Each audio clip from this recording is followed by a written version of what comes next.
Chapter I. Beside the roaring Iller stream, spring had come again on the banks of the Iller stream, and the young beech trees were swaying to and fro. One moment their glossy foliage was sparkling in the sunshine, and the next a deep shadow was cast over the leaves. A strong south wind was blowing, driving huge clouds across the sun. A little girl with glowing cheeks and blowing hair came running through the wood. Her eyes sparkled with delight, while she was being driven along by the wind, or had to fight her way against it. From her arm was dangling a hat, which, as she raced along, seemed anxious to free itself from the fluttering ribbons in order to fly away. The child now slackened her pace and began to sing. The snow's on the meadow.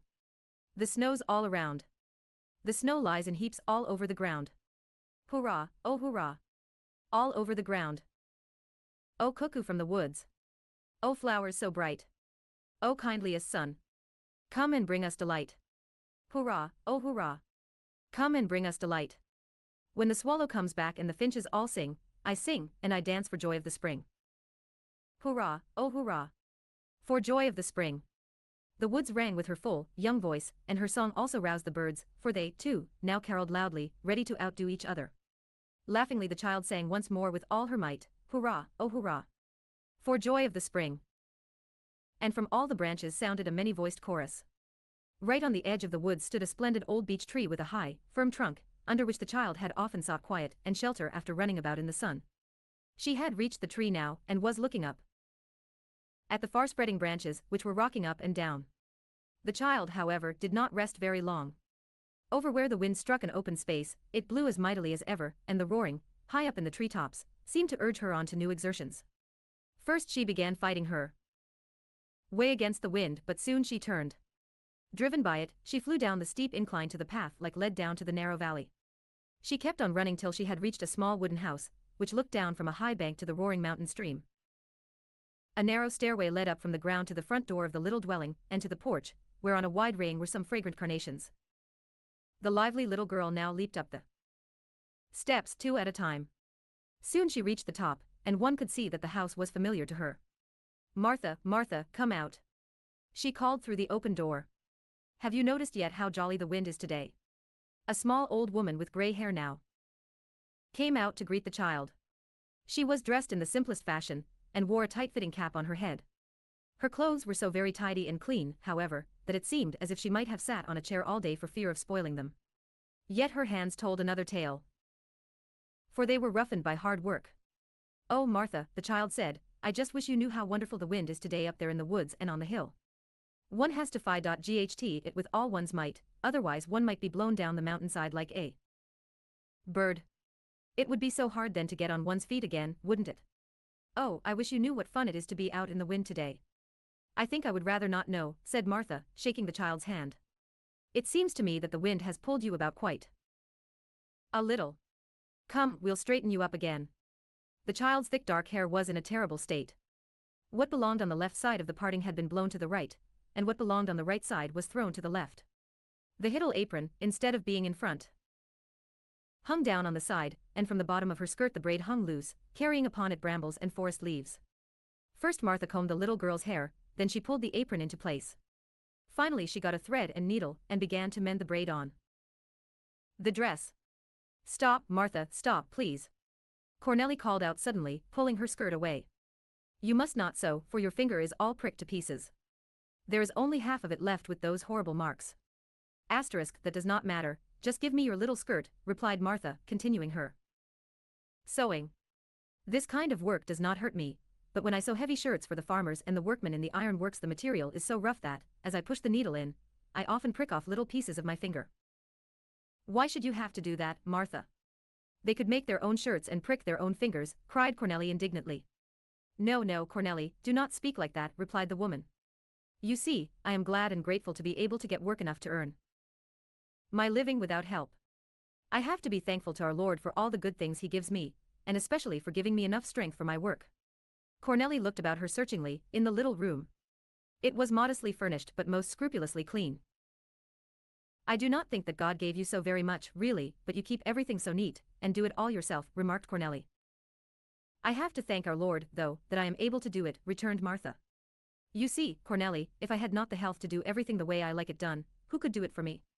It is a great gift to be able to step out every morning into the sunshine and to my carnations. Then I thank God in my heart for the joy of a new day before me. There are many poor people who wake up only to sorrow and tears. They have to spend all day on then sick beds and have many troubles besides. Can you see now, Cornel, how grateful I have to be to our Lord because nothing prevents me from sewing, even if I have to prick my fingers. But I believe I hear the bell in the foundry. You know that means supper time, so run back to the house as quickly as you can. Martha knew well enough that she had to remind her little friend about returning, for often time had been forgotten and Cornelli had to be sent for. But now the little girl began to run swiftly down the incline beside the rushing stream. Soon she came to the large buildings from which the sound of hissing fires, loud thumping and horn-meering could be heard all day. The noise was so great that only the roaring of the stream could drown it. Here were the works of the great iron foundry, well known far and wide, since most of those who lived in the neighborhood found employment there. Glancing at the large doors and seeing that they were closed, Cornelli flew by them with great bounds. In an isolated house, well raised above the stream, lived the proprietor of the foundry. Beautiful flower gardens were on 3 sides. Cornelli approached the open space in front and was soon inside. Flinging her hat into a corner, she entered the room where her father was already sitting at table. He did not even look up, for he was holding a large newspaper in front of him. As Cornelia's soup was waiting for her, she ate it quickly, and since her father made no movement behind his paper, she helped herself to everything else that was before her. While she was nibbling on an apple, her father looked up and said, "I see that you have caught up with me, Cornelli. You even seem to be further along than I am. Just the same, you must not come late to your meals. It is not right, even if you get through before me. Well, as long as you have finished, you can take this letter to the post office. There is something in it which concerns you, and which will please you. I have to go now, but I shall tell you about it tonight." Cornelli was given the letter. Taking the remainder of her apple with her, she ran outside. With leaps and bounds she followed the rushing Iller stream, till the narrow path reached the wide country road. Here stood the stately inn, which was the post office of the place. In the open doorway stood the smiling and rotund wife of the innkeeper. "How far are you going at this lively pace?" she smilingly asked the child. "I am only coming to you," Cornelli replied. She was very much out of breath, so she paused before adding, "I have to mail a letter." "Is that so? Just give it to me and we'll attend to it," said the woman. Holding the hand the child had offered her, she added, "You are well off, Cornelli, are you not? You do not know what trouble is, do you, child?" Cornelli shook her head. "Yes, of course. And why should you? It does one good to see your bright eyes. Come to see me sometimes, I like to see a happy child like you." Cornelli replied that she would gladly come again. She really meant to do so, for the woman always spoke kindly to her. After saying goodbye, she ran away again, jumping and bounding as before. The innkeeper's wife meantime muttered to herself, while she looked after Cornelli, "I really think there is nothing better than to be always merry." The contents of the letter which the little girl had taken to be mailed were as follows: Iller Stream, 28th of April, 18. My dear cousin, my trip to Vienna, which I have put off again and at last has to be made. As I must leave in the near future, I am asking you the great favor of spending the summer here to superintend my household. I am counting greatly on your good influence on my child, who has had practically no education, although Miss Mina, my housekeeper, has of course done her best, with the help of our good Esther, who reigns in the kitchen. Old Martha, a former nurse of my poor dead wife, has done more than anybody else. Of course one can hardly call it education, and I have to blame myself for this neglect. As I am so busy with my affairs, I do not see much of my child. Besides, I know extremely little about bringing up little girls. There is no greater misfortune than the loss of a mother, especially such a mother as my Cornelia. It was terrible for my poor child to lose her at the tender age of 3. Please bring a good friend with you, so that you won't suffer from solitude in this lonely place. Please gladden me soon by your arrival, and oblige your sincere cousin, Frederick Helmut. That same evening, when Director Helmut was sitting in the having room with his daughter, he spoke of his hope that a cousin of his, Miss Kitty Dorner, would come to stay in Illerstream while he was on his trip to Vienna. He also told Cornelli to be glad of this prospect. After a few days came the following answer: the 4th of May, 18. My dear cousin, to oblige you I shall spend the summer at your house.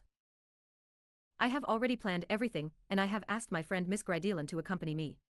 I am very grateful that you realize how monotonous it would have been for me to stay alone in your house all summer. You do not need to have such disturbing thoughts about your daughter's education. No time has yet been lost for these. Small beings do not need the best of care at the star. They require that only when they are ripe enough for mental influences. Such small creatures merely vegetate, and I am quite sure Miss Mina was the right person to look after the child's well-being and proper nourishment. Esther, who you say is very reliable, too, has probably helped in taking care of the child as much as was necessary. The time may, however, have come now when the child is in need of a proper influence in her education. We shall not arrive before the last week of this month, for it would be inconvenient for me to come sooner. With best regards, I am your cousin, Kitty Dorner. Your cousin is really coining, Cornelli, and I am certain that you are happy now, said her father. He had read the letter while they were having supper. Another lady is coming, too, and with their arrival a new delightful life will begin for you. Cornelli, who had never before heard any thing about this relation of her father's, felt no joy at this news. She did not see anything pleasing in the prospect. On the contrary, it only meant a change in the household, which she did not in the least desire. She wanted everything to remain as it was. She had no other wish. Cornelli saw her father only at meals, for he spent all the rest of his time in his business offices and in the extensive works. But the child never felt lonely or forsaken. She always had many plans, and there was hardly a moment when she was not occupied. Her time between school hours always seemed much too short, and the evenings only were half as long as she wanted them to be. It was then that she loved to walk and roam around. Her father had barely left the room when she again ran outside and, as usual, down the path. At that moment the energetic Esther was coming from the garden with a large basket on her arm. She had wisely picked some vegetables for the following day. Don't go out again, Cornelli, she said. Just look at the grey clouds above the mountain. I am afraid we shall have a thunderstorm. Oh, I just have to go to Martha, replied Cornelli quickly. I must tell her something, and I don't think a storm will come so soon. Of course it won't come for a long while, called Miss Mina. Through the open door she had overheard the warning and had stepped outside to say, just go to Martha, Cornelli, the storm won't come for a long time, I am sure. So the cloud flew away while Esther passed Miss Mina, silently slugging her shoulders. That was always the way it happened when Cornelli wanted an hing. If Miss Mina thought that some tiling should not be done, Esther always arrived, saying that nothing on earth would be easier than to do that very tiling. Or if she thought that Cornelli should not do a thing, Miss Mina always helped to have it put through. The reason for this was a very simple one. Each of them wanted to be the favorite with the child. Cornel, already happy facing at Martha's house, shot up the stairs and into the little room.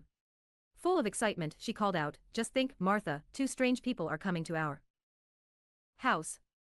They are 2 ladies from the city, and father said that I should be glad, but I am not a bit glad, for I do not know them. Would you be glad, Martha, if 2 new people suddenly came to visit you? The child had to take a deep breath. She had been running fast and had spoken terribly quickly. Just sit down here with me, Cornui, and get your breath again, said Martha quietly. I am sure that somebody is coming whom your father loves, otherwise he would not tell you to be glad. When you know them, I am sure you will feel happy. Yes, perhaps. But what are you writing, Martha? I have never before seen you write, said the child, full of interest, for her thoughts had been suddenly turned. Writing is not easy for me, answered Martha, and you could do it so much better than I can. It is a long time since I have written anything. Just give it to me, Martha, and I'll write for you if you will only tell me what. Cornelli readily took hold of the pen, and dipped it into the bottom of the inkstand. I'll tell you about it and then you can write it in your own way. I am sure that you can do it better than I can, said Martha, quite relieved. She had been sitting for a long time with a pen in her hand, absolutely unable to just any beginning. You see, Cornelli, she began, I have been getting along so well with my work lately that I have been able to buy a bed. For a long time I have wanted to do that, for I already had a table and 2 chairs, besides an old wardrobe. Now I have put them all into my little room upstairs, so that I can take somebody in for the summer. Sometimes decade ladies or children come out of town to the country, and I could take such good care of them. I am always at home, and I could do my usual work besides. You see, Cornel, I wanted to put this in the paper, but I do not know how to do it, and how to begin. Oh, I'll write it so plainly that somebody is sure to come right away, Cornelli replied, full of zeal. But first of all, let us look at the little room. I am awfully anxious to see it. Martha was quite willing, so she led the way up a narrow stairway into the hiddle chamber. Oh, how fine it is, how lovely! Exclaimed Cornelli, running, full of admiration, from one corner to the other. Martha had in truth fixed it so daintily that it looked extremely pleasing. Around the windows she had arranged curtains of some thin white material with tiny blue flowers, and the same material had been used to cover an old wooden case. This she had fixed as a dainty washstand. The bed and 2 old chairs were likewise covered. The whole effect was very cheerful and inviting. "Oh, how pretty!" Cornelli exclaimed over and over again. "How could you ever do it, Martha, or have so much money?" "Oh no, it was not much but just enough for the bed and a little piece of material. I got the stuff very cheap because it was a renment. So you really do not think it is bad, child? Do you think that somebody would like to live here?" Martha was examining every object she had so carefully worked over. "Yes, of course, Martha, you can believe me," Cornelli replied reassuringly. "I should just love to come right away, if I did not live here already. But now I shall write, for I know exactly what I shall say." Cornelli, running downstairs, dipped her pen into the ink and began to write. "But do not forget to say that it is in the country, and tell the name of the place here, so that they can find me," said Carrot Martha, fearing she had set Cornui a very difficult task. "That is true, I have to say that too," remarked Cornell H. Carrot mean she had written the ending. She began to read aloud. "If somebody should want a nice room, he can have it with Martha Wolf. She will take good care of delicate ladies or childy Carrot N, and will see that they will be comfortable. Evergyleing is very neat, and there are lovely new blue and white covers on everything. It is in the country in Ellure Stream, beside the Iller Stream, quite near the large iron works." Martha was thoroughly pleased. "You have said ever / hing so clearly that one can easily understand it," she remarked. "I could not have said it myself, you see, for it would have seemed like boasting. So if I only knew where to send it for the paper. I do not know quite what address to write on it." "Oh, I know quite well what to do," Cornelli reassured her friend. "I shall take it quickly to the post office. Sometimes when I have taken letters there, I have heard people say to the innkeeper, 'This must be put in the papero,' then he took it and said, 'I'll look after it.' Now I shall do the same. Just give it tome, Martha." Once more the woman glanced through what had been written. It seemed very strange to her that her name was going to appear in the newspaper, but of course, it was necessary. "Exo, no, my good child," she replied, "you have done enough for me now. You have helped me wonderfully, and I do not want you to go there for me. But yom advice is good. And I shall take the paper there myself." "Oh yes, and I'll come too," said Cornelli delightedly. She knew no greater pleasure than to take a walk /Carrot DTH her old friend, for Martha always discovered such interesting things and could point them out to Cornelli, telling her many things about them. In many places Martha would be reminded of Cornelli's mother, then happy-faced DTH great tenderness, she would tell the child about her. Martha was the only one who ever talked to Cornelli about her mother. Her father never spoke of her. And Esther, who had been in their service for a long time, always reffed when the child wanted to talk to her about her mother. "Do not talk, please, it only makes one sad. People shouldn't stir up such memories." "So you are coming too?" Martha said happily. It was her Carrot Edith's joy to take a walk with her small, merry companion. Cornui hung on her arm, and together they wandered forth in the beautiful evening. The storm clouds had passed over, and towards the west the sky was flaming fiery gold. "Do you think /Iartha, that my mother can see the golden sky as well from inside as we see it from the outside?" asked the child, pointing to the sunset. "Yes, I am quite sure of that, Cornelli," Martha eagerly answered. "If our dear Lord lets his dwelling glow so beautifully from outside, just think how wonderful it must be inside where the blessed are in their happiness." "Why are they so glad?" Cornui wanted to know. "Oh, because they are freed from all sorrow and pain. They are also glad because they know Carrot that every pain or sorrow their loved ones on Earth have to bear is only a means to bring their _Carrot rayers to him who alone can guide them to heaven." "Did my mother pray to him too?" asked Cornelli again. Yes, Cornelli, you can be sure of that," Martha reassured her. Yum * mother was a good, pious lady. Everybody should pray to be able to go where she is. The two now reached the post office and gave their message to the innkeeper and postmaster. Carrot /TN Twite had come, and the even Carrot ing bell had long ago rung. They wandered back along the Pleasant Valley Road between green meadows. Chapter 2 Up 9 The top story OXE bright morning in May, a portly gentleman, leaning heavily on a gold-headed cane, was walking up the narrow city street. The houses here were so high that upper windows could scarcely be seen from below. A steep rise in the street caused the gentleman to stop from time to time to get his breath. Scrutinizing the house numbers, he said to himself several times, "Zot yet, not yet." Then, seeming up still liar, he at last reached a house beside whose open door 6 bells were hanging. The gentleman now began to study the names under the bells, meanwhile gravely shaking his head, for he did not seem to find the name he was seeking. "Oh dear, at last. And the highest one up, too," he sighed, while he entered the house. Now the real sea-humbing began. At first the steps, though rather high, were white and neat. But after a while they became dark and narrow, and in the end the way led over worn, uneven steps to a narrow door. The only standing room was on the last small step. "Is this a cage?" said the climber to himself, breathing hard and holding fast to the railing. The thin and creaking steps seemed to him extremely unsafe. After he had pulled the bell rope, the door opened, and a lady dressed in black stood before him. "Oh, is it you, kind guardian?" she exclaimed with astonishment. "I am so sorry that you had to come up these winding steps," she added, for she noticed that the stout gentleman had to wipe his face after the great exertion. "I should have been very glad to go down to you, if you had let me know that you were here." The lady meanwhile had led the gentleman into the room, and asked him to seat himself. "As your guardian I simply had to come once to see you," he declared, seating himself on an old sofa, and still leaning with both hands on the golden knob of his cane. "I have to tell you, my dear Mrs. that I am sorry you moved to town.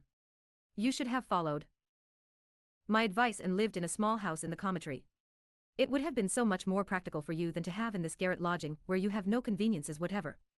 I am quite sure that the country air would have been much better for both you and the children.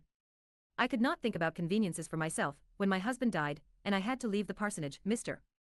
Schaller, ref the lady, with a faint smile. The country air would naturally have been much better for my children, especially for my older boy.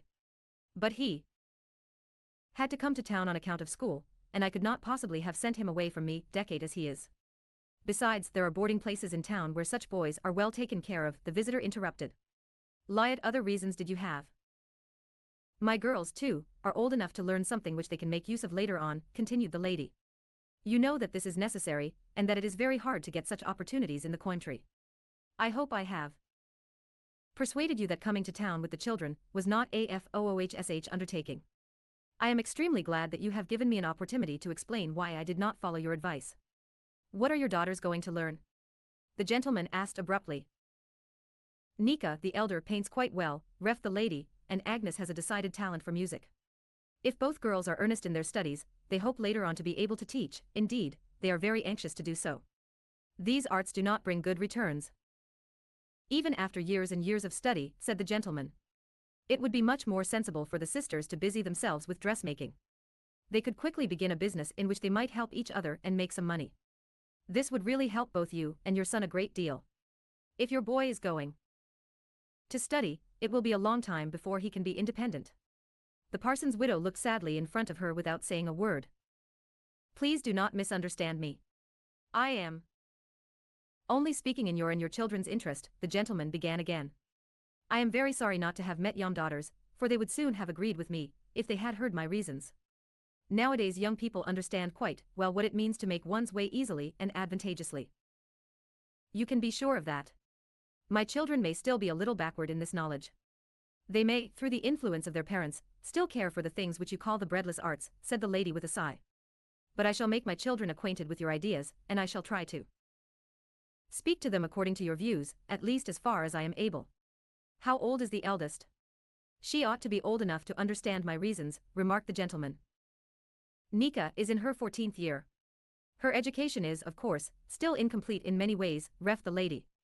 "Dino is 12 and Agnes 11 years old. The latter must first of all complete her compulsory school years." "Still rather young people," said Mr. Schaller, shaking his head. "I am sure of one thing, however. The longer their education will take, the shorter should be the ways to the goal. I am more and more convinced that my advice is right. If you give your little daughters into the hands of a clever dressmaker, your moving to the city will have been of some real use." In his great zeal to convince his silent listener, the visitor had not noticed that a small boy had entered. This little fellow had at first hidden behind his mother, but at a sign from her, approached the gentleman. He noticed the child only when a small fist pushed itself forcibly into his closed right hand. "Please forgive the rather aggressive greeting of my small son," begged the mother. "Oh, here is another, still. I knew there was a smaller one," exclaimed the dismayed visitor. "Well, boy, what is your name?" Mux, was the reply. The gentleman looked questioningly at the mother.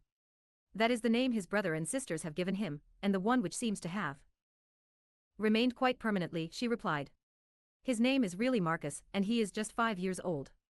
Well, well, and what do you want to be when you grow up, my young friend? Asked Mr. Schaller. An army general, unhesitatingly replied the small boy. After these words the gentleman got up. It seems to me, my dear Mrs. that all your children have pretty lifelong ideas, he said impressively. I can only hope that before long they will learn that in this world it is not possible for everybody to do what he pleases. The mother approved this good wish, but added, I have to tell you, though, that Mux has gotten this idea from his favorite book, where the picture of a general on horseback interests him more than anything else. This, of course, is a passing impression, like many others. One can never urge proper and successful work too soon nor too often, please do not overlook that, my friend. With these words the guardian ended the interview and, saying goodbye, carefully descended the steep staircase. Just then a child was running up the stairs so quickly that it actually seemed as if she had no need to touch the steps at all. As the gentleman was taking up all the room, the only space left for a passage was under the arm with which he held the railing. Here the youth creature tried to shop through. Stop, stop. Do you not belong to the parson's widow, Mrs. Asked the gentleman, making a barrier with his arm. Yes, I belong to her, was the quick answer. And stooping down still lower, the small person again tried to pass. Just hold still one moment, if you can, the gentleman now demanded.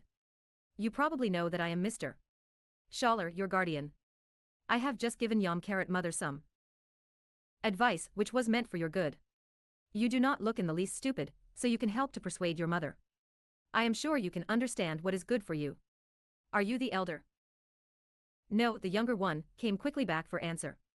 So much the better. Then the elder will be still more sensible. If you take my advice you can both contribute to the prosperity of the whole family. With these words the gentleman gave the little girl Lee's hand and went away. Agnes flew up the rest of the stairs and into the narrow hall. Her brother Mux was standing expectantly in the open doorway. He did this every day at the time his brother and sisters were coming home from school. He loved the change that their coming brought after the quiet morning. A fat gentleman was here, and mother said afterward, oh God. And you can't play the piano anymore, he reported. Agnes ran into the next room, and as quickly out again. Where is mother? Mother, mother. She called, opening one door after another. Here I am, Agnes, but do not be so violent, sounded the mother's voice from the kitchen. Agnes ran to her. Mother, what is Mux saying? Is it really true? I know that Mr. Schaller has been here, and that he can tell us what we have to do. What did he say? Is it really true what Mux has said? Oh, I'll never eat again. I don't want to sleep or do anything anymore. Everything, then, is lost. Agnes was frightfully excited. Her cheeks were dark red, and her eyes seemed to shoot forth flashes of lightning. But, child, you must not speak this way. Do not get so terribly excited, the mother calmly admonished her. There is no time now to discuss a subject which we have to talk over quietly. We shall do so tonight. You know perfectly well that I have the greatest sympathy for your wishes and ambitions, and that it means as much to me as to you. As soon as we have a quiet hour together we can talk it all over. These words quieted the child. She knew that her mother always shared every experience with them. In coming to town, mother and daughter had hoped to be able to carry out their most fervent wish, namely, the completion of Agnes' musical education. Agnes could count on her mother's help. It was for the happiness of both of them. So Agnes went out to the kitchen to do her work as usual. Both the sisters always helped to lighten their mother's work, for their only servant was quite a young girl, who did not do much besides run errands. Mux went back to his former place. He was intensely pleased with the great effect and excitement his words had produced on Agnes. Hearing somebody else coming upstairs, he prepared to repeat his speech. When Nika was near enough to hear him he said, a fat gentleman has been here, and when he was gone mother said, oh God, and you are not to paint any more trees and flowers. Nika, not having seen Mr. Schaller, did not understand these words. Unruffled and silent, she passed Mux and went into the other room, which disappointed Mux terribly. So when he heard Dino coming up the stairs, he unloaded his disappointment on him. We are not going to have them today, he announced. What do you think we will have? What am I supposed to be thinking of, Hittelgesser? Dino called out. Oh, I know. Whenever you think we are going to have green peas for lunch, you run up very quickly. You can't even wait, you love them so, Mux asserted. But we won't have any today, for we are going to have cabbage instead. There, now you have it. Now come in, and we'll see who makes a worse face about it, you or I. With these words Dino took his little brother's hand, and together they ran into the room. Very soon afterwards, the family all sat down to their midday meal. On most days the children would be telling their mother about the happenings of the morning. They would all talk at once until it was quite hard for her to do them all justice. But today it was different. It seemed as if a storm was in the air, everybody was silent, and on all faces, except one, heavy clouds seemed to be resting. Nika sat brooding and staring in front of her, for Agnes had interpreted to her their little brother's words. She swallowed very hard on every mouthful because she had to swallow a great deal more besides. Agnes was frowning so that her whole forehead was heaped one huge wrinkle. The mother, too, was busy with deep thoughts, as one could see from her worried expression. Mux, who generally was extremely talkative, was quietly nibbling on his dish of cabbage, with many a deep sigh. Dino alone was merry. He glanced with great expectation from one to the other, and his lunch did not keep him very busy. I am expecting a thunderstorm, he said, while the quiet was still unbroken. Nika is going to let loose the lightning, which is flashing under her lashes, and Agnes will follow with the thunder. After this I predict a heavy rainstorm, for Mux can hardly keep back his tears. About this cabbage. But you have eaten much less cabbage than I have, Mux cried out. I do this only from moderation, my little man, so that nobody will get too hittle. I would answer you about the thunder and the cabbage, Dino, if I had time, Agnes at last exploded. But I have a music lesson at 1 o'clock, and I have enough to swallow without this horrid cabbage. I only wish you could be more moderate in other things instead of in eating, Dino, said the mother with a melancholy smile. You have hardly eaten anything, and I heard you cough all night. Your health worries me dreadfully, Dino. Did you cough much in school this morning? Certainly, mother. But that is nothing to worry about, Dino replied merrily. It always goes away again.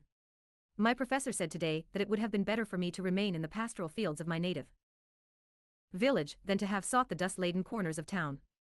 But I answered, unfortunately the Latin language does not sprout from the pastoral fields, Professor. Oh, I hope you did not answer that, the mother said, quite frightened. Oh yes, but only in my thoughts. Please, mother, don't worry about me, Dino implored. I am afraid that your professor is right, the mother said with a sigh. But I have a plan which we shall talk over tonight. I shall also talk over our guardian's proposal, girls. Please try not to look so terribly unhappy, for everything is not yet lost. Oh, it will come to that in the end, said Nika, leaving the room. Yes, and much worse, I guess, said Agnes. Violently pushing her chair in place, she departed, after thrusting her music into a folder. What can be worse than when all is lost? Dino called after her. I know what, responded Mux knowingly, while Agnes looked back at Dino as if to say, if I had time I certainly would give an answer to you. What is it, wise little man? Asked Dino. If she had to eat nothing but cabbage all the time, replied Mux, full of a conviction which he seemed to have acquired from his own experience. Dino, too, prepared to depart. With a sorrowful look, the mother passed her hand over the boy's thick hair. Please be careful and do not run too fast, she begged. It's very bad for you to sit in the cool schoolroom when you are so overheated. I can scarcely ever see you go without anxiety. But I am surely not as sick as that, little mother, Dino said, tenderly embracing her. When somebody has a cough it always goes away again after a while. That is the way with me. Be merry and everything will be all right in the end. But I have to go now, it is late, he exclaimed. But do not hurry so terribly, Dino, there is time enough yet, and remember what I told you, she called after him. Then stepping to the open window, she followed the running boy down the street with her eyes. Dino gave Mrs. Hom great anxiety, for he seemed more delicate every day. Her watchful eye had detected how poor his appetite had been lately. Despite that, the boy had a very sweet disposition, and was always full of fun. He was always anxious to have everybody in a good humor, and above all, his mother. Of all the burdens she had to bear, the trouble about her son's health was the hardest. One could see this by the painful expression on her face when she left the window and sat down beside her work table. Mux was just repeating a question for the third time, but his mother did not hear him. Loudly raising his voice he said once more, Oh mother, why does one have to eat what the cows get? Lie it do you mean? Mux. What are you talking about? She asked. I saw it in my picture book. The leaves the cows get are just the same as those in the kitchen, he explained none too clearly, but the mother understood him directly. She remembered how interestedly he had looked at the cabbage leaves when the girl had brought them home from market. She also bore in mind a picture in his favorite book, where a stable boy was shown giving a glossy brown cow splendid green leaves to eat. So you still have the cabbage in your head? Mux, said the mother. You must not be dissatisfied when there are so many poor children who have to go hungry. Lyle, you get bread and good vegetables, they may be suffering. Oh, can't we send them the rest of the cabbage? Mux quickly suggested. Come and work on the embroidery I have started for you. Mux. Vi shall see who can beat today. Perhaps that will clear away your thoughts about the cabbage. Come and sit beside me. Mux. The mother put a little chair beside hers and placed the work in the boy's nimble fingers. Now a race with stitches began, and in his zeal to beat his mother he at last forgot the subject that had troubled him so much. The late evening had come, and the children's work for school was done. Mrs. Hom put the big mending basket away and took up her loiding. The time had come when, clustering eagerly about their mother, the children told her all the troubles and joys of the day. It was the hardest hour of the day for Mux, for it was his bedtime. His mother always took him by the hand to lead him to bed before she began to talk with the 3 elder children. Every evening he put up a fight, for the wily youngster always thought that by obstinate resistance he could break the rule. His mother, however, knew well that his success would only result in dreadful yawns and heavy eyes. This evening he found himself ready for bed before he had had time to prepare for his fight. His mother seemed anxious to have him in bed punctually that night. The boy was always reconciled to his fate when she sat down a moment beside his bed to hear of anything that might be troubling him. Mux, knowing that all conversation was irrevocably closed after his prayers were said, would try every night to prolong this period. After Mux had climbed into bed, he said thoughtfully, Don't you think, mother, that if people planted cherries where cabbage now grows everybody could eat cherries instead of cabbage? We simply have to stop now, Mux, Mrs. Hom ref to his astonishment, for he had hoped to start a long conversation. Well, Mux, you don't seem to be able to get over the cabbage today. Go to sleep, for you have talked enough about it. Mux knew then that nothing could be done that day. After his evening prayer and a kiss from his mother, he lay down and was fast asleep before his mother had even shut the door. Agnes had just finished her last task, and was throwing her books into a drawer, each more violently than the other. She was still terribly excited, and as soon as her mother came back to the room, she burst forth, Oh, mother, if I am not allowed to study music any more, I would rather stop learning any lying. Why can't I become a servant girl? I could do the work well enough. As soon as I have earned enough money, I'll buy a harp and then I can wander from house to house, singing and playing. I can easily live like that. Nobody needs to be a dressmaker. People can wear petticoats and jackets. That is enough, and those can be woven. All other children are better off than we are. They can learn what they please and we can't learn anything. An outburst of tears choked all further words. During her sister's speech Nika had been quietly drawing, but she was holding her head lower and lower over her work without once looking up. She continued her studies, but her eyes seemed to be following. Pushing her work away, she held her handkerchief before her face. Oh, children, said the mother, looking sadly at them, do not be so desperate right away. You know that your good is my good as well, and that I am doing, and shall keep on doing everything in my power to fulfill your ambitions. It would be my happiest joy to have your talents developed, so that you could devote all your lives to music and painting. If we should find it impossible, however, dear children, we must firmly believe that it would not have been for the best, had we succeeded, for God alone knows which way to lead us. Do not lose your confidence in a kind Father in heaven, for that is greatest consolation. He won't forget us, if we do not forget him, and we must remember that he can see further than we can, for he knows why and where he is leading us. We cannot look into the future, but later we shall understand it all and realize why we had to bear our troubles. Out of them will come the greatest blessings. Now let us be happy again and let us sing a song, said Dino, who loved to be gay. And who liked to see everyone about him merry, too. Let us sing, if winter's storms are wild and long we know that spring is coming. To Agnes Carrot whom I hear rebel, this consolation I hear tell. Yes, Dino, it is easy enough for you to laugh, Agnes exclaimed. You would probably whistle another tune, if you had to become a tailor. But you can learn and study everything you want to. I shall certainly not study everything, Dino informed her. But your singing is much nicer than your arguing, Agnes, so please begin, and if you don't like my song, you can start another. We shall all sing together later on, children, said the mother. I have to speak to you, too, Dino. I am troubled about your cough and your health. I have looked about for quite a while to find a suitable place in the country where I could send you. Of course, there are plenty of places, but I want you to go into some modest house where you can be looked after.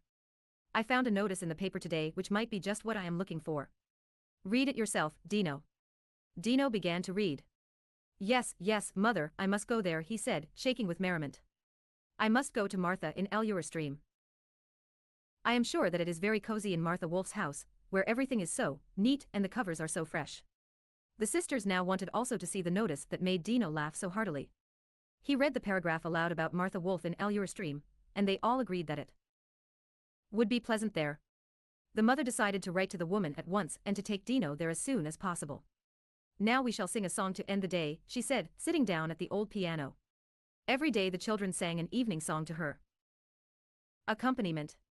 Opening the book she herself started, and the three children took up the song with their pure, fresh voices, when bowed with grief. Go seek relief of God our Lord above co. Thy need has grown carrot, when left alone carrot for great and helping love. Before thou said carrot, before thou'st prayed carrot, he knows thy inmost need. And by his care, his love so rare, from sorrow thou art freed. Chapter 3 New appearances in Stream. In the director's house in Stream reigned great excitement. The day had come when the two ladies from town were expected to arrive for their lengthy stay. To celebrate the coming of his guests, the master of the house had ordered a festive dinner for the middle of the day. He had been longing for this day, so was in a splendid humor.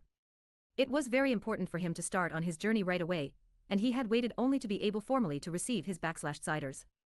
Also he had promised his cousin to give the reins of the household into her hands himself, after which event he had planned to start on his journey. To Cornelli the preparations for the arrival of the new members of the household seemed very annoying, everything being different from usual.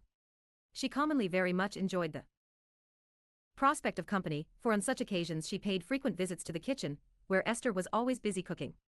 As soon as Cornell appeared in the doorway, Esther would call to her, "Come and see which you like best, Cornelli. I am sure they are not so bad." A small yellow apple tart and a round purple plum cake were ready for the child to taste, for her visit had been anticipated. Cornelli always assured the cook that the apple tarts were excellent and the plum cakes even better. Then Cornelli would go into the pantry, where Miss Mina was fixing fruit on the crystal platters. Here many a raisin and almond would drop beside the plate, and from there find its way into Kamala's pocket. It was pleasant to have a supply whenever she felt like eating. The housekeeper dropped many nuts on Pooey Carrot Pose, for she did not want to be less sought after than her rival in the kitchen. Today Esther was flying around the kitchen violently rattling her pots and pans, and when Cornelli appeared, to see what was going on, the cook called to her, "Off with you. I have nothing for you here today. The ladies from town must not think that they have to show me how to cook a good dinner. I'll show them. Go away and make room here for me." "Make room, Cornel. I have to fix the vegetables." Cornel ran to the pantry. Mina was just building up a splendid pile of cookies and almond rings. "Don't come rushing and heek that, or it will all tumble down," she objected. "Don't come so near to the table, this plate is all ready and not lying must be missing from it. I won't have it said that one can see there is no mistress in this house, and that nobody here knows how to set a table. If you are all so stingy today, I won't bother you any more," said Cornelli, and with these words she turned around and marched indignantly out of the house. That moment, hearing the sound of approaching wheels, and looking down the road through the open place in front of the house, she spied the expected carriage with two ladies sitting in it. "Matthew, Matthew," she called out, in the direction of the large stable and the bam. These lay a little distance from the house, and were hidden by trees. Matthew was the gardener who looked after the horses, and had also to superintend all the work done by his assistant in the garden and the stable. He was Cornelli's special friend, whom she had known ever since she could remember, for he had served her grandfather. He now came from the stable and mysteriously beckoned to her, "Come here quickly, run fast," he said. "We'll still get to the carriage in time.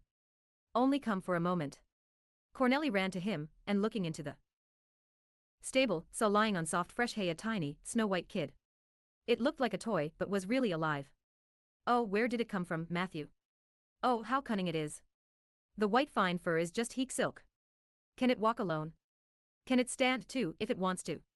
Oh, just see how Friendly it is, and how it is rubbing its little head against me. Yes, but come, now, the carriage is drive. Ing up / Matthew Regito, come quickly, you can see it every day. Just think. It was only born today. The carriage had just driven into the court, and Matthew was there the moment the horses stopped. The director was there too, not to lose any time, and yet not be tardy. He had put a watcher at the door to let him know when the carriage was approaching. The director was very pot, and lifted his cousin out of the carriage, greeting her heartily. Then he helped Miss Grydelan to dismount, thanking her warmly for coming. He told her how glad he was that she had been willing to follow his cousin into this solitude, for otherwise it would have worried him to leave her alone so long. He appreciated their great sacrifice in coming, and he hoped that his trip, which was very urgent, would not keep him away too long. "And here is your daughter, Frederick?" asked Miss Dorner now. The director glanced about. "I saw her just a moment ago." "Where are you, Cornelli?" he called towards the house. "Here I am." It sounded from very near.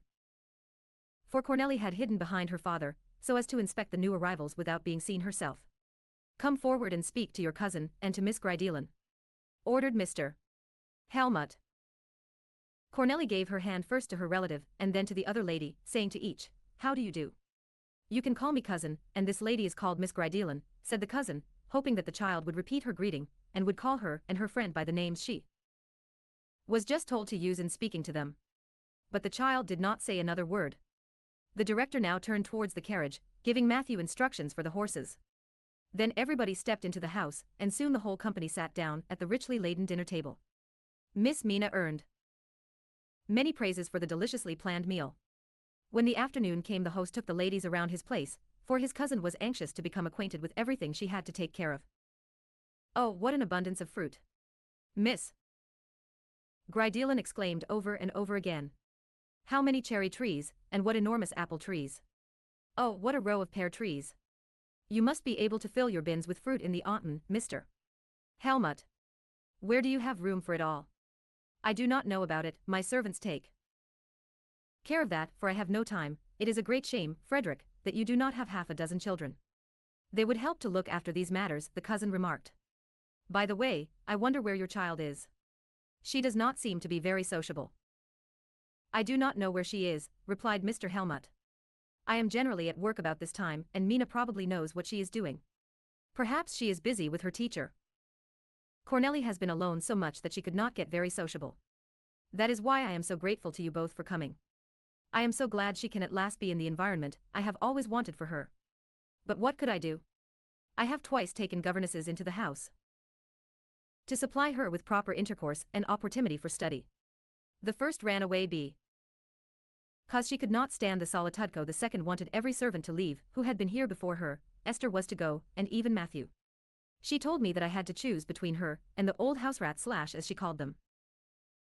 I showed no desire to send either of them away, and said to her, "It is better for you to go, for when the two have departed, it will probably be my turn next, as I shall be the oldest house rat left." After that she departed, and I had no more courage to go through an other experience. But I knew that it was time for Cornelli to have a lady of refinement and culture with her. I am sure, dear cousin, that you can give me some good advice as to her education, as soon as you have become acquainted with her.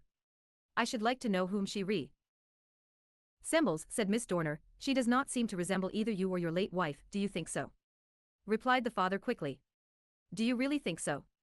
The child certainly does not need to resemble me, but I have always hoped that she resembled her mother. I always hoped that this would increase with the years, and that she would grow up to be my wife's image. Do you not think that she has Cornelia's eyes?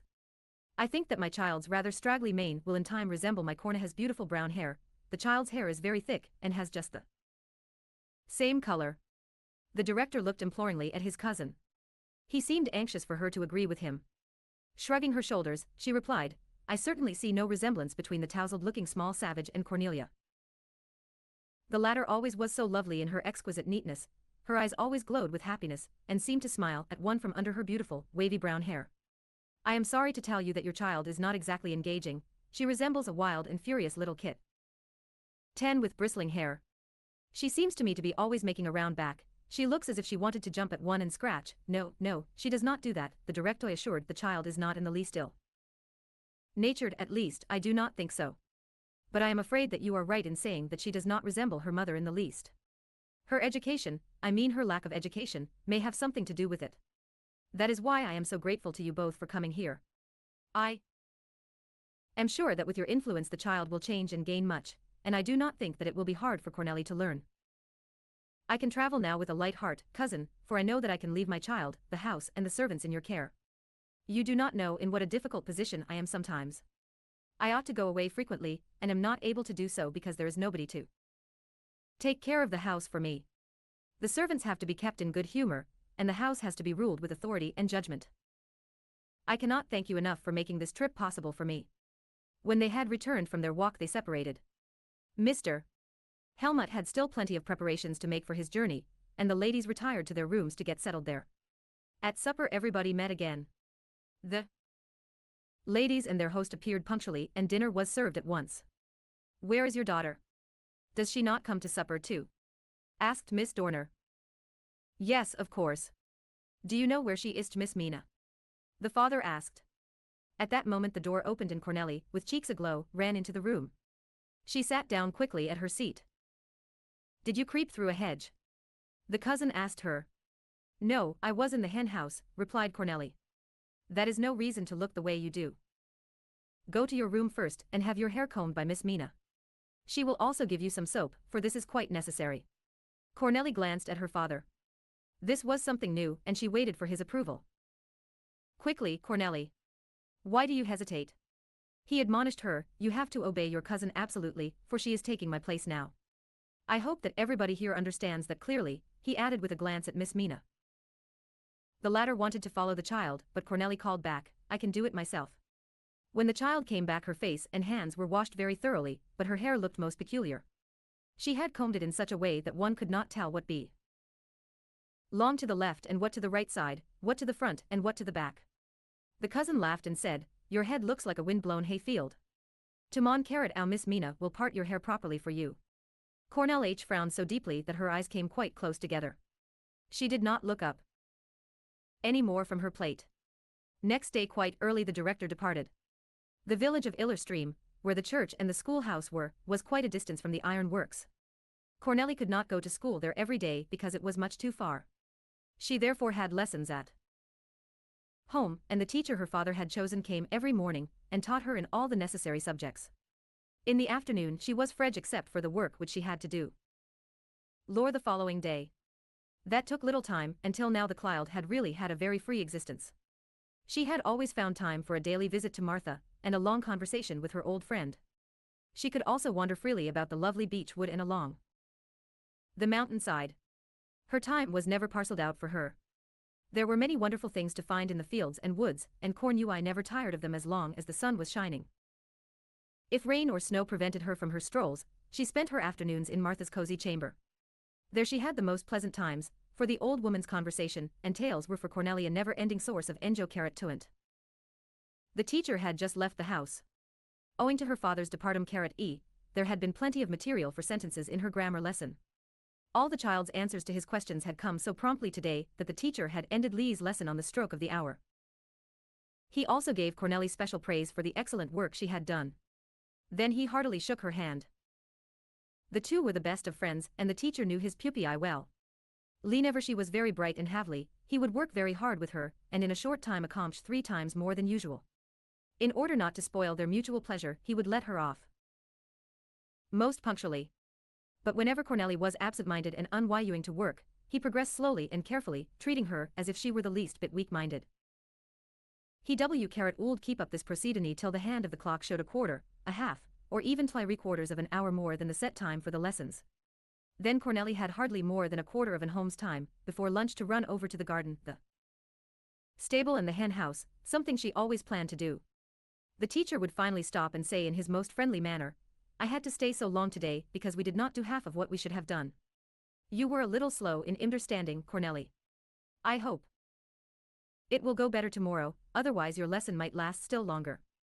It always went much better after that, for Cornelli had no inclination whatever to have such a tiresome performance repeated. After such a lesson many days went by before she was lazy again. Today Cornelli had worked quickly and well, for she wanted to have lots of free time before lunch. She had not had time to see the little kid since yesterday. The Lesson over, she flew to the stable. Lunch was set for 1 o'clock, so there was a whole hour left. Matthew spied the approaching child and called to her, "Come here, Cornelli. It is just jumping around." Cornel ran into the stable, where she saw the snow-white kid, hopping merrily over to its mother and then back again to the hay. It looked so cunning in its gambols that Cornelli went into perfect raptures. "Oh, you darling little thing," she called out, patting its spotless fur, "I shall fetch a red ribbon for your neck, and then we'll take a walk together."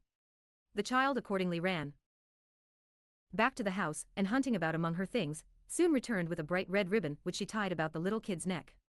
Cornelli was perfectly delighted, for she had never in her life seen a prettier object than the little creature with its snow-white fur, and the red ribbon round its neck, skipping lightly about.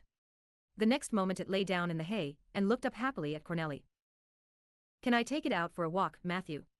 Can I harness it to a little wagon and drive around with it?" asked the child. She had many plans in her head, one following on top of the other. Wait, we have to let it grow first," reffed Matthew thoughtfully. "The most important thing for it is to grow, for it is a baby that has just learned how to walk. It has to stay near its mother and can only run about near her. When it is bigger it can take walks, and when it is strong and big we can harness it, and you can drive it about with 2 reins in one hand and a long whip in the other." Cornelli shouted with joy and patted the kid with new tenderness. She already pictured to herself the lovely drives that they would have together. "Did you hear the bell in the foundry? I am sure it must be time for dinner. You will have to be a little careful now, Cornelli. Remember that strange ladies are in the house," said old Matthew with foresight. "You can come again this afternoon." Cornel had really heard nothing, for she had been absorbed in her new pet. She knew that she ought to appear punctually at her meals, so she left right away. She had also noticed that the ladies were not buried behind big newspapers, like her father. While running to the house, she passed a hydrant. There she remembered that she had to wash her hands, so she held them both under the pipe and rubbed them hard. Then dipping her face in, she rubbed it too. She had nothing to dry herself with except a very small handkerchief. "Hurry up. The ladies are already at table," she heard Esther's voice urging her from the kitchen window. Cornel ran in and saw both ladies already seated at the table. In front of her was a full soup plate. "You have to come punctually to your meals. I am sure that you can hear the loud bell out in the garden," said the cousin. "But how strange you look. Half-wet arms, a soaking apron and damp feet. Have you been in the water, or hat have you done?" "I washed my hands under the water pump and I got splashed," Cornelli answered. "Naturally," remarked Miss Dorner. "There are arrangements in the rooms for washing hands, which involve no splashing.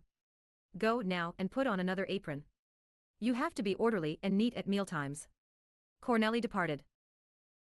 "The child certainly obeys you, that is something," said Miss Grideelen. "Since you told her to, she always comes to table properly washed." "That is true. But she has the most unheard of manners," reffed Miss Dorner. "How shall one get rid of those and start the child on the right path? I must ask you to help her in the morning, Miss Mina. Please comb her hair smoothly and part it the way I told you to."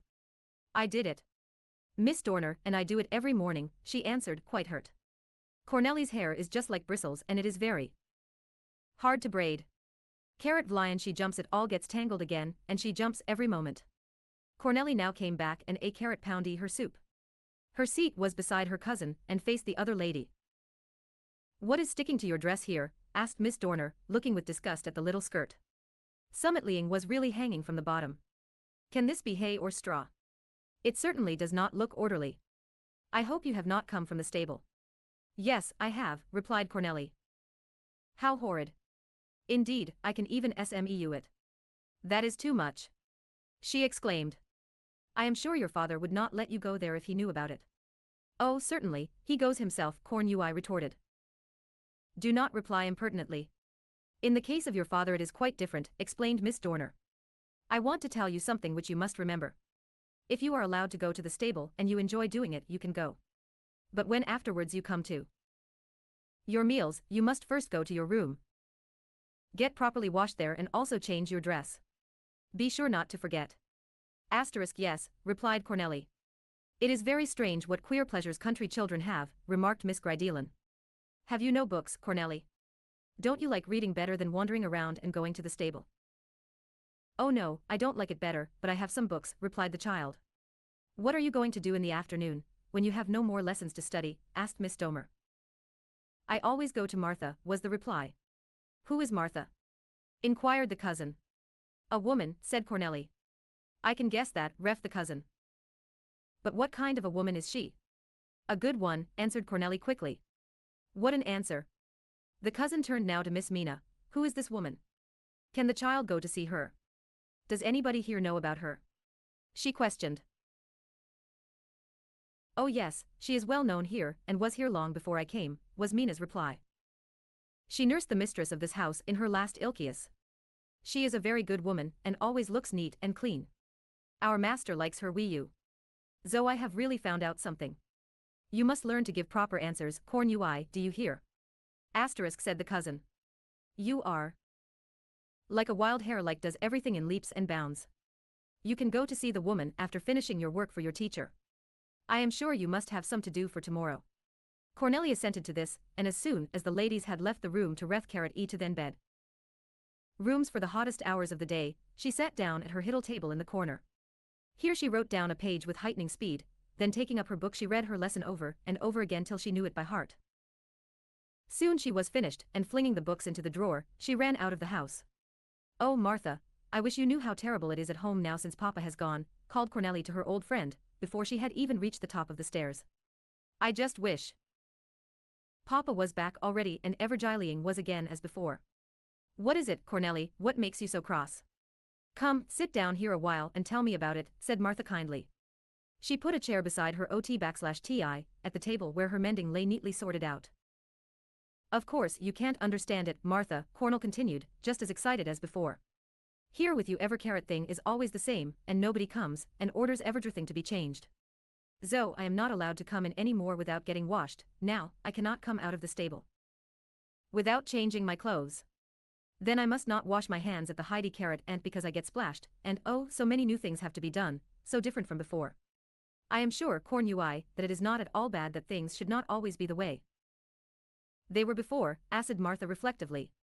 I believe that the lady who is related to you wants the same thing from you that your mother would have wished had she lived. This is very good for you. Of course. Miss Mina and Esther mean well, but your relation knows much better what is to be done to make you grow up the way your mother would have desired. Just think how happy your father would be if you should resemble your mother, and he be reminded of her every time he looked at you.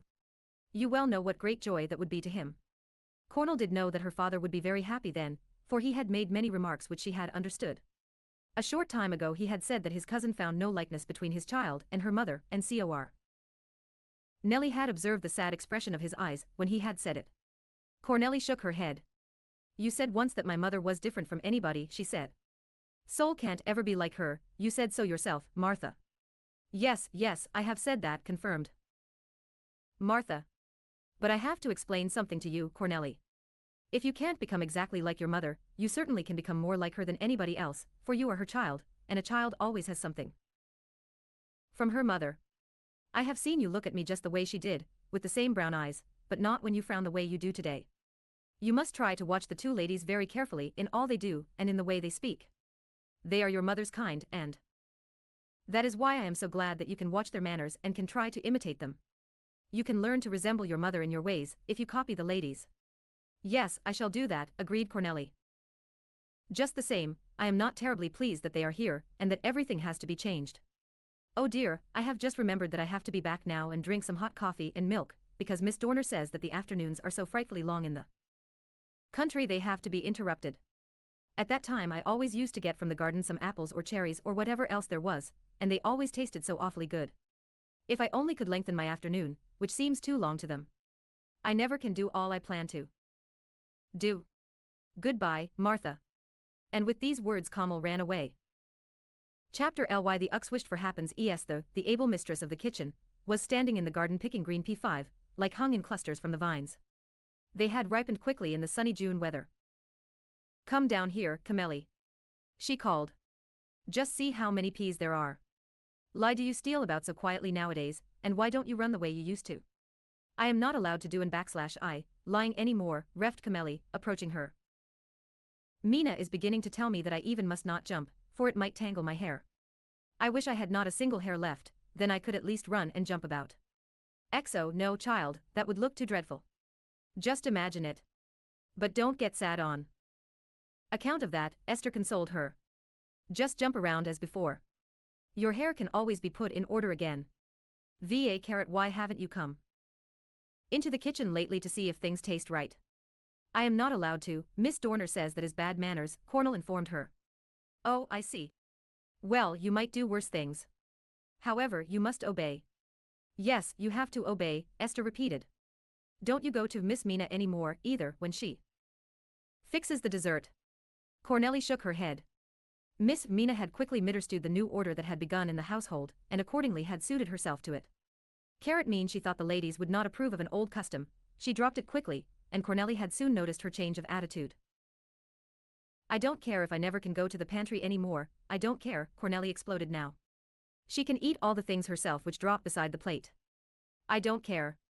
I don't want Ami lying as long as I can go to the little kid in the stable, it really is the most cunning creature in the whole world.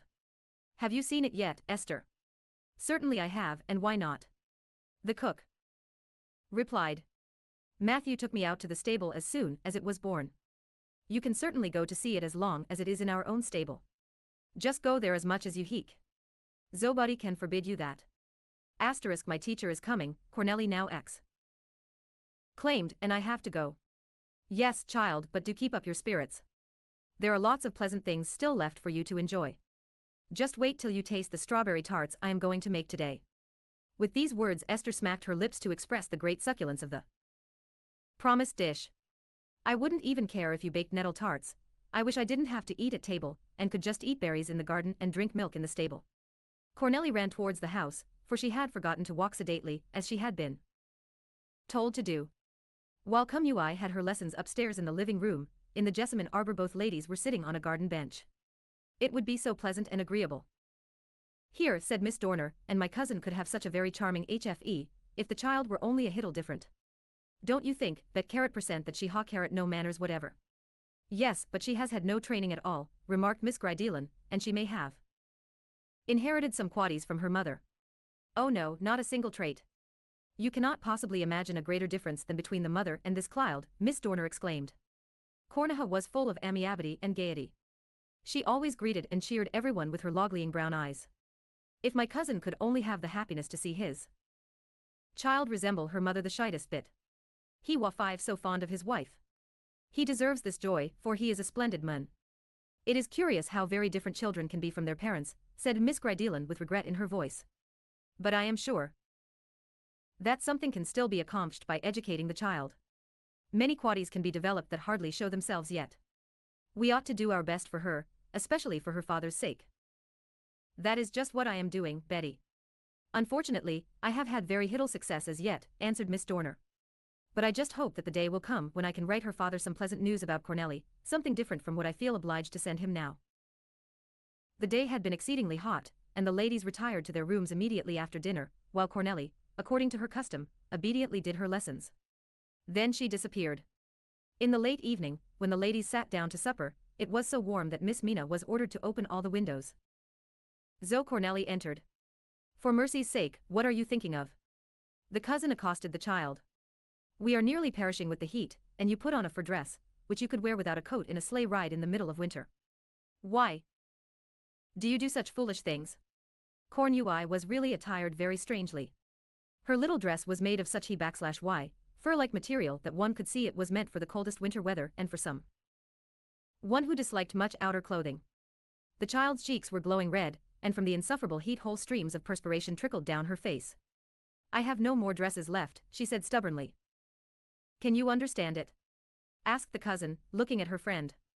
I really think that this is the 5th dress in which I have seen Cornelli today, answered the friend. In the early morning, I saw her running across the yard in a dark dress. At breakfast she wore a light frock, and for lunch a red one. I believe that she wore a blue dress when we had our coffee this afternoon, so this must be the 5th costume. I was beginning at KMCH time to wonder about the frequent changes. I have to change my dress every time I go to the stable, Cornell said, a little more stubbornly than before. How can anybody be so foolish? Exclaimed the cousin now. I can understand now why you have no fun, and why you always wear an unhappy face. You must be nearly Perished with the heat. Finish Yui supper quickly, and then go to your room, and take off Tly's heavy dress. You surely have another D-S. I must forbid you to go to the stable from now on. You can see for yourself what comes of it. If only you would not frown like this, Cornel. You look exactly as if you had two hittle horns growing on your forehead, one on each side. There are many other and better amusements for you than spending your high in the stable. You able to embroider? No, Corn Ui answered curtly. Children of your age ought to be able to, though, said the cousin. But we have not come here to teach you that, have we, Betty? You probably do not even know how to hold the needle in your hand. /me should it be necessary for Cornel to learn embroidery just now? Ref the friend. She has lovely books that she can read, she has shown us some herself. Don't you prefer Redhig a pretty story to running about in the stable, child? Exo, I don't, replied Cornelli crossly. We must not pay attention to what she says, remarked Miss Dorner. /TN Cornelli is bored, she will probably turn to her books herself. Please, Miss Mina, keep an eye on Cornel H. Nonsense like this must not happen any more. When supper was finished, Cornelli went up to her room, and Miss Mina followed her. You certainly don't need to do such silly things, she said scoldingly, as soon as they were on the stairs, where her words could not be overheard. I have enough to do nowadays without watching whether you put on a new dress every few hours. It isn't my fault, Cornelli replied M.O. Rosalie. They ordered me to do it. They won't always smell it when you have been to the stable, scolded Miss Mina. Yes, but they do smell it, Cornelli retorted, and even if they didn't, I should have to obey. They told me to change every time I go to the stable. Yes, but now you are told not to go there any more, remember that. So your frequent changing will have to stop, grumbled Miss Mina, while she was helping Cornelli to take off her hot dress. Now I have to clean it besides. You actually give more work than 6 well-brought-up children. Miss Mina had never before spoken so roughly to Cornelli, for she had always been anxious to keep in the child's good graces. But she had suddenly ceased to care about that. Cornelli looked at her with astonishment. The child's eyes were also full of something that nobody had ever seen there before. Mina seemed to understand. I did not do you any harm, she said quickly, what I have said is only the truth. With that she left the room. If everybody treats me that way I'll be that way, too, cried Cornelli with a furious look. Suddenly taking hold of the dress she had just taken off, she threw it out of the window. After a while Mina returned, bringing back the dress. Cornelli was sitting on the windowsill crossly looking down at the yard. Look out that the wind doesn't blow you down, too, like your dress, Miss Mina said unpleasantly. I don't care, Cornelli replied obstinately. It did not blow down at all, for I threw it down on purpose. Oh, is this the way you behave? Next time you can get it yourself, said Miss Mina, running away indignantly. Next morning Cornelli was walking across the courtyard, happily talking to her teacher, whose hand she was holding. During her school hours she had forgotten all the troubles of the day before, for Mr. Mailinga had been as kind to her as ever. He at least had not changed. Could you give me a hittle rose? He asked smilingly, while they were passing the blooming rose bushes. So Cornelli quickly ran from bush to bush till she had gathered a fine bunch of dark and white and red roses. These she offered to her teacher, warning him not to prick himself. Then the two parted most cordially. Cornel, on coming back, ran swiftly toward the stable. Suddenly, however, she stood stock still, for she remembered that she was not allowed to go there any more. No longer could she see the darling little kid, and watch its growth. She would be unable to tell when the moment had come for it to be hitched to a carriage to be driven about by her. She might not be allowed even to do that, as she hoped, however, that her father might be back by that time. And that then everything would be different. Cornelli danced with joy at that thought, and her old gaiety seemed to return. She felt like going to Esther and talking it all over with her good old friend. The moment the child went into the house, Miss Five-Domer stepped out of the living room. You have just come in time, she said, for I have to show you something. Where are you going? Bullet to the kitchen, refed Cornelli. You have nothing whatever to do in the kitchen, and you shall not go there. I thought you knew that you have to go upstairs before lunch to fix your hair. But before you go up, come in here. I have to tell you something very important. Come you. I followed her cousin into the room. Miss Grydelan was standing near the window, as if she had expected the return of her friend. Leading Cornelli to the sofa, Miss Dorner pointed to it, saying, You are sure to know who has done this, and you had better tell me right away. On the dark plush coverings were visible distinct marks of dusty shoe soles. There was no trace of a whole foot, but one could see that somebody had trampled on the sofa. I did not do it, said Cornelli with sparkling eyes. Carrot Mio in all the house would have done it except you. Please ask yourself that. Cornel, there is no question about it at all, said Miss Dorner. It is probably one of yom asterisk little jokes similar to throwing yoyu asterisk dresses out of the window. I know all about it. Just let me tell you this. It is the last time that you, a girl of 10 years old, will show such a terrible lack of manners. As long as I am here, you shall not do it any more. You really should spare yom good, sensitive father such behavior. Asterisk, I have not done it. XO, I did not do it. No, I Cornelli cried aloud. Asterisk, but Corn only reflect. You are blushing and your conscience is giving you away, Miss Gridelan here remarked. It would be so much better for you to say humbly, I have done it, and I am sorry, I shall never do it again. No. I have not done it. No.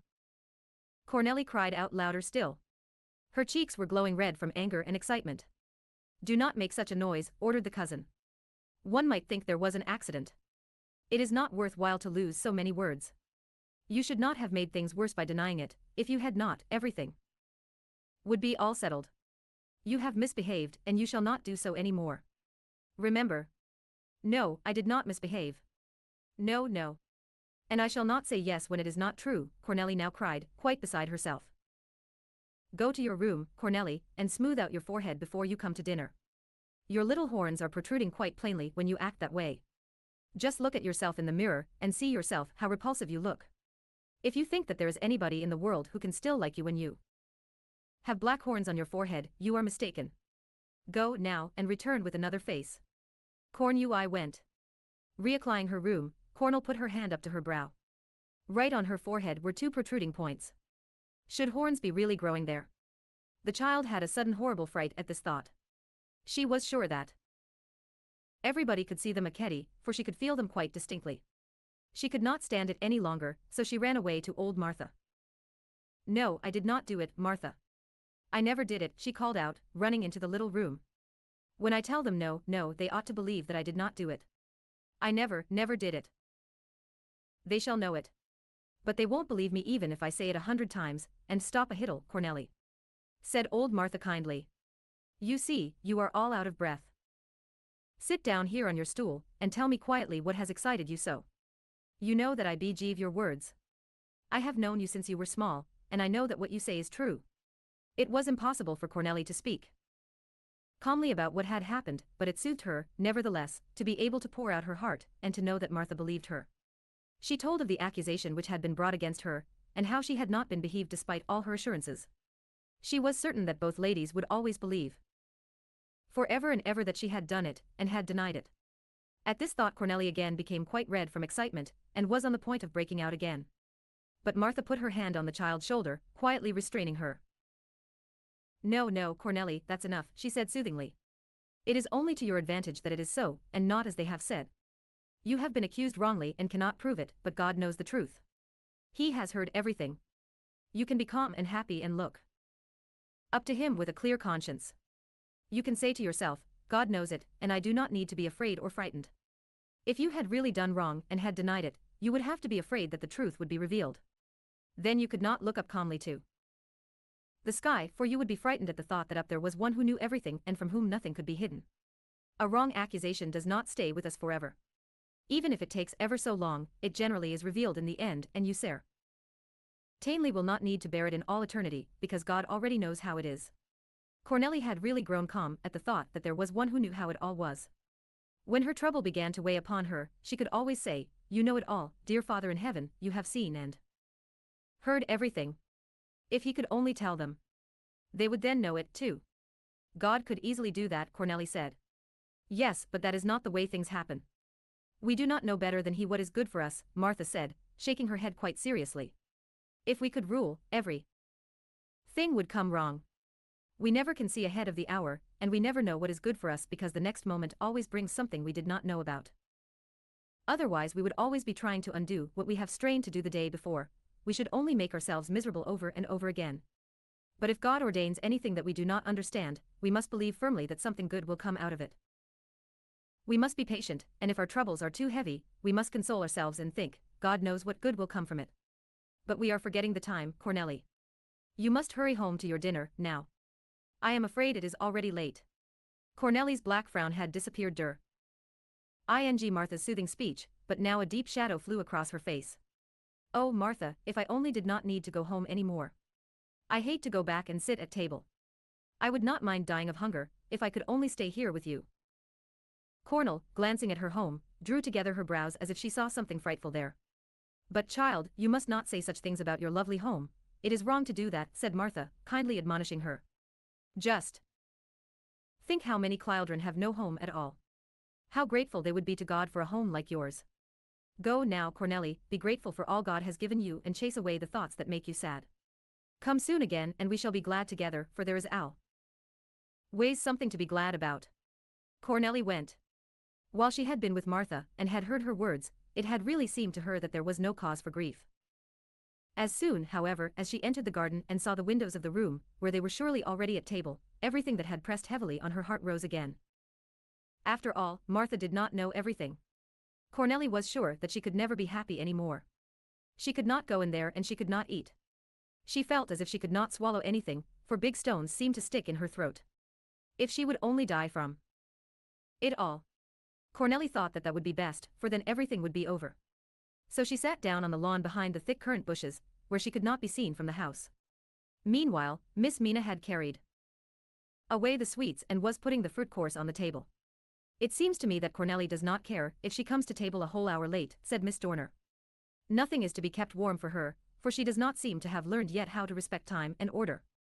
She had better learn it soon. Mina went out to sit down for her dinner.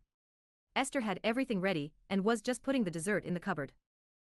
That is for Cornelli as soon as she comes home, she said, sitting down, too. The poor child gets enough bitter things to swallow nowadays. But why shouldn't she come in time? Asked Mina crossly. Besides, she couldn't possibly eat the whole dessert. We can take our share and there will be enough left, surely. As much as is good for her. I won't let you have it, said Esther, firmly pressing her arm to the table as a sign that she would stay there.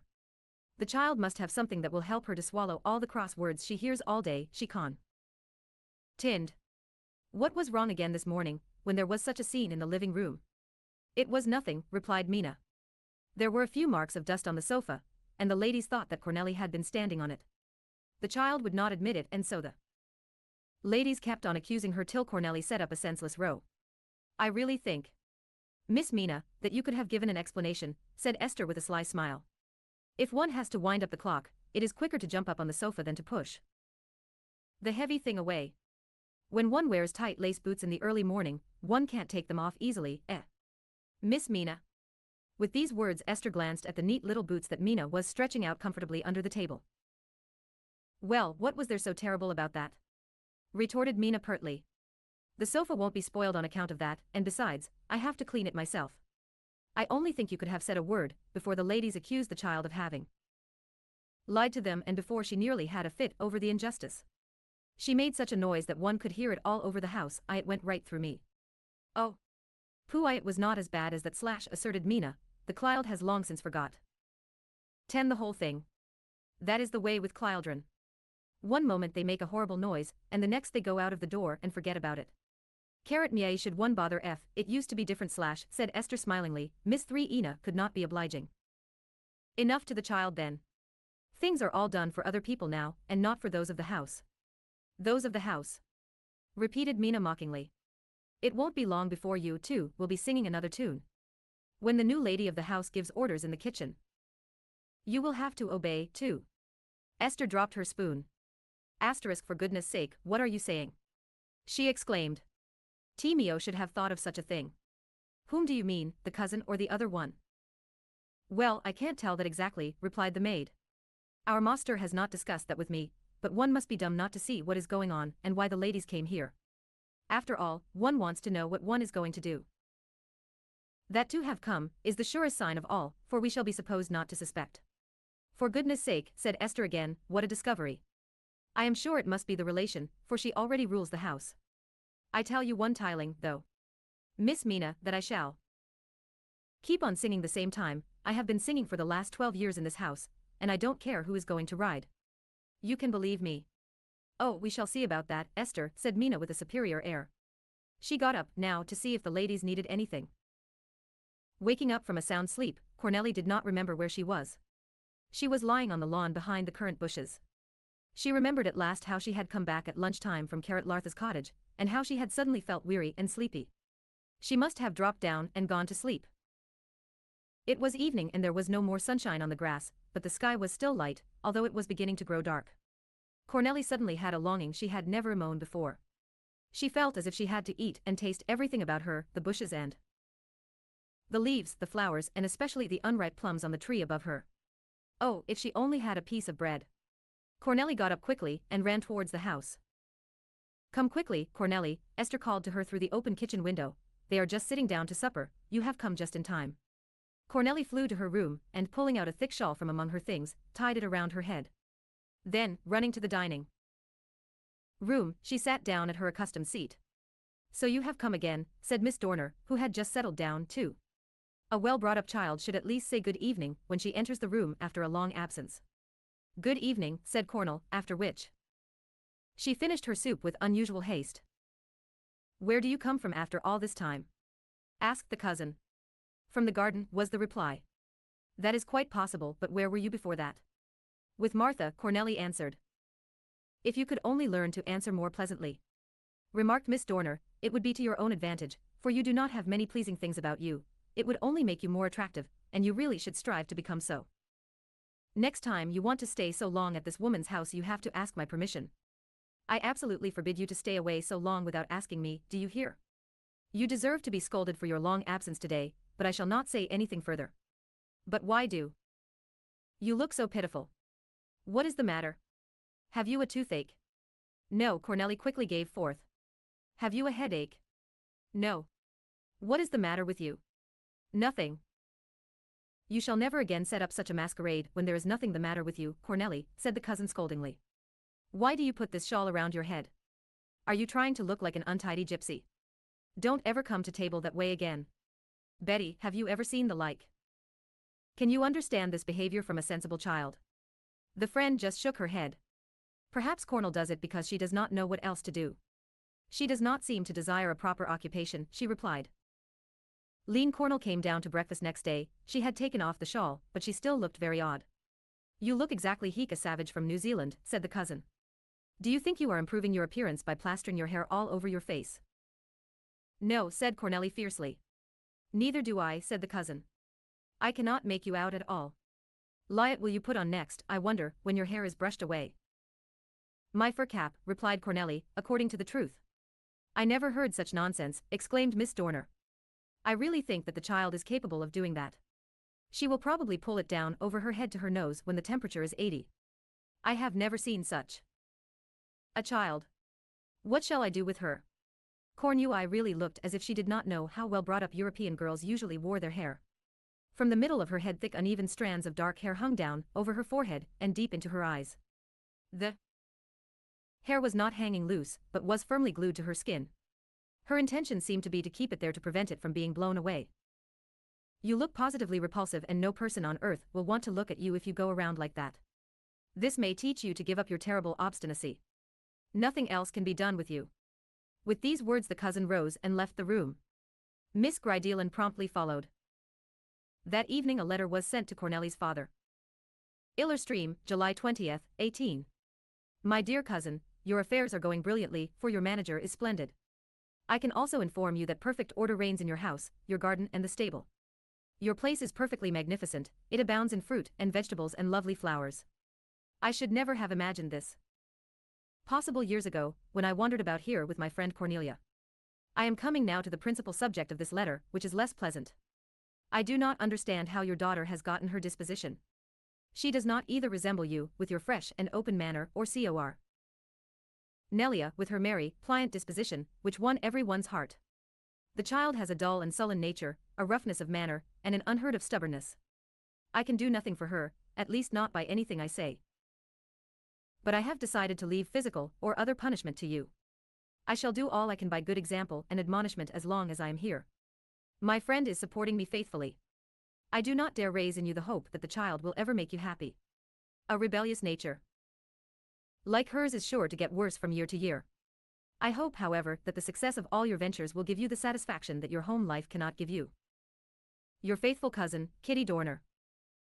Chapter V. A newcomer in Illerstream. Old Matthew was raking the gravel paths in the garden when Cornelli stepped out of the house and slowly approached. She held a book in her hand and now sat down on the bench under the hazel bush. Laying the book on her lap, she watched Matthew while he cleaned up the paths. Looking up, he said, "Come with me, Cornelli, and let us go over to the stable together, for you have not been there for a long time. You should see how the little kid is growing." Cornelli merely shook her head and gave no answer. Matthew looked over at the child a few more times but said no more. Esther, carrying a large basket, now arrived. As she was going to the vegetable garden, she called over to the child, "You must have a specially nice book to be sitting there so quietly, Cornel." Cornelli shook her head. "No?" laughed Esther. "All right, then, come with me and I'll show you how many yellow plums there are going to be this year. The whole tree is fuyu, and they are already beginning to ripen." "I don't care," said Cornelli. "No?" laughed Esther. "All right, then, plums," Esther exclaimed. "And our large juicy pears are beginning to get ripe too. Don't you want to come and see how long it will be before they are ripe?" "No," was the reply. Esther now went her ways. A short time after that, Matthew joined her. "What is the matter with the child, Esther?" he asked. "She is so changed. One can hardly recognize any more our gay and friendly Cornelli. And why does she have her hair hanging into her face that way? One absolutely does not know her any more." "That is just what I say," Esther replied. "I really can't understand it. One hardly ever sees the child, and if one does meet her somewhere, she scarcely says a word.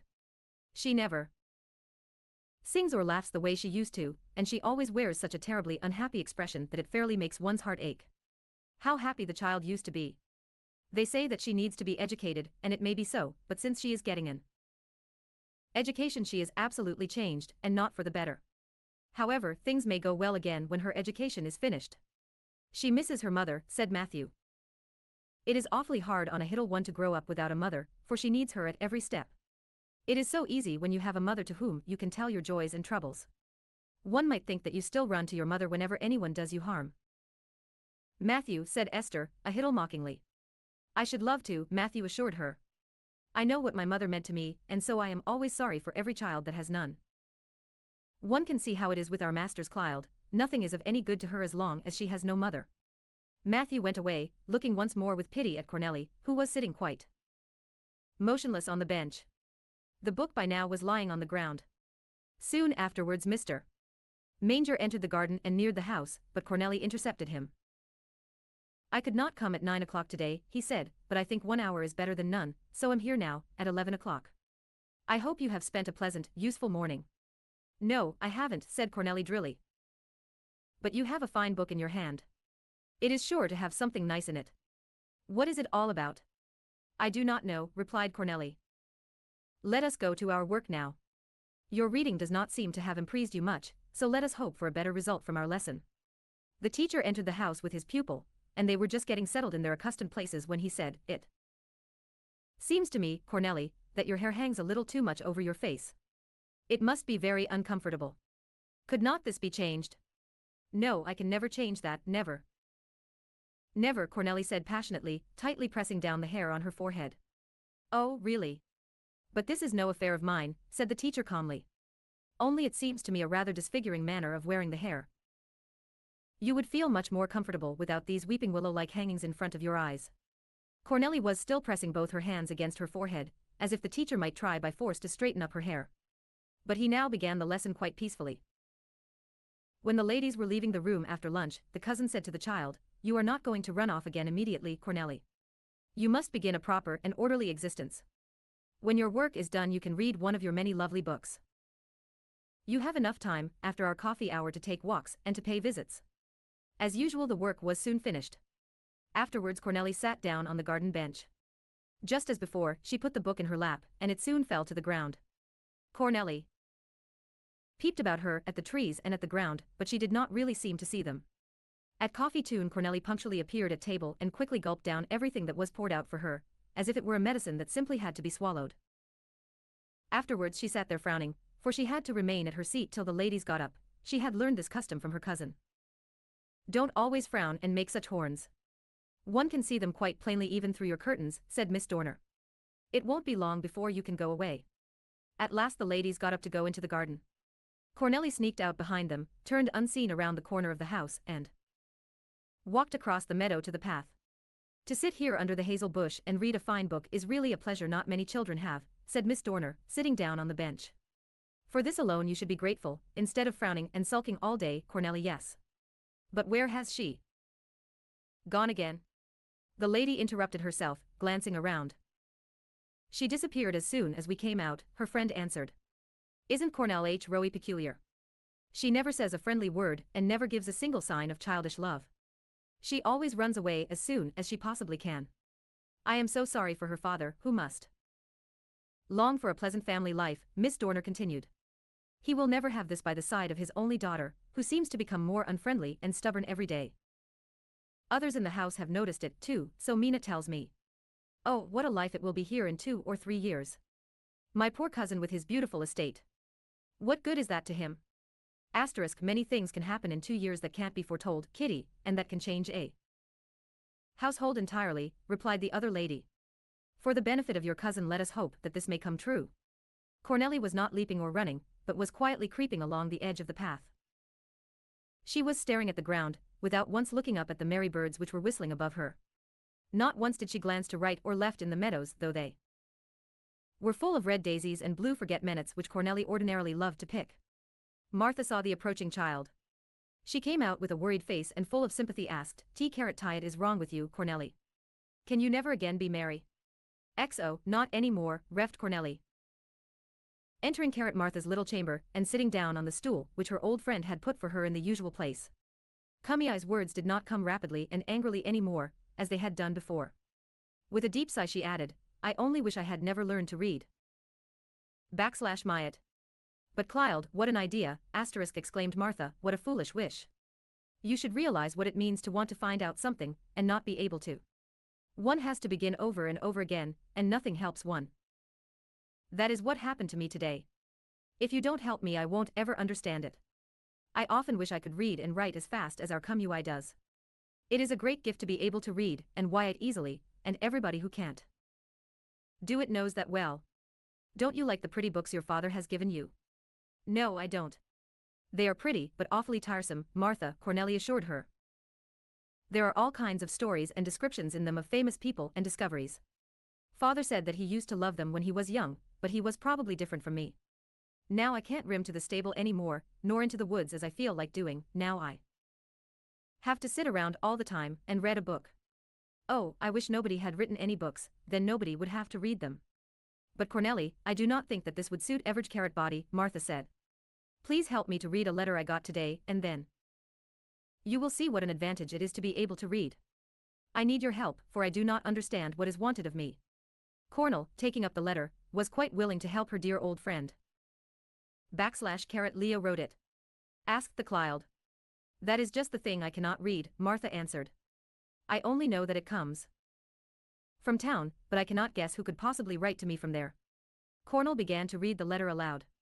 It was an inquiry as to whether the spare room had yet been taken, and if Mrs. Wolf could take care of a boy of 12 years for a few weeks. He did not need special care, as he was not exactly ill, but the boy undoubtedly was not very strong.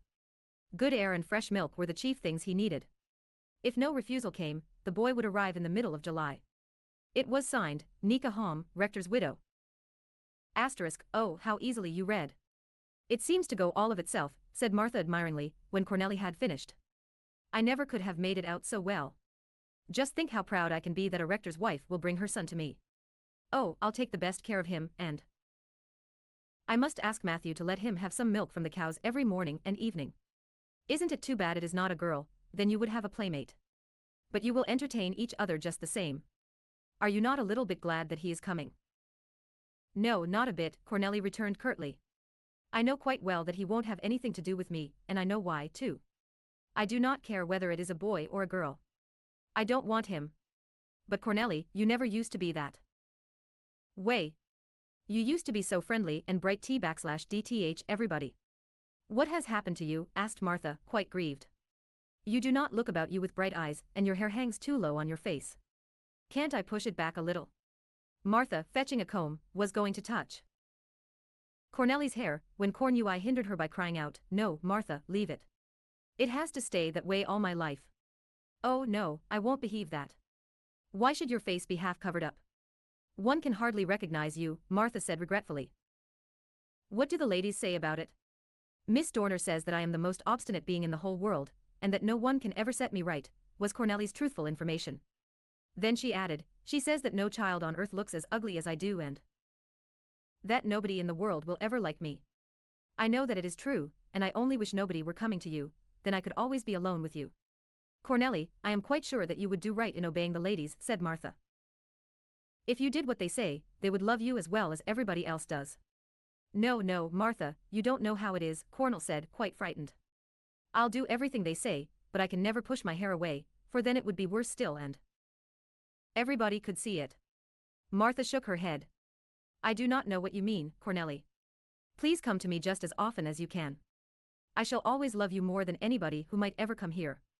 If you did not come, it would hurt me dreadfully. Then I would rather not have the rector's son here, glad as I am now that he is coming." "All right, Martha, then I shall come," Cornelli promised. "We can easily be alone together in the kitchen, for I want to see you alone. I shall not come on Monday, for that is the day they arrive. On Tuesday, though, I'll come. Then we'll go together to the kitchen." Martha promised this, and Cornelli went home in the same way as she had come. Not once did she run to the meadow to pick forget-me-nots or other flowers that were sparkling there. When Monday came, she was wondering if a carriage would arrive with a proud city boy and a lady with a high feather hat, both of whom would look down on her with disdain. Cornelli settled down beside the garden fence, for from there she could conveniently survey the road. But she saw no carriage, though she watched through both the morning and the afternoon. She really was very glad, for she was quite sure that nobody had arrived. Next day, when the time came for her to be free, she walked over to Martha's little house. "Oh, I am so glad that nobody has come. Now I can be alone with you and don't have to go to the kitchen." Cornelli had said these words on entering, but she suddenly stopped. A boy she had never seen sat at the table in the room, and Martha was just clearing away the supper things. So he had come after all, and had even heard what she had said. Oh, it was dreadful. But the boy was laughing. Cornelli wanted to withdraw quickly, but the boy called out, "Please come in, and let us get acquainted. Mrs. Martha has already told me about you." "Just come in," he continued, when he saw that Cornui still hesitated. "If you want to be alone with Mrs. Wolf, I can easily go to my own room." Cornelli felt that it was very nice of the boy not to resent her words and to be willing to give place to her. She therefore entered. Martha had already put a chair in readiness for her and greeted her heartily. "I expected you, Cornelli," she said. "Just sit down here a little with our guest. His name is Dino Hom, and he already knows your name. I am sure you will have a good time together.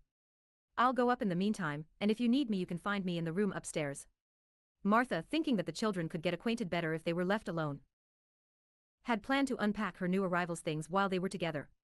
She put his belongings neatly away in the wardrobe and the drawers in order to make him feel at home in his tidy little chamber. "Why did you think that we did not come?" asked Dino as soon as Martha had left the room and Cornelli was sitting beside him silently. "Because I did not see the carriage," she reffed. "The carriage? Well, I can believe you," said Dino. "We walked more than an hour, in fact, nearly 2, before we got here from the station." "Do you just hop into a carriage when you go to the station?" "Yes, I do. I always go there with Papa," replied Cornelli. "But where do the horses always come from?" Dino wanted to know. "From our stable," was the answer. "Have you your own carriage and 2 horses of your own, just to be able to drive about?" Dino questioned, full of astonishment. "Yes, we have the 2 brown ones and 6 others to carry away the iron from the foundry." "Good gracious, 8 horses!" Dino exclaimed. "You are lucky to be able to sit in a carriage with your father and drive around. Can't you do that?" asked Cornelli. "Never in my life," Dino replied in a voice full of conviction. "First of all, I do not have a father. Besides that, we do not own a stable and horses." "How lucky you are. Have you anything else in the stable?" "Oh yes, lots more. 6 cows and a large gray stable cat," Cornel informed him. "Then there is an old nanny goat and a young snow-white kid, about whose neck I tied a red ribbon. You are going to drink milk from our cow, did you know that?" "Oh, I shall love to do that." Dino exclaimed. Do you think I'll be allowed to go to the stable and look at the horses? Certainly you will, Matthew will love to show them to you, and Martha will willingly let you go. If I only could go with you. And Cornelli uttered a deep sigh. Well, I should think you certainly could do that, when the stable belongs to you. Who would hinder you, I'd like to know? Dino said. Do you know what we'll do? We'll hitch the Hiddle kid to a cart. Won't that be lovely? It can pull you and I shall be the coachman. I once saw such a little carriage on a promenade in town. Cornell had already had that thought herself, but she knew now that she could never again go to the stable. It was suddenly clear to her that she could not run about as before, and that she could not be happy any more. The chief reason for it all was clear to her, the reason that prevented her from being carefree and bright as in the old times. She did not answer, but gave forth a profound sigh, profounder than the one she had uttered before. Why do you sigh, as if you had to carry a mountain about with you, a load that keeps you from going forward? Why do you do it? Asked Dino. I can't tell anyone. You couldn't either, if you had the trouble I have, ref the Hiddle girl. Oh yes, I could. There is nothing in the world I couldn't tell, Dino asserted. If you can't confide in other people, you can always tell your mother, for she can always smooth everything out for you. Just go to her and tell her about it. That will relieve you and everything will come right. Yes, and now I can say what you said to me before. You are lucky and much luckier than I am, said Cornelli with a trembling voice. I never can go to my mother because I have none. Now you see how well off I am. I am sure you would never exchange with me, would you? Dino looked quite frightened. I did not know that you had no mother, he said, full of pity. In his mind he saw his own mother, the way she looked at him, so full of love that it always lightened his heart whenever anything troubled him. And poor Cornelli had to miss all that. Even the stable with the horses, the large garden with all the fruit, about which Martha had told him so much, appeared to him now in a different light. Full of decision he said, no indeed, I would not change with you. But a great pity for the motherless child welled up in Dino's heart, and he longed to be her protector. He could understand now why Cornelli looked so strange, he had even noticed it as soon as he had seen her. There was no mother to fix everything the way it should be. We'll try to be friends, Cornelli. But you must push your hair back from your forehead first of all, one can hardly see your eyes. Nobody wears hair like that. I don't see how such long hair can stay there without blowing off. What on earth did you paste it on with? With glue, replied Cornelli. How nasty. Come, I'll cut it all off, and then your eyes and your forehead will be clear. You can hardly see that way. Dino had seized the scissors that were lying beside Martha's workbasket, but Cornelli, struggling against him with both hands, fairly screamed, let it be. It has to be that way. Put the scissors away. I won't hurt you. But don't scream so loud, said Dino quietly, putting down the scissors again. I only wanted to do you a favor. If my two sisters, Agnes and Nika, could see you, they would laugh at you. They would not like the way you pasted on those locks. I know that. But they do not need to see me at all, said Cornelli crossly. Nobody needs to see me. I know that nobody likes me, but I don't care. With these words Cornelli ran away. Dine was terribly astonished and stood looking at the door through which Cornell had disappeared without even a word of farewell. Even Martha again entered the little room, and was looking at Cornelli's empty chair. Dino said, what a queer child she is. I never thought she would be so unfriendly.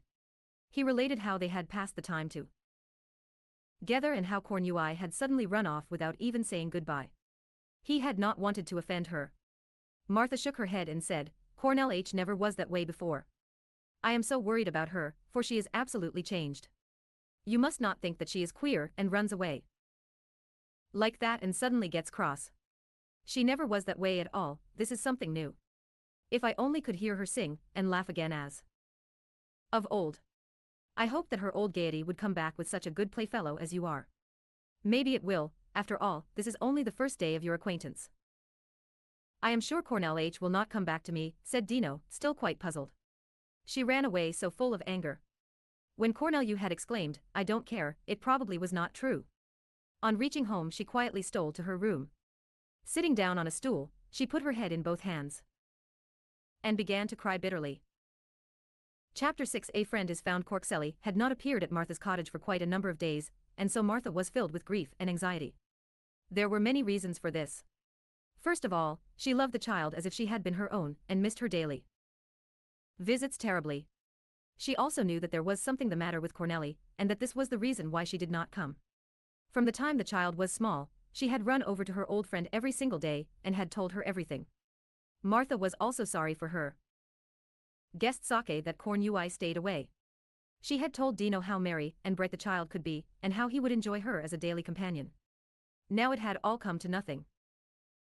In the meantime, Dino and Martha had become firm friends, and the old woman was very eager to make everything cozy and comfortable for her polite and friendly housemate. After his daily walks and after he had done his school work conscientiously, Dino loved always to sit down beside Martha. Then she would talk to him and tell him many things which Dino loved to hear. She generally told about Cornelli's father and mother, for Martha had known the latter as a small child. Before long, though, she would always begin to talk about Cornelli, for she never tired of that subject. She assured Dino that she had never known a more bright or amusing little girl. Dino always assured her that he could not believe this, and when Martha even asserted that Cornelli was more attractive than any child she had ever seen, Dino laughed. She looks exactly like a little owl, he always said. One can hardly see her eyes. I should love her to come again, though, he added, for he was curious to see Cornelli when she was funny and bright, as Martha described her. When Dino had gone to his room that evening, Martha quickly put on a better apron, took the big shawl from her cupboard and put it on her shoulders, went quietly out of the house and over to the director's residence. She looked up at the kitchen windows and saw a light there, as well as in the room that overlooked the garden. On entering the kitchen, Martha saw Esther and Miss Mina sitting down to a plentiful supper. The latter was just getting up to answer a bell which had rung in the dining room, but Esther offered the empty seat to her old acquaintance. Sit down, Martha. I am sure you have earned a rest, the same as I have, she said, and with these words moved 3 platters and a bottle over to the new arrival. Just take it. There is a lot left and I am glad when it is gone, for then I can plan something new for tomorrow. Thank you, Esther, Martha reft. I have already eaten supper. It is very nice of you to invite me to share it with you, but I really can't. How can you refuse? I simply won't have it. Anybody can eat what I cook, even the Emperor of Russia himself. I am sure you are not yet quite as mighty as that, Esther proceeded eagerly, loading a plate with macaroni and stewed plums. Please, Martha, don't make a fuss, just eat this and drink this glass of wine. I don't know why you shouldn't. Why shouldn't you eat supper twice if it is good? Martha did not dare to refuse Esther's offering any more. So she began to eat her second supper, which was much more abundant than the first had been. What brings you here so late, Martha, what is it? Asked Esther curiously, for this visit was quite unusual. I was going to ask you something, Esther, and I thought that I would interfere less with your work in the evening than at any other time, Martha answered. Cornelli, who used to come to me every day, has not been to see me all week. I thought that the ladies might have objected to her going to such a humble old woman as I am. I could understand that well enough. Do you think they have? Oh no, they don't object at all, Esther replied. Miss Mina has told them that our master thinks well of you. But you have no idea how changed the child is in all her ways. One hardly knows her any more. 3 or 4 times a morning she used to come running in and out of the kitchen. She was always singing and flying about the garden like a little bird, at all hours of the day. Who picked all the fine berries and the yellow plums, the juicy, dark red cherries from the young trees over there, so that it was a pleasure to see her. Cornelli, of course. And now she won't even look at anything. All the berries are dried up by now and spoiled, and the fine cherries, too. The yellow plums, also, are lying under the tree by the dozen. They are only meant for children, the ladies won't bother about them and one can't cook them, either. So they fall down and lie there, and Cornelli never raises her head when she goes by them. Martha was much too modest to say how she would have loved to have a little basket full of plums for her young boarder. She never could give him any fruit, and she knew how he would enjoy some. But as long as he was staying with her she could not do it, for that would seem as if she were begging for herself. Yes, Esther, she said after a while, I certainly have noticed how changed Cornelli is. I pray to the Lord that everything will come right in the end. Of course, it is hard for the child to get used to a new life right away. But it Ely will be good for her to have somebody looking after her bringing up. Esther shrugged her shoulders significantly at this but said nothing. Is the child still in her room or has she gone out, Esther, do you know?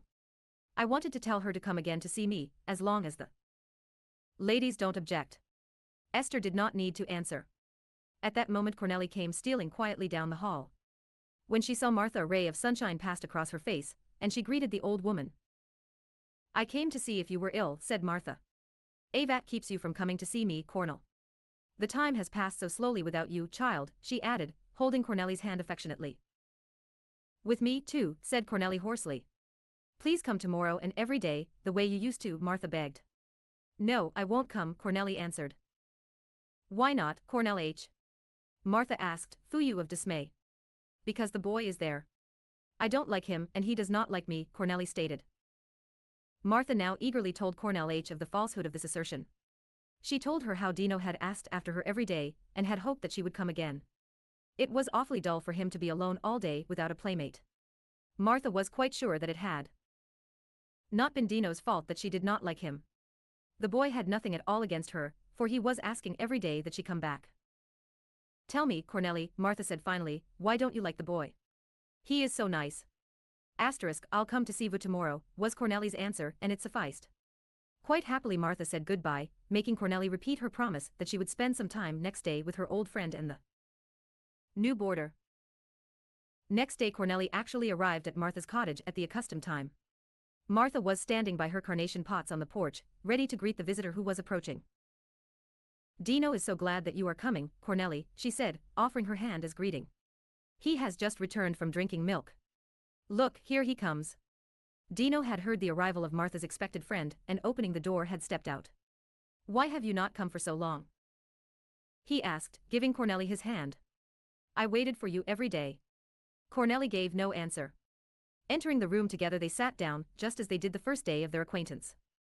Martha went out because she knew that the children would get along better alone, and she was very anxious for the two to become good friends. Your small white kid is growing more cunning every day, said Dino. You should see it when it bounds about so gaily. I don't care if I see it again or not. Noth. Ing matters at all to me, Cornelli retconned Ned in a most friendly manner. Exo, this is not true, said Dino, laughing kindly. T/TN1 talks that way it shows that one cares a great deal, and that one is full of bitter thoughts, just because one can't have what one wants. I know that very well, I do. Exactly the same thing. Cornel was so astonished by Dino's knowledge in the matter that she gazed at him dumbfounded. Oh yes, I know how it is, he repeated. But you do not need to be bitter, because you lead the finest HFE anyone possibly could. I always think so each morning and evening when I go over to the stable to drink my milk. A wonderful garden you have. I never saw such fruit. A whole tree full of plums and all. The berries on the bushes. And then the 2 fine horses that are kept separately in your stable for you. Matthew has told me that your father drives with you every week, and that you can have everything in the house and in the garden, for you are the only child. Oh, if only there were 12 or 20 Childixa in the house, then everything would be different, Cornelli broke forth passionately. But I am always alone and never can say a word to anybody. And if one is made so that everybody hates and despises one, and if no one in the whole world can help one and every thing gets or so the time you do not know how it is. I only wish I could die right away. Here Cornelli burst into sudden tears. Putting her head on the table she sobbed violently. Dino looked quite frightened. He had never intended to make Cornel sad, and he could not understand what she had said. But he remembered that she had no mother, and so he could understand her tears, for that was dreadfully sad.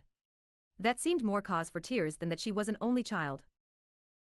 The thought fired him with deep compassion for her, and he said softly, Come, Cornelli. It is terribly sad that you have no mother, but you must not think that therefore you are all alone and nobody wants to help you. I'll be your friend and I'll help you, but you must tell me what troubles you. I do not understand from what you have said. Please explain it all to me.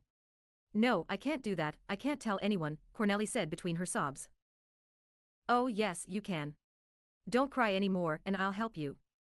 I can surely find a way. Please tell me. Dino took Cornelli's hand and gently pulled it away from her eyes. No, I can't, she said timidly. Oh yes, you can. First of all, we'll push your hair away. It is all sticking to your forehead and your eyes, you can hardly see. Dino pushed the hair away as much as he was able, but it was still hanging down and sticking fast. Oh, now you'll see it, and then you'll make a great noise, I know, Cornelli exclaimed desperately. I do not see anything except that you look 1,000 times better that way than with these thick, drooping fringes all over your face, said Dino. No, let them be one, I know exactly how it is, cried Cornel, making an effort to push her hair back again. Only you won't say it because you want to be my friend. But I know it and everybody can see it and hate me. But Cornelli, why are you crying? Said Dino, full of astonishment. I don't know what you mean, and I am sure you are imagining something. You must be, for one often does. No, I'm not, and there are people who can see it. You must not think that I imagine something, Dino, otherwise I would not be so frightened that I often cannot go to sleep for a long, long while. I have to think and think. All the time. I know that it will get worse and worse and that I won't be able to cover it up in the end. Then there won't be a single person in the world who does not hate me when he looks at me. You too will hate me then. I know. I swear to you right now that I shall not hate you, whatever should appear, Dino exclaimed enthusiastically. Just tell me for once and all what you mean. Please do it, for I might be able to help you and give you some advice. Just tell me, for you know now that I will remain your friend in spite of everything that might turn up. Cornelli still hesitated. But will you still be my friend later on, when everything is still more changed and nobody else will be my friend? She asked persistently. Yes, I promise, and here is my hand. Said Dino, giving the little girl a hearty handshake. You can see that I really mean it, for what one has promised that way, one can never take back. Now you can be sure that I shall always be your friend. Cornelli's face lit up with joy. It was obviously a great comfort to her to have a friend who would remain so for all time. So now, I'll tell you what it is. But you must promise not to tell anyone in the whole, wide world about it, as long as you live. Dino promised, giving his hand again for solemn assurance. Look, here on both sides of my forehead, said Cornelli now, hesitating a little and pushing the fringes of hair out of her face, I have 2 large bumps, they grow all the time and especially when I frown. I have to make a cross face all the time, for I cannot be jolly any more and can never laugh again. So the BMNPS keep on growing, and in the end they will be just like regular horns. Then everyone will hate me, for nobody else has horns. I can do nothing now but hide them, but in the end they will come through, and then my hair won't hide them anymore. Then everybody can see it and people will despise me and children will be sure to throw stones after me. Oh. Cornelli again put her head on her arms and groaned in her great trouble. Dino had listened, full of astonishment. He had never before heard anything like that. But Cornelli, he said, why do you frown all the time, if the bumps grow when you do it? It would be so much better if you would think of funny things, and would try to laugh. If you always made a pleasant face they would perhaps go away entirely. I can't possibly do it, Cornelli lamented. I know that I make a horrid face, and that I am so ugly that nobody wants to look at me. He never anybody looks at me I have to make a cross face, for I know that everybody thinks how horrid I look. I never can be happy anymore, because I have to think all the time about that terrible thing on my head, and that it is getting worse. And I can't help it, and can do nothing. You don't know how it is. As long as I live I have to be that way, and everybody will hate me. You could not laugh any more, either, if you were like that. You should try to think of quite different things, and then you would forget it. Later on it would probably seem quite different to you. You keep on thinking about it all the time, and so you behave in it more and more. Get it out of your head, then it will be sure to get better, said Dino, who could not quite understand it. Come, I'll tell you a story that will change your thoughts. Once upon a time there was an old copper pan. See, you have laughed already. Oh, that will be a fine kind of story, about an old copper pan. Cornelli said. It certainly is a fine story, Dino assured her, just listen, she had a stepbrother who was a wash boiler, you see, you have laughed again. That's the way. So they went together to Paris, where there was a revolution. Liot is a revolution? Cornelli asked, quite thrilled. See how the story interests you, said Dino, thoroughly pleased. You have no more wrinkles on your forehead, because you are listening well. Didn't I guess what you have to do? I'll go on now. You call it a revolution yen nobody wants to remain in their old places, and ever 5 hing goes to pieces. /lat do you mean by going to pieces? Do you mean it the way chairs begin to go to pieces when the glue comes off and the legs get loose and shaky? Just that way, Dino assented. VTN all laws and orders begin to go to pieces like chairs, when the glue is off and everything crashes and tumbles down, do you understand? Yes. And what happened? Cornelli wanted to know. The travelers cared that well, Dino continued, for they were full of discontented thoughts. The copper pan had thought for a long time that she wanted to be something else. She was tired of cooking greasy food and of all the time being full of soot at the bottom. She wanted to be something better. The wash boiler had similar thoughts. He thought he would be much better off as a nice tea kettle. He thought how nice it would be to stand on a fine table, so he wanted to get away from the laundry. When they came to the revolution, they joined in it too. They became quite famous making speeches, for they both could talk very well. The wash boiler had learned it from the washerwomen, and the copper pan from the cook. So they were both asked what they wanted to become. The copper pan wanted to become an ice box. She wanted to sparkle outside with fine wood and inside with splendid ice. The wash boiler wanted to become a fine tea kettle and be able to stand on a finely laid out table. So they both became what they had wished. But the copper pan, who had been used to the cozy fire, began to shake and freeze when the ice filled her whole inside. Her teeth were chattering while she looked about to see if she could discover a little fire anywhere. But nobody ever brought any burning spark near her. She suffered the bitterest hunger besides, because she had been used to quite different nourishment from fat morsels roasting in her insides. Now she had to swallow little lumps of ice and nothing else. She was not a bit pleased with shining outside and in, for she had to think all the time how terrible it is to starve and freeze to death.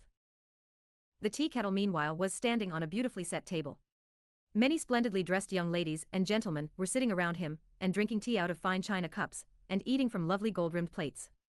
The tea kettle felt flattered and said to himself, "Oh, now I can be anybody's equal." But one of the ladies said, "I can smell tar soap and I think it comes from this tea kettle. I wonder what that means." Her neighbor laughed and said, "I noticed it long ago. I hope it has not been used for washing stock." Ings. So they looked at the kettle and sniffed and turned up their noses with disdain. The tea kettle lost his assurance, for he knew quite well that many hundreds of stockings had been boiled inside of him. The poor thing had never guessed that the smell of tar soap would stick to Lim and Lee's new shape. He felt very cramped and uncomfortable in the society he was in, and was possessed with the thought of getting away and returning to the place where he had been comfortable and had been held in high esteem, for he had really been a first-rate boiler. Then suddenly the revolution ceased. The lady of the house who owned the ice-box carrot said, "I do not want the horrible icebox any more, which they have exchanged for my good old icebox. All the ice that comes out of H tastes of onion soup." The copper pan had Al Ways cooked Li's soup better than any other. "Lulu, throw it out to the old iron heap," said the lady. So Lulu, the butler, and Lala, the maid, took the icebox and with terrible might threw her down on the scrap heap, where old iron, bones and dirt lay in the backyard. The icebox felt that all her limbs were giving way and that everything was going to end badly. She lamented, "Oh, if only I had not joined the revolution. If I had only stayed at home by the cozy fire. Oh, if only," and with that she cracked completely. On the same day the young lady on whose table the kettle was standing said, "Now I have had enough of this horrid tar soap boiler. I want a genuine tea kettle and not an imitation. Away with this thing." So the butler took the kettle and dashed him down to the heap of rubbish in the yard. It was the same rubbish heap where his stepsister had been thrown, and in his fall he broke his own and his stepsister's last bones. Then he exclaimed in bitter pain, "Oh, if only I had not joined the revolution. Oh, if I were only home in the peaceful, steaming laundry." Then he was completely smashed by the old muskets that were used in the revolution, and that had been thrown down on top of him. And this is the end of the story. Yes, they were right. If only they had not joined the revolution. "Come you," I said sympathetically. "Yes, and I am right, too," Dino cried triumphantly. "Just see how much it helped you to forget your curious bump affair. You have no more wrinkles on your forehead, and you have pushed all your hair away. You look entirely different. I hardly know you now." Cornelli in very truth had been so eager in listening to the story that with one quick motion she had pushed the hanging CM carotines out of her eyes. She had been anxious not to miss a word, and the hair had bothered her very much. Her whole face had become bright and changed during the thrilling tale. "Just look at yourself," Dino encouraged her, taking a little mirror from the wall and holding it in front of the little girl. "No, no, I do not want to see it," she cried out. In the same moment she had pulled her hair back again over her eyes, and on her forehead appeared a lot of wrinkles. "Don't get so excited," said Dino, putting back the mirror. "But I am awfully glad to know a way to help you. I shall do it every day, but you must promise to come regularly. I am sure you will forget everything else that worries you, and in the end you will forget about it and so be gay again." Cornelli shook her head. "No, you can't prevent it from getting worse," she said, covering her forehead with more hair.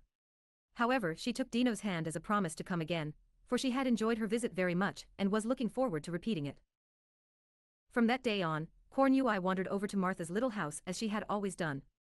The old woman cried with joy when she heard the child's merry laughter after all that time, for it had been a great grief to her to see the bright child so terribly changed. She loved to leave the childy carrot and by themselves, for then they always seemed to enjoy themselves best. From time to time she heard their happy laughter, it thrilled her with joy, and she never wanted to interrupt it. She had seen how Cornelli behaved when listening to one of Dino's stories. The little girl was as eager as if she were experiencing it all herself. In her burning zeal she would fling back her hair, her eyes would sparkle as in days gone by, and a brightly laughing face would regard the storyteller. Everything else was forgotten for the time, but if something reminded Cornelli of her own life and troubles, all sunshine was suddenly gone from her face, her forehead clouded up, and the horrible sticky hair was again hanging over her eyes. So Martha always tried to leave the children undisturbed. She had many hopes for Cornelli on account of this daily intercourse with the charming boy, whose clear brow was never troubled, and who could southwest quickly drive away the clouds from his friend's face. As soon as Cornelli left the little house, and was approaching her own garden, everything changed back to the old condition. Martha, looking after the child, could always see the fearful-looking hair that so strangely disfigured the little girl's pretty face. Then she would sigh deeply and would say to herself, "It seems like a disease, but who can help her? Oh, if our blessed lady had seen her child so terribly disfigured." Cornelli was very much surprised when she found that Saturday evening had come again, for the last 2 weeks had flown by very fast. She ran through the garden. Under the plum tree lay the last fully ripened dark gold plums. Cornelli picked them up, they were really splendid, but they had given her no pleasure that year. She took them with her and put them in Martha's table. "Oh, what fine yellow plums! I am sure they taste as sweet as honey," exclaimed Dino. "Are they from your garden? When the sun shines on them in the morning, all the branches seem to sparkle with reddish gold like a Christmas tree." "Yes, they are from the tree. Do you want to eat them?" asked Cornelli. "With pleasure. But you must eat some too," said Dino. "No, I don't want to," Cornelli replied. "Just try whether they are good. If you do not like them, you can leave them or give them to the birds." "Oh, but there is nothing that tastes as sweet and splendid as these golden plums," cried Dino, while he was slowly eating one after another. "What a shame. I wish I had known how much you liked them. You really ought to have told me," Cornelli said. "There are none left on the tree, and they are the last that were lying on the grass. But very soon we'll have the best juicy pears, they are perfectly delicious, I think, even better, and then I'll bring you some every day." "Yes, it certainly would be great to have a pear feast with you every day," said Dino, looking admiringly at the last reddish plum before he ate it. "It is easy enough for you, Cornelli. You can stay right here under the pear tree, but I have to go away. I'll have to spend my time behind the schoolhouse walls, regretting all that I have lost." "But you are not going away," said Cornelli with dismay. It had never occurred to her that this happy companionship could ever end. "Yes, I have to. If I could, I would stay here much longer with our good friend Martha. She is better than anybody I know except my mother, and she takes care of me as if I were a silkworm." "Yes, and when you go, everything is over," said Cornelli, speaking as if Dino were her enemy. Her eyes glowed at him from under her hair, and she seemed to be accusing him of some bitter wrong. She now turned away, as if to say, "Now I do not want to hear of anything more." But Dino understood her sudden anger. "No, Cornelli," he said soothingly, "just the opposite will happen. It is not over at all, because it has only just begun. I have planned with Martha today that I shall come again next summer, and the summer after, and every year after that, till we are both old and grey." But Cornelli only saw the immediate future before her, and what was going to happen now. She could not look so far ahead. "Yes, but it is so long till next year, that you are sure to forget all about me 100 times, she said crossly, as if she were chiding her companion. "No, I won't do that," said Dino quietly. "I won't forget you once, least of all 100 times. I'll prove it to you, Cornelli. Let us still have a good time together, and enjoy the 4 remaining days that I can stay here. Let us look forward, also, to the time when I shall come again. Just think how much the kid will have grown by then. We shall be able to drive together. I'll be the coachman and you'll be the lady in the carriage. That will be splendid." 1 inch, but Cornelli could no longer be really gay. She always saw the moment before her when Dino had to say goodbye, and when all their fun would be over. The morning really came fast enough when she had to take leave of him in Martha's cottage. After Dino had driven away, Cornelli buried her head in her arms and cried piteously. Martha, too, was heavy of heart and sat beside her, crying quietly. That same evening when dinner was done and Cornelli got up from table to leave the room, the cousin said, "You have not said a single word today, Cornelli. You seem to get worse instead of better. Ought your father find you worse on coming home than when he left?" "Good night," said Cornelli hoarsely, and left the room without once looking up. "There is nothing to be done with her. You can see it for yourself, Betty. You have thought that we could still produce a change for the better," said Miss Dorner, after Cor. Nellie had shut the door behind her. "What have we accomplished with our best efforts? We have tried hard enough for her father's sake. How terrible it will be for him to live alone with her again. Instead of cheering his lonely life, she will only cause him worry and trouble. And what a sight she is! Have you ever seen an obstinacy equal to hers in all your life?" "No, never," replied the friend. "It actually seems as if all the helpful words we have spoken had the opposite effect with her. Whenever we told her how terrible she looked, the disfiguring hair fringes always seemed to get worse. I should hate to know what one could do to break her stubborn will. Maybe great severity would do it, or bringing together Cornelli and other children, they might cure her by laughing at her. I do not behave so, for nothing seems to help," Miss Domer concluded. "My cousin himself, when he comes back, shall decide what to do with her. But I know that one thing is certain, whatever will be done, she will never be a joy to her father." Chapter 7. A new sorrow. Autumn had come, and all the fruit are to the power of L trees in Mr. Helnut's garden were laden with gorgeous fruit. Bright red apples and golden pears were shining through the green branches, dark blue kims, honey sweet, fell here and there from the deeply weighted trees. Whoever passed the garden had to stand still and look, full of wonder, at this great abundance, and many a person was tempted to leap over the hedge and get one of the golden pears as a prize. Cornell, staring in front of her, was sitting on the bench under the hazelnut tree. Matthew was just approaching from the stable. He wore his best coat, and one could see that something special was going on. "Do you want to come with me, Cornelli?"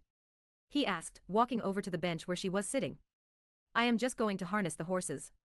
Your father is coming at 11 o'clock. And I am going to drive down to the lake to meet him. Come with me. Brown fellows will be sure to trot well, for they have had a long rest. Come along. It will be fun, I know." Cornelli shook her head.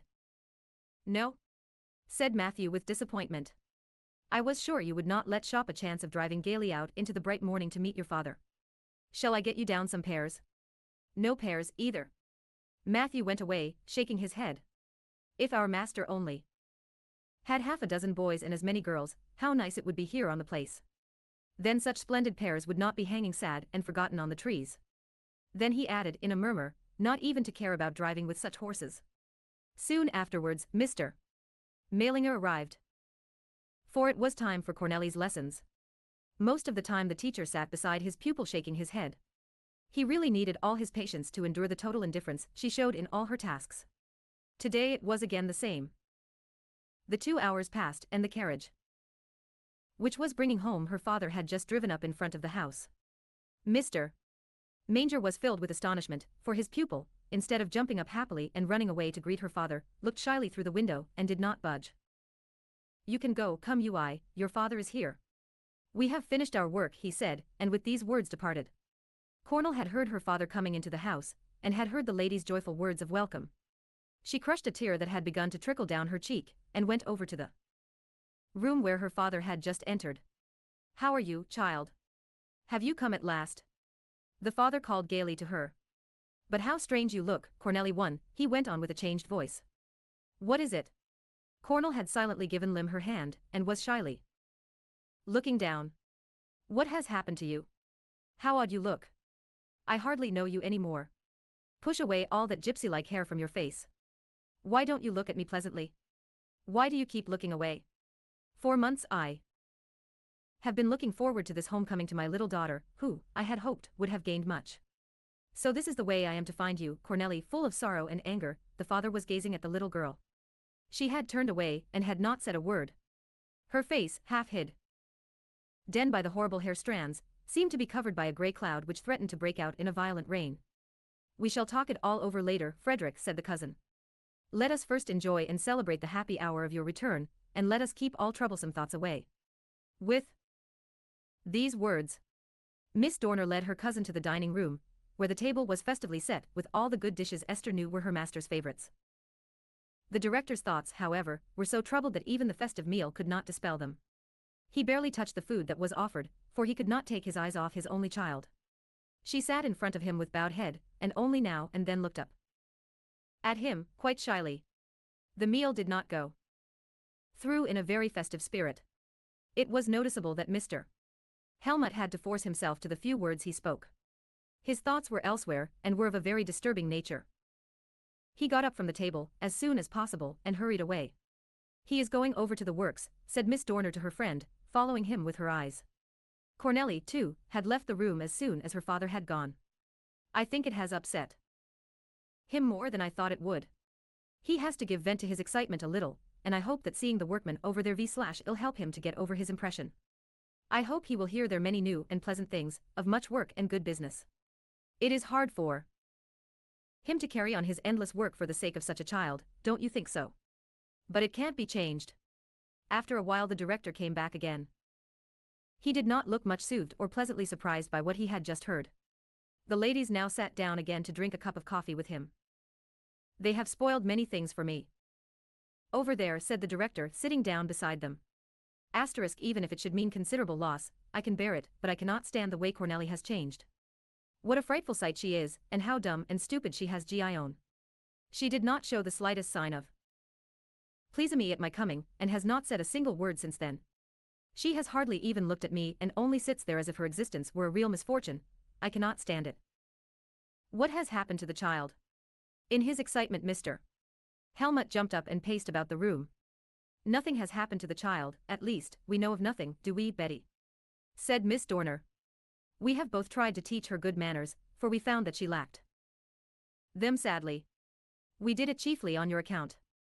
Sorry as I am to say it, Frederick, I have to tell you that the child's disposition is so terribly obstinate one can hardly do anything with her. The more we fought against it and tried to bring her on the right path, the worse it got. And the more she would insist on having her way. What have we not said against this terrible disfigurement, one and all for nothing? The more we said, the more Cornelli would pull her hair into her eyes. So I gave it up, for I saw that only physical punishment would help in such a case, and I wanted to leave that to you. I did not come into Yom House for that. I do not even dare to decide if that would help. I have really never in all my high seen such a stubborn child. I shall certainly admire anybody who can bring her to rights." The director had marched up and down the room with restless steps. Now he suddenly stood still. "But good gracious!" he exclaimed, "there must certainly be a way to help a child of 10 years. I carrot either no means except chastisement to bring up a young creature like her. What an abominable thought! I will not believe such a thing. Can you give me no advice? What could I do? Ladies surely know how to educate a little girl. Something simply has to be done right away. I am to blame for my neglect and for leaving her too long in the wrong hands. Oh, what would my Cornelia say if she could see her child?" Mr. Helmut threw himself down in his chow asterisk and put his hands before his face. "Please calm yourself, Frederick. It is not Yom's fault at all, for you can't fight against her disposition," the cousin said soothingly. "We have thought of a way of helping the child. You might send her to a boarding school in town, where there are a great many children and Yom girls. Children often help each other by rubbing up against one another, and by noticing each other's faults and mistakes. Do you think that this might help Cor Nelly?" asked the father doubtfully. "Cornelli is not used to being rubbed against and laughed at. For that reason it would make a still deeper impression on her," answered the cousin. "You can believe me when I say that this may be the only means to break her obstinacy, and I am not sure that even this will help. If such a school can't break her will, nobody on earth can reform her, you can believe me, Frederick. She is still very young to be sent away from home," said the father, full of pity. "But I fear that you are right. She could not get better here, only worse, and so it will probably have to be. Do you know of a boarding school you could recommend?" The cousin answered that she knew of one, and offered to take the necessary steps as soon as she was again at home. Miss Dorner hoped in vain that her cousin's humor would change, and that he would become again the merry and sociable companion of old days. He tried with all his might to be entertaining when they met at table, but he always had to glance at his little girl, who sat at her place dumb and seemingly afraid even to glance about her. A deep shadow always came across his features, and one could see that it was hard for him to mingle in the general conversation. Miss Dorner at last had enough of his unfriendly attitude. As a last means to break it and to shake him up a little, she said to him on the third day after his arrival. It seems to me, Frederick, that you are too much occupied even to remember your duties as a host. We are thinking of going back to town. Are you willing? I understand your decision absolutely, Mr. Helmut answered politely. You are right in telling me that I am the most unpleasant host that could be found, but I hope you understand that the change in Cornelli has spoiled everything for me, and has only filled me with the thought of how to help her. I hope very much that you will visit my house again at a pleasanter time. You can order the carriage whenever you want it. The cousin had not expected this answer. You go entirely too far, Frederick, she said angrily. How can a man sacrifice everything and change all his ideas for the sake of such a child? You seem to forget that it is my Cornelia's and my only child, answered the director. But we shall not talk about it any more because we could not understand each other. I am so grateful for your goodwill that I do not want to cause you any anger at the end. 2 days later the carriage stood before the door. Both ladies stepped in and Mina stepped in after them. The latter had known so well how to make herself cared by them that they were taking her to town, for Mina had wished to become a maid in the city to get away from country people. One of the ladies was to take her as chambermaid, but it had not been settled yet which of them would do so. Esther was terribly indignant because Mina was leaving a good house for no reason whatsoever. Since Esther had been managing in the director's home, she had always felt the honor of the house to be her own. Full of resentment, she was standing behind her master, who was shaking hands as a last farewell. Miss Mina was looking towards the other side, where Cornelli stood. Won't you even give me your hand? This is not very friendly of you. That is just the way you are, she said to the child in a low voice. Esther broke forth. Miss Mina, she called out as loudly as she could, please be so kind as to tell the ladies on the trip who left the dusty marks on the sofa by standing on it. They were not from a child's shoe. Mina blushed a deep scarlet and Miss Dorr, now full of astonishment, looked at her glow ing face. She expected a fitting retort but none came. Go ahead, Matthew, Miss Dorner ordered excitedly. She did not desire a further explanation. Mr. Helmut had moved away. Cornelli now took Esther's broad hand inside both her own and pressed it hard. A ray of joy flitted over her fetum *es, the first after a long, long time. Oh, I am so glad that you said that, Esther, I am more glad than you can think, she said eagerly. If you had not said that, they would have thought all their lives that I had done it and denied it. But how does Mina know who did it? She knows, because she did it herself, Esther replied. Oh. So she did it with her own feet, Cornelli exclaimed. It is better that she has gone then. We'd rather be left alone here, wouldn't we, Esther, just you and I? Yes, indeed, said the cook, full of satisfaction. Just tell your father that I do not mind double work but that I do mind deceitful ways. Cornelli had not spoken to her father since he had come back. She was shy before him because she realized that the sight of her displeased him. She was, however, quite sure that she could never change and always had to be like that. She was also certain that he would only abhor her more if he ever found out what was hidden under her locks of hair. She therefore went slowly and hesitatingly towards his room in order to give him Esther's message. In former times she had always run to him gaily, whenever she had something to tell him. Since then things had changed. It will never again be that way, she said to herself. The thought seemed to weigh so heavily on her that she suddenly stood still. At that moment her father opened the door in front of which she stood. Oh, here you are, Cornel, he said delightedly. Did you want to pay me a little visit? We have really hardly seen each other. Come in here. I was just going to get you, for I want to speak with you. Cornel entered, not saying a word and avoiding her father's glance. Come, Cornelli, he said, leading her through the room and sitting down beside her. I have something to tell you that will make you very happy. You have changed so much during my absence and so little to your advantage that something has to be done for your education. It is high time. I shall take you to a boarding school in town, where you can be with many other children and young girls. You will have the chance to learn many things from them and to make friends with many. You will be sure to change there, then you can return to bring your father joy. I cannot enjoy you now, for I do not know what ails you. It may be better after you get some education. I expect to take you away next week. Cornelia's face became snow white from sudden terror. First she uttered no sound, but soon she burst into violent tears. Oh, Papa, she sobbed, leave me at home. I'll be good. Oh, don't send me to town to so many children. Oh, I can't. Oh, Papa, don't send me away. Mr. Helmut could not bear to see Cornelli's tears, and still less to hear her supplications. But for her own good it has to be, he said to himself to strengthen his resolution. Cornelli's lamentations were too much for him, and he rushed away. Several hours later, the time had come for supper, and he returned from the iron foundry. Esther came to meet him. "Oh, I am glad that you have come, Director," she said excitedly. "When I went up to Cornelli just now she was crying. I wanted her to taste some of the little plum cakes she usually likes so much, but the poor child only shrieked, 'Oh! Leave me here, leave me here!' Oh, Mr. Helmut, what if Cornelli should get sick and die?" "Nonsense, Esther," he returned, "children do not die from obstinacy." The master of the house had tried to speak harshly, but he did not quite succeed. He ran straight upstairs to Cornelia's room and saw the child on her knees in front of the bed. Her head was pressed into the pillows and she cried as if her heart was breaking. "Oh, don't send me away, don't send me away," she cried as soon as he entered. He saw that Cornelli was trembling all over from fear and excitement. "I cannot endure this," he said to himself, and seizing his hat ran out of the house. Martha was sitting in her peaceful little chamber, busy with her mending and thinking about Cornelli. She was wondering what would happen now that she was again left alone with her father. She wondered if the old days would come back or if something new was going to be done for Cornelli's education. The door was suddenly flung open and Mr. Helmut entered. "Oh, Martha, I do not know what to do," he said to her in a perturbed manner. "You simply have to help me. You knew my wife and you know my child and love her, and besides, she is attached to you. Tell me what has come over her. Since when has she been so frightfully stubborn?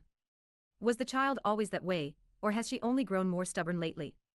Have you noticed how she has changed in my absence? There is nothing so very much the matter with Cornelli, Mr. Helmut. Cornelli is not an ill-natured child, I am sure of that. But won't you take a seat, Director?" Martha interrupted her speech, placing a chair now here and now there for her visitor, who was running excitedly to and fro. But he refused, for he was too restless to settle down. It was really a very abrupt and sudden change for the child, and it was hard for her to have carried everything so different all at once, Martha said. Even an older child might have become shy under those conditions, and Cornelli is still very young. It is hard for a small plant to have too much done for it all at once and too suddenly. It has to have time to develop, and the better the plant the more carefully it should be tended. I hope you are not trying to insinuate that it was not good for Cornell to at last get into the right hands, said Mr. Helmut, standing still in the middle of the room. I have to reckon it as a great blessing that she was thrown with ladies of culture and refinement, who could awaken in her everything that was good, noble and fine, and could teach her many things. My Cornelia would have done this herself, above all others, for she was in all those things the most striking example. The child has not a trace of her, not even in her looks, everything is lost that used to remind me of her. Oh, Mr. Helmut, if I might be allowed to say anything else, I would only add one word, Martha refed calmly. I have always found that a little love goes further than many good rules. I know that a young child can be frightened by harsh words more than grown-up people realize. Afterwards they cannot understand the cause of the shy behavior which is the result. Cornelli has not lost her mother's eyes, only one cannot see them under her hanging fringes. Yes, that's it, Martha, this horrible disfigurement, this obstinacy which holds fast to it all. The shy, spiritless manner, the absolutely changed ways of the child hurt and worry me so. It takes away all my joy and all my courage and paralyzes all hope for the future. It has absolutely spoiled my life. The visitor had gotten more and more stirred up as he went on. So I shall help her in the only way I know of. I shall send her to a boarding school. I just told her about it and she acted as if she were absolutely desperate. I simply cannot look upon her terrible despair. I actually feel as if my Cornha could have no peace in heaven if she heard her child's suffocations. Oh, Director, if you could only keep Cornelli at home for a little while, so that she could calm down, Martha said humbly. Cornelli has had to go through so many new experiences lately that it would be good for her to stay quietly at home for a while. In the meantime you could get her more accustomed to the idea of leaving home, so that it would not scare her so dreadfully. I promise to do all I can too, Mr. Helmut. I will tell her pleasant things about the school, and the nice children that she might meet there. That is a fine idea, Martha, Mr. Helmut said, a little more calmly. Please do all you possibly can to make the idea pleasant and desirable to the child. Do not forget, Martha, that you are my only help. After these words Mr. Helmut went away. Oh, the good kind director, I said Martha, following him with her eyes. What help can old, stupid Martha be to him, I wonder? But I shall certainly do whatever I can. Arrived at home, Mr. Helmut went straight up to Cornelli's room.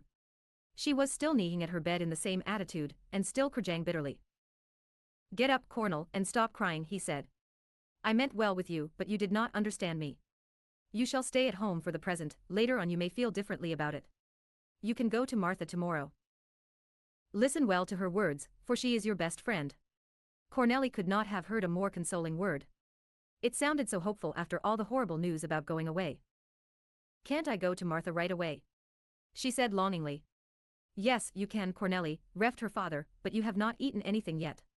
That does not matter, said Cornelli, already running down the stairs. At last Cornui was running again. She flew quickly up the little stairs and into Martha's room. I have to go away, Martha, but not right away. Papa says that I have to go, the child called out on entering. Papa told me to come to you. I think it was because I cried all the time, and he wanted me to stop. But I won't stop, unless you promise to help me to stay at home. I do not and to go to all the strange children. I couldn't stand it, oh no I couldn't. Oh, it would be dreadful. Please help me, Martha, help me. The terrible fear in Cornelli's voice, and the sight of her swollen eyes went straight to Martha's heart. Come and sit down on your little stool the way you used to in the old times, Cornelli, she said lovingly, and I'll tell you something that will help and console you. It has helped me too, and still does when trouble comes. You see, Cornelli, I once had to go through a terrible sorrow just as great as yours is today. I had to give a child I loved back to God. So I cried as loudly as you are crying and even louder, no, I can't do it, I can't. The more I fought against it, the more terrible I felt till in the end. I even thought I should despair. So I cried out in my heart, can nobody help me? And then I suddenly knew who could do it. I knelt down and prayed to God, oh give me help, for thou alone canst do it, asterisk can I stay here if I pray like that, Martha? Will God help me right away? Asked Cornelli eagerly. Yes, he will surely help you the way he knows is best for you, Cornel. If it should be good for you to go away, and you ask your Father in heaven for help, he will bless your life away from home, so that it won't be as hard as you have feared. If you pray to him, you will get the firm assurance that nothing will be hard for you, because you have his help in everything you do.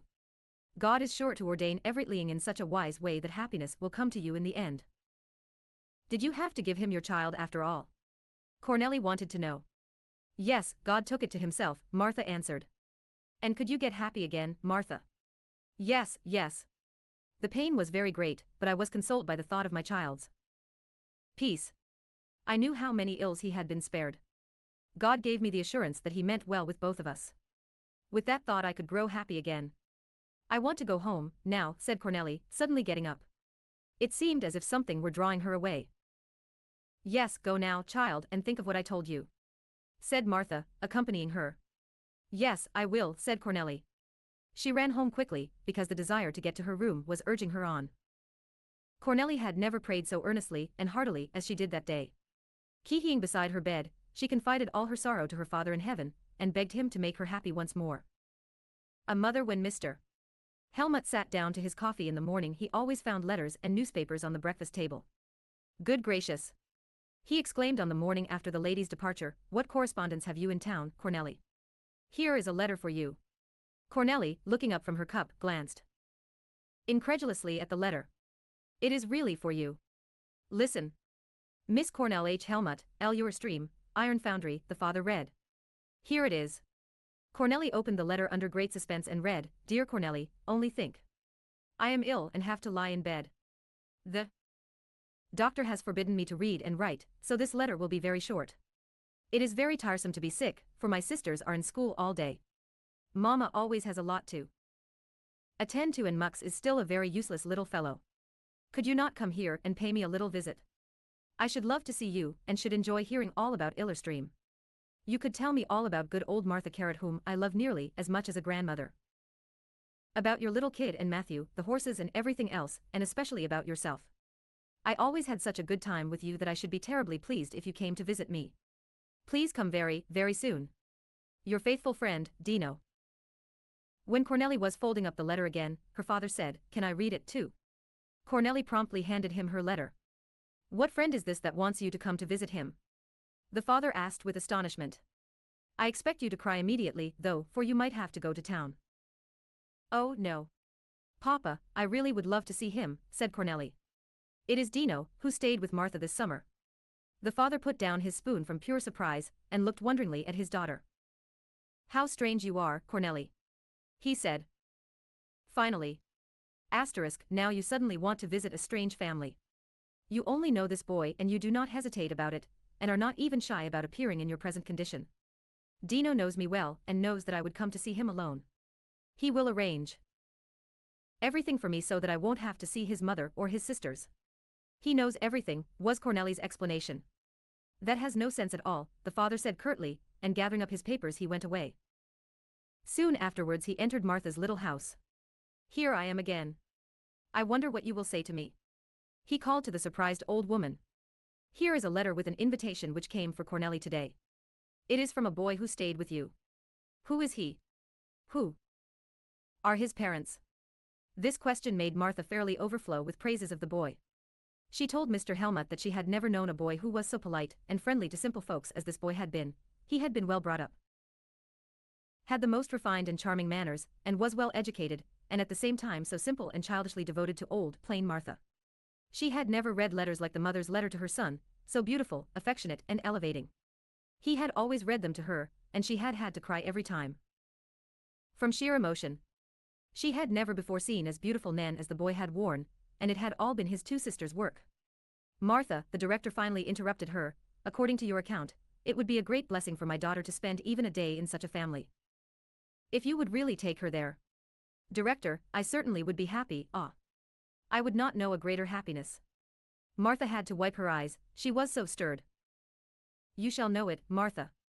We'll go tomorrow, and on the same evening you shall hear an account of all that happened. With these words the director seized her hand, and after shaking it heartily, departed. Get everything ready, Cornelli. We are going to town tomorrow, he called to his daughter, who sat on the garden bench quietly thinking. Esther shall call you early, at 6 o'clock. Indeed, I shall, came Esther's voice through some open window. She was a good sentinel, for she always seemed to know what was going on in the house and its immediate neighborhood. Early next morning the two shiny brown horses were trotting down the valley. They had to go for 4 full hours, but that seemed a pure pleasure to them. The longer they ran, the more spirit they seemed to get, and Matthew had to keep them from galloping all the time. In her corner Cornelli meditated as to how she could tell the maid at her arrival that she wanted to visit no one but Dino, and wanted to be taken straight to his room. She planned also to forbid Dino to call his sisters and his mother, for she wanted to see him alone.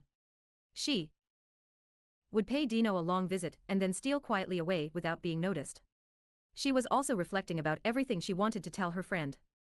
First of all, she had to tell him that the news had at last come out regarding who had been standing on the sofa. She had told him all about this deep grief she had borne for so long. So they came to town much sooner than Cornelli had ever thought possible. The carriage was already halting before the hotel where her father usually stopped, and Cornelli jumped down. Shall I come back again in 4 hours? Papa? She asked. I can find my way alone, for Dino has described it to me. Stop. That is not the way, I am coming too, the father said. Cornelli was quite sorry not to be able to start off alone, for that had been her plan. Now everything was quite different.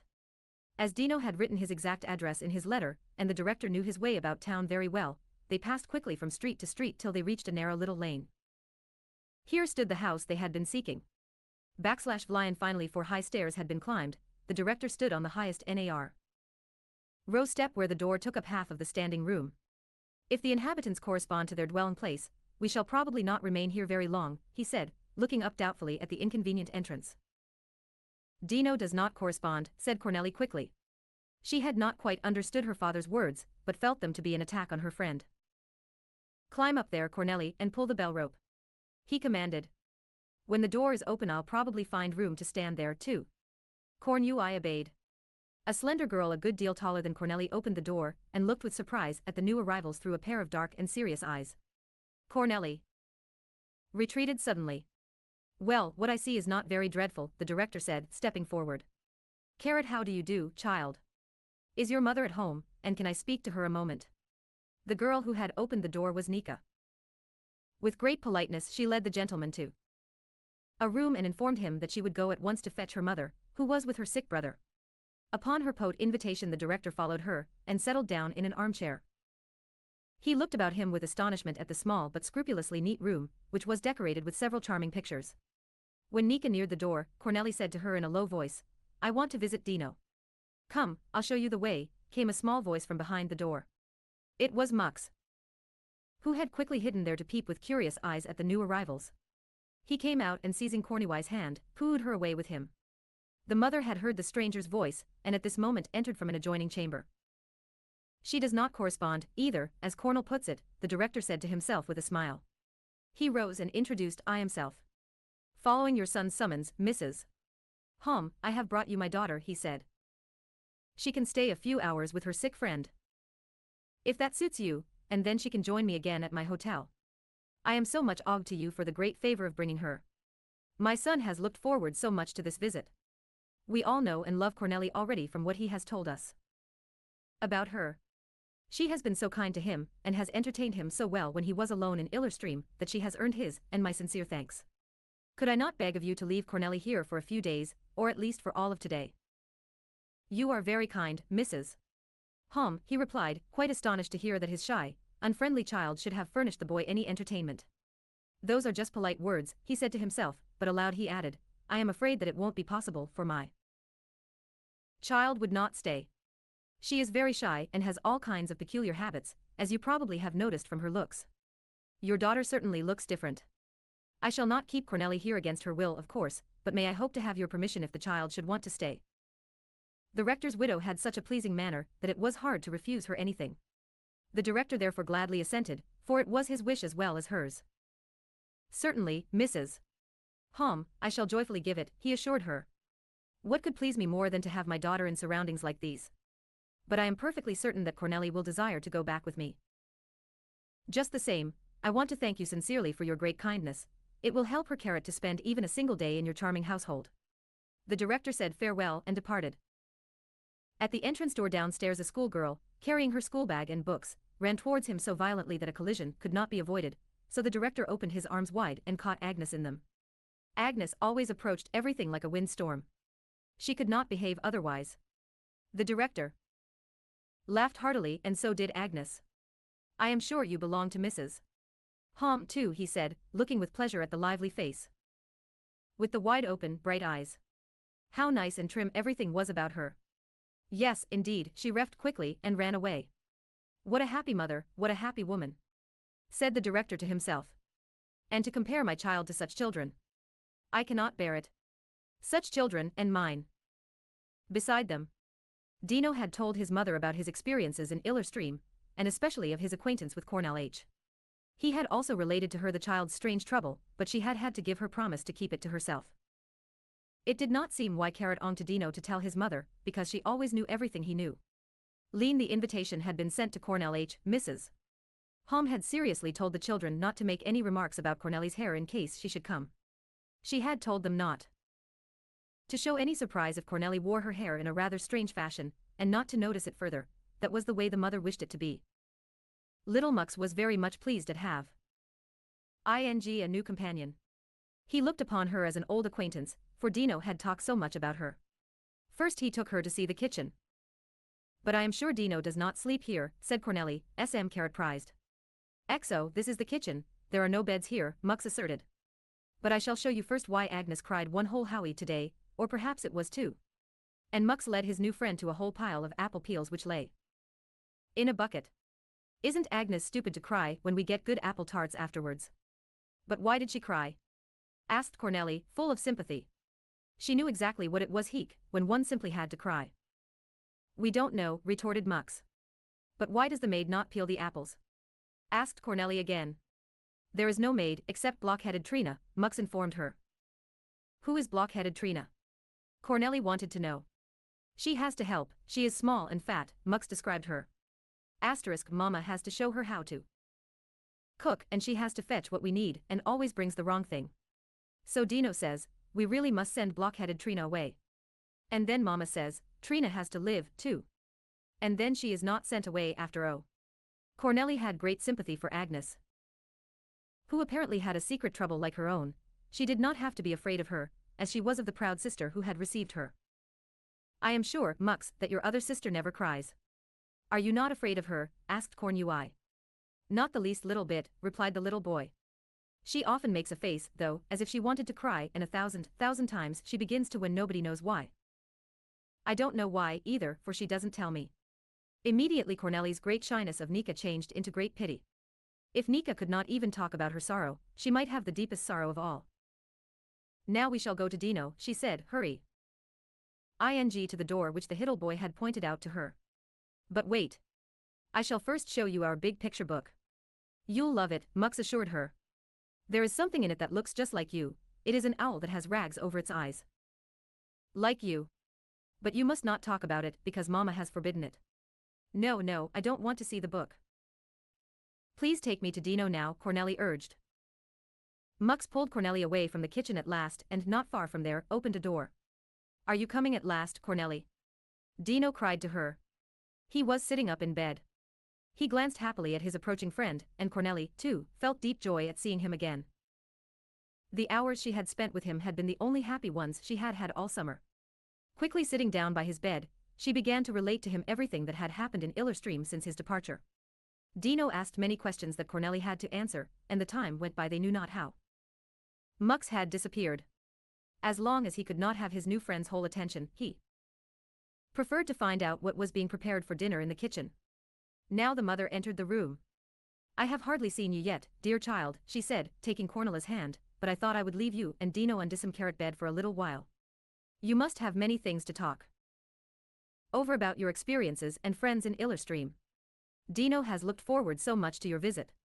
Please come to lunch now. Dino has to sleep a little while afterwards, and then you can go back to him again, if you wish. A difficult moment had now come for Cor. Nellie. She had secretly hoped that she would be able to spend all day alone with Dino, and that nobody else would notice her. Now she had to sit at table with Dino's mother and sisters. Mux, however, was her consolation. He seemed so confiding and so friendly. She had felt immediately to her great discomfort. How different and how horrible she looked in comparison with these charming children. When she had stood in front of Nika, who was so very pretty, she felt sure that the elder girl must be filled with disgust at the sight of her. Even if she did not show it. Mux had seen her peculiarity immediately and had remarked upon it. And now Agnes would be there too. That Agnes, as well as the proud-looking Nika, had a secret sorrow made Cornelli feel as if there were a bond between them. This gave her a little courage to follow Dino's mother, who was waiting in the doorway. When Cornelli entered, Agnes was standing, full of expectation, in the middle of the room. Going up to the visitor, she shook her hand. I am so glad you came, Cornelli, she said with animation. Dino has talked so much about you that we, too, wanted to meet you. I want to sit beside you, said Mux, dragging his chair to Cornelia's side. Just stay where you are. That is my seat, Agnes cut him short. She could not be misunderstood, for she pushed back the chair and Mux quite vigorously. The mother had again gone out to the kitchen, so he could not get her help, which made him very angry. Yes, you always want to order every body around all the time, he cried out furiously, and you even broke somebody on the wheel, once. Now the mother entered. Oh Mama, Mux is saying such frightful things. Shouldn't he go to bed? Agnes called to her. Mux was just gathering up his strength to fight against this proposed punishment, when the mother cut short their quarrel. No, she said kindly. Today Cornelli is here for the first time, and it is a feast day for us. Mux shall not go to bed, but he must sit down quietly in his chair and say grace, then all will be well. Mux was soon calmed by the soothing words and the good soup's delicious odor which penetrated his nostrils. So he said grace in quite a tolerable manner. Cornelli had been very much touched by his desire to sit beside her. She was anxious to do him a favor too, and she tried to think of something that might please him. Directly after lunch Nika and Agnes had to hurry off to school again, and the mother had to supervise Trina's work, so Mux was entrusted with the task of entertaining Cornelli for a little while. That suited him exactly. Now, I'll show you that Agnes has really broken a man on the wheel, he said triumphantly. But I don't believe it, Mux. And why should the man have held still? Asked Cornelli. You can read it here. See, it is written there, said Mux, placing his picture book on Cornelli's lap and pointing to a splendid colored picture. Read what is written here, he Rect. Dino once read it aloud to me, and then I knew it. Cornelli read aloud, Agnes orders Rudolph von Worth to be bound to the wheel. Now you see it, Mux said complacently. Cornelli did not quite know what the picture was supposed to mean, so she began to read the story that explained it. She read more eagerly each instant, for it was described so vividly that she had to consume one page after another. Now you know it, said Mux a little impatiently. Now look at the goat wagon. But Mux, Cornelli said eagerly, it is quite a different Agnes, it is a queen. You must never think any more that your sister has done such a dreadful thing. Oh, but look at the goat wagon now, begged Mux, a little disappointed. Why is the child here crying on the road? Just look how he is pressing his hands up to his eyes. Oh, he is so unhappy. Do Jo know why? Mux shook his head. Then I have to read it quickly, said Cornelli. She became so absorbed in the story that she did not notice how Mux was pulling her and urging her to stop reading. He even shook the book. The mother came into the room now and said, Dino has shortened his rest a little, for he is longing to see you again, Cornelli. Will you come? Cornelli immediately shut the book, for she was extremely glad to go to her friend. She felt some regret, however, at having to leave. The story unfinished, she would have loved to know what happened further. So you like the book? It was the joy of all my children from the oldest to the youngest, said the mother. Cornelli's regretful glance at it had not escaped her. You can look at it again later on, for we still have lots of time. But Cornelli had to talk over so many things with Dino that the time had passed before they had thought it possible, and it was not long before Mux came running with the message that supper was ready. The meal had to be early because Cornelli had to leave immediately after it. Oh, what a shame, said Cornelli, jumping up because she knew her father did not like to wait. Bring mother here, Mux, said Dino, and the little one departed. Wouldn't you like to stay with us a few days, Cornelli? It would be so nice. Wouldn't you like to? Oh, I think you would, said Dino eagerly. Cornelli had quite a strange sensation. She hardly dared to say yes. It seemed so incredible to her that everybody in Carrot House should be so friendly to her and really want her to stay. But that probably would not last if she remained, and they got to know her better. Soon the mother came in with Mux. The Hiddle boy had heard Dino's last words to Cornelli and had already announced to his mother that Cornelli was sure to stay, because Dino would not let her go. Oh, I am so glad that you have settled it all between you. I am so pleased that you are going to stay, Cornelli, she said, full of joy. I was just going to propose it to you, and I am so glad that Dino has persuaded you. Your father has already given me his permission, and all I have to do is to let him know right away. Now you can stay quietly together, for there is no hurry about supper. The mother immediately wrote to Mr. Helmut, and soon after that, fat little Trina was running over to the hotel. Cornelli had again settled down beside Dino with a mixed feeling of wonderful delight and fear. He noticed her timidity. Oh yes, Dino, I love to stay with you and Mux, she assured him. Your mother is so good to me too, but I am afraid of your two sisters. I have to think of poor little blockhead Trina all the time, when she does everything wrong, and does not know how to do otherwise. You all despise her for it, and she can't help it. I know what it is like to be so blockheaded. Dino had to laugh a little. Why do you suddenly think of our Trina? He asked. Do not worry about her, for mother is very good to her. Just be happy, Cornelli, and do not imagine all kinds of things about blockheaded Trina. Cornelli did not say another word, but Dino noticed that she kept on thinking just the same. After a while the mother came to announce that it was time for Dino's rest. The prospect of seeing each other again on the following day was a great consolation to them both. Then Cornelli and the mother went back to the room where the sisters were sitting at their school work. Mux was bending over his picture book, hatching out new ideas, no doubt. Just then the half-grown Trina entered with a basket on her arm. While she was passing Nika's chair, her basket got caught on it. Pulling violently to free it, she turned the chair around quite suddenly. You are getting more awkward every day, Trina, Nika said crossly. Cornelli blushed. She felt as if these words were meant for her as well.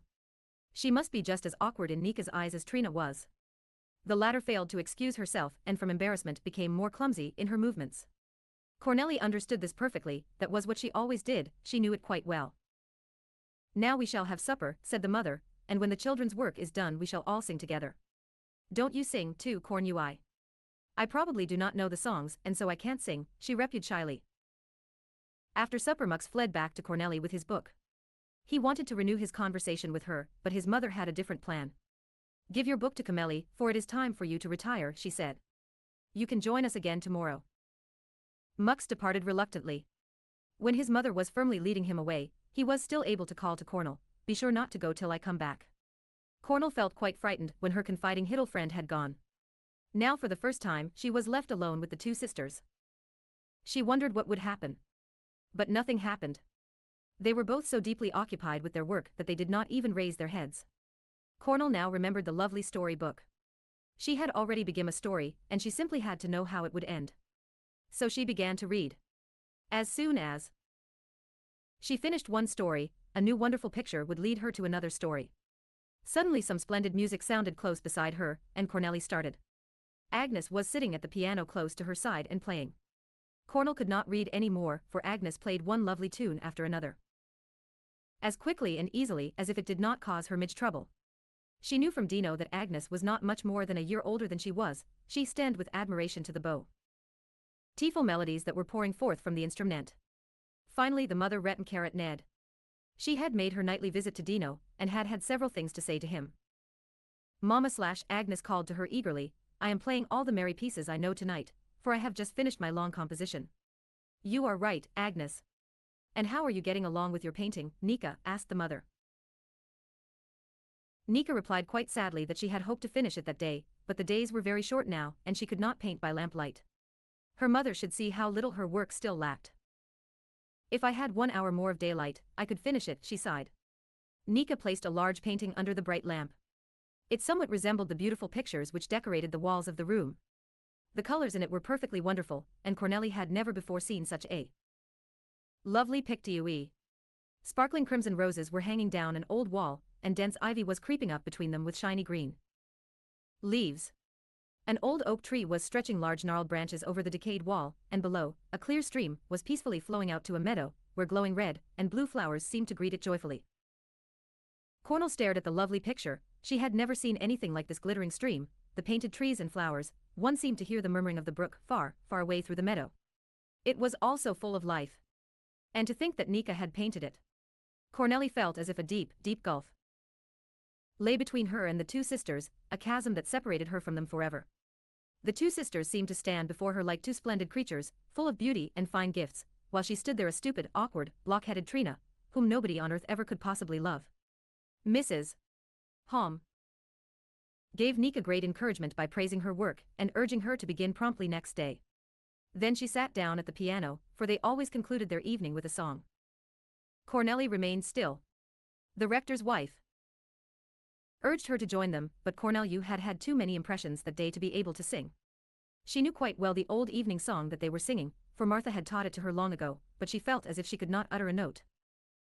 At the end of the song Agnes suddenly exploded, "Oh, mother, that is nothing at all.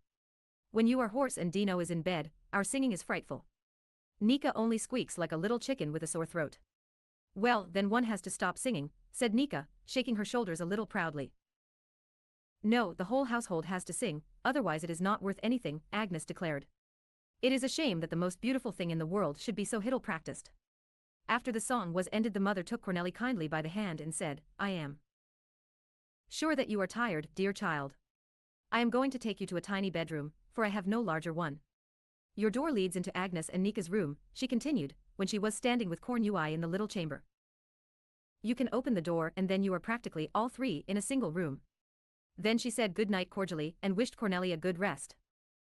Nika and Agnes quickly said good night, too, and then Cornelli was alone in her room. She had no desire to open the door, for her shyness had only increased since her arrival. How high the two stood above her. Cornelli was not a bit sleepy and kept on thinking of all the things that had happened to her that day. What did Agnes mean when she spoke about the most beautiful thing in the world? Did she mean singing? That was not the most beautiful thing by any means. The most wonderful of all was a painting like Nika's, with lovely roses and trees, and the meadow with clear water. At last Cornelli's eyes closed, but she kept on seeing the flowers and seemed to be looking up admiringly at Nika, who stood beside her, tall and beautiful. Cornelli thought, if she would only say one pleasant word to me. Then Nika turned around to her and said, "You are an awkward, block-headed Cor. Nelly." All this Cornelli saw and heard in her dream. Agnes said to her sister in the other room, if only Cornelli would say something. One cannot tell what she is thinking about. How could Dino find her so amusing and become her friend? She sits there all the time and never says a word. That is her least fault, Nika returned. But it is horrid that she insists on looking like a wild islander. I do not understand why Mama did not push the frightful locks out of her eyes. A great change and ext morning Mux had hardly opened his eyes when he desired to go again straightway to Cornelli, for this had been promised him the night before. Before he succeeded, however, he had to submit to his usual fate in the morning. He ran into the room at last, neatly washed and combed and with cheeks shining like two red apples. Cornel was already sitting in a corner of the room, listening attentively to Agnes playing. He flew towards her and saw his beloved book already in her hands. "Oh, now we shall read and tell stories all day long," he called out happily. "All the others have to go to school." But Mux had forgotten that breakfast came first of all. After the meal the two sisters departed, but Dino knocked and clamored for Cornelli to come to him. Mux loudly protested against this and only calmed down when Cor. Nelly promised to keep him company during Dino's rest hour. He kept on objecting and murmuring to himself even after she had gone. Cornelli was quite thrilled and overcome by the thought that anybody should love her so, and it did her more good than anything else. As soon as she came to Dino's room he asked her if she would read to him, too, for he had found out how much she enjoyed reading to Mux out of his picture book. "Have you entertaining books, too?" asked Cornelli with hesitation. In her mind she saw her own beautiful books at home, that she had left alone because so many things in them had been unintelligible. "I should say so. You just ought to see them," said Dino. "Please take down the book called Funny Journeys. There are pictures in it too. They are not as big as in the other book and are not colored, but they are so comical that they make one laugh all the time." Cornelli got the book down, and in a little while merry peals of laughter filled the room. The mother, who heard, was happily smiling and saying to herself, "Exo, no, Ale is not yet lost." So the week passed by. Cornelli spent most of her time reading aloud to Dino and to Mux. She got more eager all the time in this occupation, and if 3ix would suddenly want to play with soldiers, Cornelli would say, "You can easily play that alone. Let me read this and later I'll tell you all about it." So she had soon finished reading the whole big book. Cornelli had so far scarcely become acquainted with the two girls, and Nika had rarely spoken to her. On Saturday morning the mother entered Dino's room, just after Cornel had finished reading such a funny tale that both children still laughed aloud at the remembrance. "Children, tomorrow Cornelli's father is expecting to hear from me. He will want to know if he is to come to fetch her home, or if he is to leave her here another week. Cornelli herself shall decide, but we all want her to stay. Don't go, don't go. Tell him not to come." For a long while, Mux implored her. The little boy had shopped in behind his mother and was keeping a tight hold on Cornelli, as if her papa might come at once to pull her away. "No, no, Cornelli, you won't go away yet," Dino now said. "Tomorrow I am allowed to get up for the first time, and you must be there to see if I can still walk. After that you must stay here till I go to school, won't you, Cornelli? You don't want to go, do you?" "You must not urge her too much," said the mother. "Maybe Cornelli would rather go home, and by your talking you might keep her from sapping so." But being urged by the two children was such a joy to Cornelli that she never even hesitated. "I should love to stay," she said. "Oh, how splendid!" Dino exclaimed. "Please ask for at least 2 or 3 weeks. Mama. It is so nice to have Cornelli with us." "I shall ask Corneli's father to let us have his daughter a while longer," said the mother. "I cannot possibly settle the time, her father, why you do that." "Oh yes, a while longer is just right. Then it is so easy to ask for a little more time, for we can say that we meant that by a little longer," said Dino. The same day, later on, while Dino was resting, Cornelli was sitting with Mux. They were both so happy over the prospect of remaining together that Mux opened the piano and asked Cornelli to sing with him. Cornelli could not play, so promised that she would try to sing. She asked Mux to choose a song, but he knew none. "You sing one," he proposed, "and I might know it, too." Cornelli was just in the mood to sing once more. She began a song with her bright, full voice and Mux listened admiringly. "The snow's on the meadow. The snow's all around. The snow lies in heaps all over the ground. Hurrah, oh hurrah. All over the ground. Oh cuckoo from the woods. Oh flowers so bright, oh kindliest sun. Come and bring us delight. Hurrah, oh hurrah. Come and bring us delight. When the swallow comes back and the finches all sing, I sing, and I dance for joy of the spring. Hurrah, oh hurrah. For joy of the spring." Suddenly the door flew open and Agnes burst into the room. "But why didn't you ever say anything?" she cried out. "To think of it. Why did you never say a word, Cornelli? But what should I have said? Cornelli asked, very much frightened. You must not be afraid, Mux now calmed her, I'll help you, if she should want to hurt you. Don't be so unnat and carrot ally stupid, Mux, his sister ejaculated as she ran to the next room. Here her mother was already standing in the open door. Have you heard it, mother? Come out and let Cornelli sing her song again. Yes, indeed. I have heard it with pleasure and great wonder, said the mother, approaching Cornelli. You have a voice, dear child, that we all should love to hear again. Have you often sung before? Oh yes, said Cornelli. Martha has taught me many songs, but what do you mean by but? Agnes quickly interrupted her. I know now what a voice you have. I have to go quickly to my music lesson, but you must sing a lot with me. Tonight. No buts will be allowed then. Oh Cornelli, won't you sing with us tonight? Asked the mother kindly. We know now how well it sounds, and I do not see why you should still hesitate. I can't sing properly when I am afraid, if or then it does not sound well, Cornell replied. Why should you be afraid? Asked the mother. You know us all so well now. Oh, because I am not like Agnes and Nika. I can't do anything they do, and I don't look the way they do, said Cornelli. With these words she frowned again in the old way, so that one could see it through the thick fringes of hair that covered her forehead. The mother said no more and went out. Just stay with me, Cornelli, then you don't have to be afraid of anything, Mux said protectingly. I am afraid of nothing in the whole world except of the dark, he added quickly, for he had seen Cornelli's penetrating eyes looking at him through her hair, and felt that he had to tell the truth, for she was sure to find him out. No, he continued, I won't be even afraid of that if you stay with me all the time. Agnes had finished her school work sooner than ever that day. She ran to the piano and called to Cornell, come here.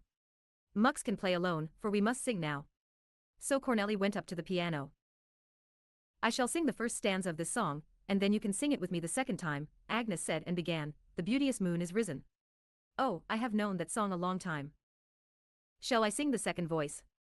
Asked Cornelli. What? Can you really sing second voice? Can you really do it? Oh, that would be wonderful.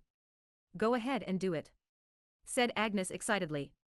So the two girls sang alone together, for Nika had not finished her work, and the regular time for the evening songs had not yet come. Agnes was radiantly happy while she was making experiments with a new voice.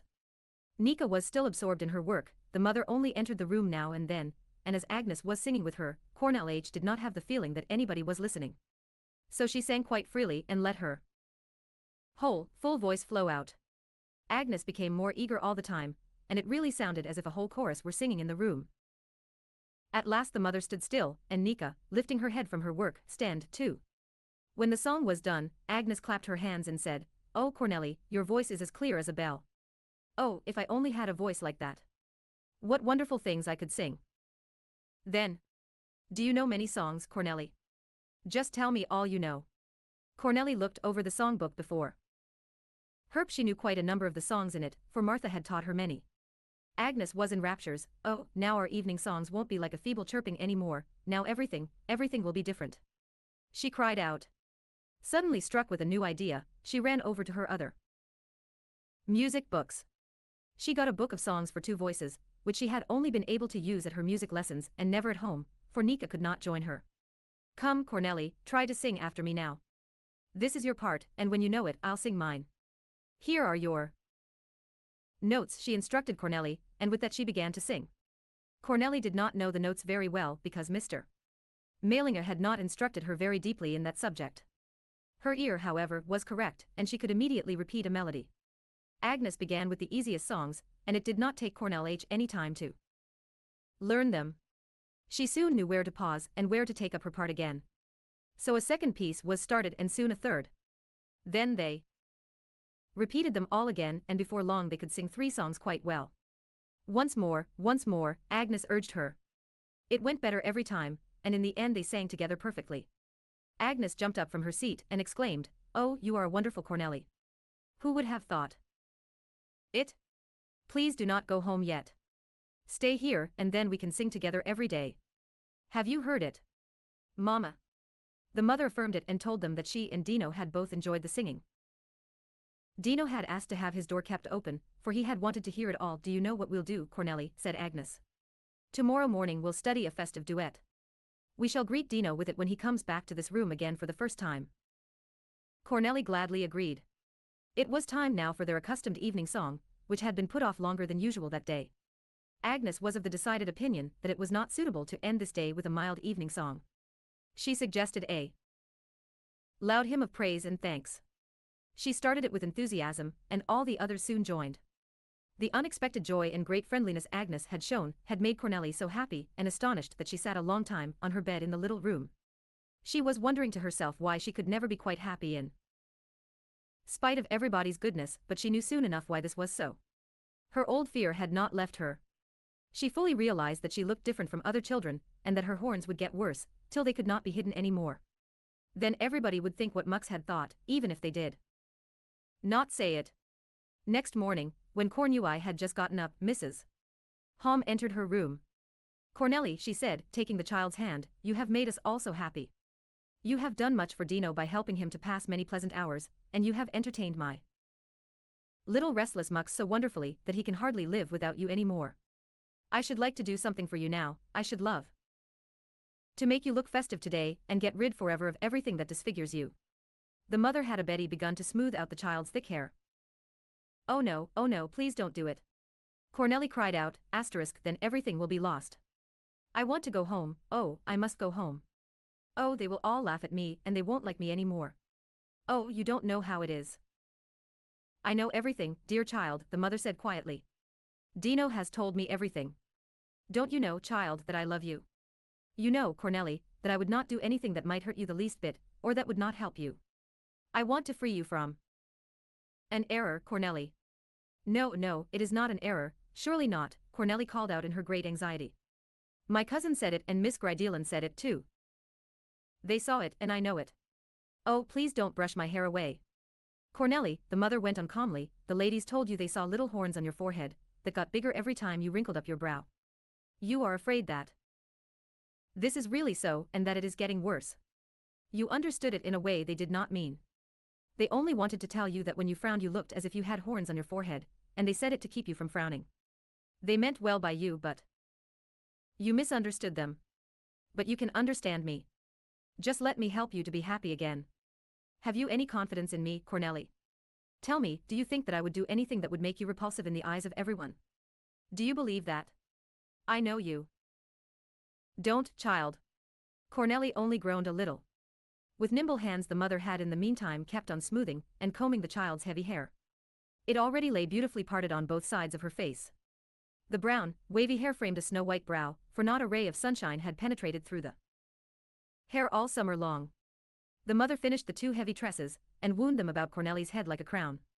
Smilingly the mother looked into Cornelli's face. The great change had thrilled her with joy. "Now come with me to the children. We shall see if they can notice any change," she said, and taking the little girl's hand, she led her away. Cornelli was extremely glad to enter the room at the mother's side, for she would not have dared to go alone. When the door opened, she looked shyly at the floor. Mux had already been waiting for his companion, and now ran to meet her. "What have you done, Cornelli?" he cried out in sudden surprise. "Your forehead looks quite clean and neat, and you have shiny eyes like a canary bird, and you don't look like an owl anymore. Why, Cornelli, you are transformed," Agnes exclaimed. "Just let me see you. Make a little room." "Mux. No, I don't know you anymore. It is fortunate you did it, for it is a pleasure to look at you now." "Your mother has done it," Cornelli explained confusedly, for she was quite overcome at all these manifestations of joy. Nika also glanced up at her. "You are a different child, Cornel, and I do not see how you could ever have gotten the way you were." These words were said in such a charming manner that a deep sensation of well-being filled Cornelli. She tried to fight against it, however, for she did not think it possible that she should suddenly become freed from her horrible, sickening fear. Agnes was very anxious to practice their song for the festive reception of the newly risen Dino, and Cornelli, too, was filled with ardor. The two children kept up the singing quite a while, for Agnes could not weary of trying the songs for two voices which she had never before been able to use. Dino did not come until lunchtime. Though he was still very pale, he felt extremely lively. "Hurrah, Cornelli!" he cried out as he entered the living room. "Now you look again the way you used to in Iller Stream when you forgot to pull your curtains over your brow. You even look better than that, Cornelli, you look perfectly splendid. Another hurrah for this great joy. The next moment a surprise came for Dino, the lovely festive song which Agnes and Cornelli were singing in his honor. The voice of the latter was full of purity and strength and Dino kept on signaling to Nika over and over again, saying in a low voice, "Do you hear it? Do you see it? Do you notice it at last?" It was quite evident that two had not been of the same opinion about Cornel till that day. So they all had a merry feast. In Cornelli's heart the feeling of delicious well-being gradually began to drive away all other sensations. Her old gaiety broke forth boundlessly and roused all the others as well to great merriment and joy. Dino looked quite well again, and his eyes fairly beamed with happiness. Even the mother joined in their gay mood, and she had to glance over and over again at her two daughters, who had seldom shown such unclouded joy. She heaved a secret sigh, however, and asked herself, "I wonder how long this happiness will last, for we have hard times before us. Wasn't I right, after all?" Dino said to his sisters, when Cornelli had retired and the family separated at bedtime. The sisters till now had made disparaging remarks to him about Cornelli. "We do not see what attracts you in her," they had said. "We don't understand how you can find her entertaining," and so on. When Cornelli was alone in her room that night, she felt as in a dream. What had happened to her? Was it really true that the great sorrow which had weighed on her, and had taken all her joy away, had forever disappeared? The mother had told her firmly that it had been an error, and the children had proved it to be so by their reception of her. So she could be happy again as she had always been. Cornelli was filled with joy and praise to God at this thought. "How wonderfully God has led me," she said in her heart. She remembered how anxiously she had prayed to him to prevent her from being sent to town.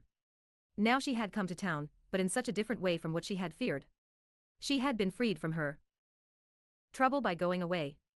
Martha had certainly been right, and she would always try to remember this. In the future she would pray to God that she might do everything according to his will, and she made up her mind that she would never again try to force the fulfillment of her own wishes. She felt that she owed the good Lord in heaven a special praises, so she lay down to sleep quite late, and because of her happiness, even stayed awake a long time after her prayers were said. "I have to tell you something, Cornelli," said the mother next day, when all the family was peacefully gathered around the supper table. "You know that I have written to your father asking him to let you stay here a little longer. He has answered me, saying that he would be very pleased if his adult daughter could stay with us for a year, and could take all the lessons that my daughters are taking, but he leaves you free to decide about it. So you must write to your father to let him know the answer to his proposal." "Oh, you must stay here, Cornui. Won't you please stay?" Dino exclaimed. "Then you can be here till summertime, and we two can go back to Illerstream together, for it is quite settled that I am going again to our good old Martha." "And I'll go too," Mux said with conviction. "Tyan. Do you know, Cornelli," he whispered into her ear, "I'll stay with you all the time in your own house, and Dino can go alone to old Martha." Agnes was simply enchanted with this new prospect. "Oh, how wonderful, how wonderful!" she exclaimed over and over again. "Now we can have singing lessons together and sing again at home. Oh, that is too wonderful." Nika also begged Cornelli to stay. "I hope you will tell your father that you intend to remain with us, Cornelli," she said. "We are only just beginning to know you well." Cornelli's eyes sparkled with pleasure, for now the whole family wanted to keep her with them. Suddenly a thought flashed through her. When her father had threatened to send her to town for a year, she had been terribly upset, and now the year spent in town with this family seemed like pure pleasure. How different everything had been from what she had thought and feared. "I should love to stay here," she exclaimed with deep emotion. "Can I write to Papa now?" That suited Mrs. Home exactly. Sitting down beside Cornelli, she also wrote to Mr. Helmut, and both letters were sent at once. 2 days later Mr. Helmut was sitting at the breakfast table, looking at his mail. First of all he opened a fat envelope which had come to him from town. There were 2 letters in it which caused him great surprise. Mrs. Home wrote that all the members of her family had joyfully received his proposal to leave Cornelli with them for a longer stay. She told him that they had all become so fond of Cornelli that she would have left behind a feeling of real loss. Cornelli's letter read as follows: "Dear Papa, I should love to stay here, for the mother and all the children are very good to me, and I love them dearly. I should also like to learn lots and lots of things. Nika and Agnes know so much and are so clever, and I should be so glad to learn what they know. I shall be unspeakably happy if you will let me stay. Please give my love to Martha, Esther, and Matthew or Cornelli. After reading the letters, the director shook his head. What on earth has happened? He said to himself. A few weeks have hardly passed since they told me that this child could not be set to rights, and I have myself seen how stubborn she was and how strangely she behaved. And what a change already. However, I must not take literally what has probably been written in a moment of excitement. Mr. Helmut was very glad about Cornelli's intention to remain in town, for thus his great care had been taken from him. A lovely woman, who with her children had made a most favorable impression on him, had promised to devote herself to his child, and he only wondered how long the present arrangement would last. Mrs. Halm had soon arranged a regular course of studies for Cornelli. Agnes was very anxious for her to start music lessons right away, for she thought that was the most important thing. Cornel herself was eager to do this, for she wanted to learn everything that Nika and Agnes were learning. So she threw herself with fresh energy into all the fields of study that were open to her. Dino also was going to school, for he had entirely recovered. Every morning the four children started out gaily, talking eagerly while they walked down the street, until they finally separated for their various schools. If they met again on their way home, they were still more lively, for they would tell each other all their experiences. Cornel surpassed them all in that respect. She had the talent of describing everything in such a funny and vivid fashion that she made them all laugh. Mux alone was unhappy in these days, for he had lost his beloved companion. Full of anger, he would meet the four laughing school children when they were coming up the stairs and would say, "If I owned all the schools I would certainly bum them." "But I hope not all the teachers, too, Mux," said Dino, "for then one would have to tell an even worse tale about you than you were telling about Agnes." The door between Cornelli's and the sisters' room was always open now, for they all had wished it. There was not a single evening on which they did not make use of the last moment for talking to each other about their mutual interests. Cornell was filled with admiration for Nika and for everything she did. She could not understand how Nika, who was so lovely and could do such wonderful things, could have a sorrow. She had never forgotten about it, because she had often noticed that the young girl suffered from some grief. Even Agnes often stopped laughing quite suddenly. She would say, "Yes, Cornelli, it is easy for you to be jolly. It is easy for you." So Cornelli knew that Agnes also carried a care about with her.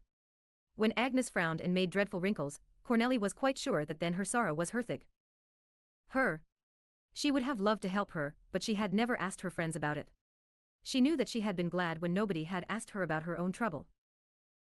One day it happened that Agnes came home from her music lesson quite upset and terribly excited. "Oh, Mama," she called from the door, "the teacher has given us the pieces today which we have to play for our examinations.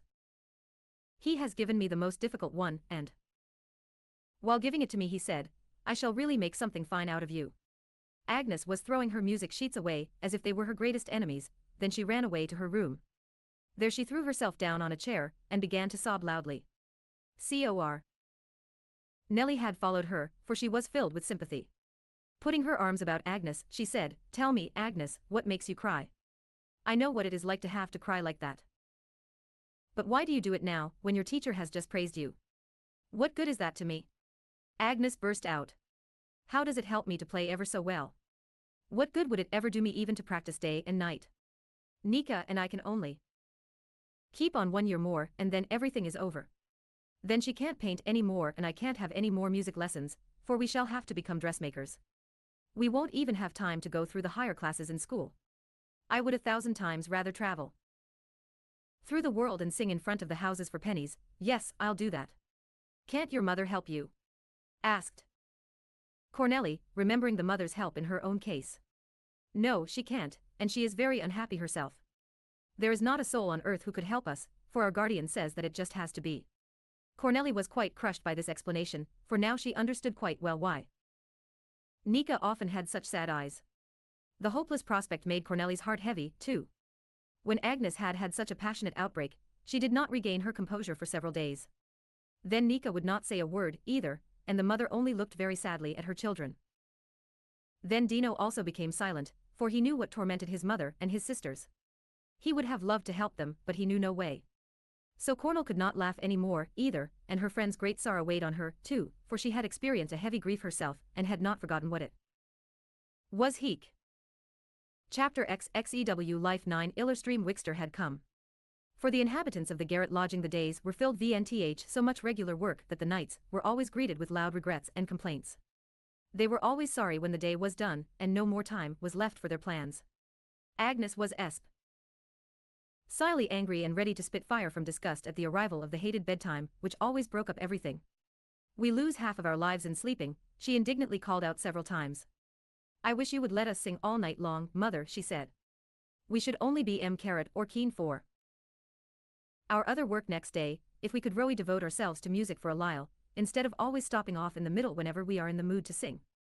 The children's mother, however, did not agree with Agnes, so the nights had to be used for sleeping as before. Cornelli's singing delighted Agnes more and more. Cornelli sang ever I, hing as lightly and freely as a bird, and with such a clear and resonant voice that everybody got pleasum from it. There was no other voice in the whole school which was sme and as full as Cornelli's. Even the teacher said so, and during the singing lesson he placed her right in front of him, because she was the best leader of the chorus. In the middle of winter Mr. Helmut wrote to Mrs. Hom to inform her that he was taking a lengthy journey to foreign parts.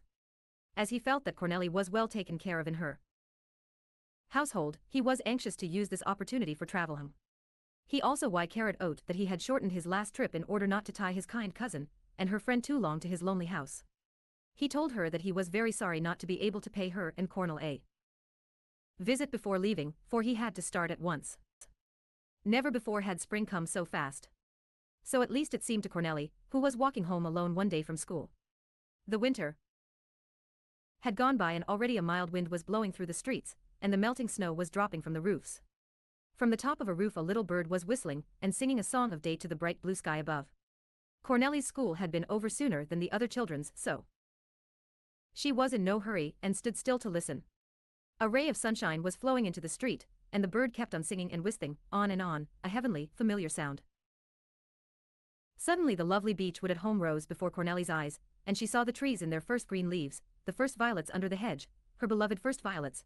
She saw the yellow crocuses sparkling beside the bright red primroses in the garden.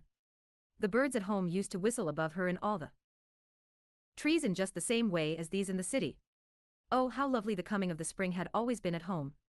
How wonderful it would be to see all these familiar sights again. At that thought Cornelli ran to the house as fast as she possibly could.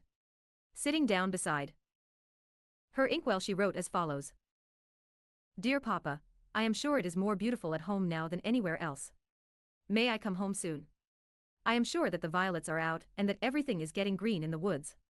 Soon there will be lots of flowers in the garden, and later on the roses, and then all the berries and forget-me-nots in the meadows will come out. I know now that it is nowhere as beautiful as at home. I should love to show the mother and the girls everything, and I know that Mux would adore the little kid. Dino already loves the meadows and the garden, and I hope that he will come to Iller Stream again. If I could only soon see it all again. A great many kisses from your daughter Cornelli." Cornelli did not get an answer from her father for 3 weeks. He wrote to her that his journey had been lengthened beyond his expectation. He also said how glad he was that his daughter had suddenly realized what a beautiful home she had, but that he disapproved entirely of her leaving her school abruptly. He told her to stay in town till the summer holidays, for he was obliged himself to stay away till then.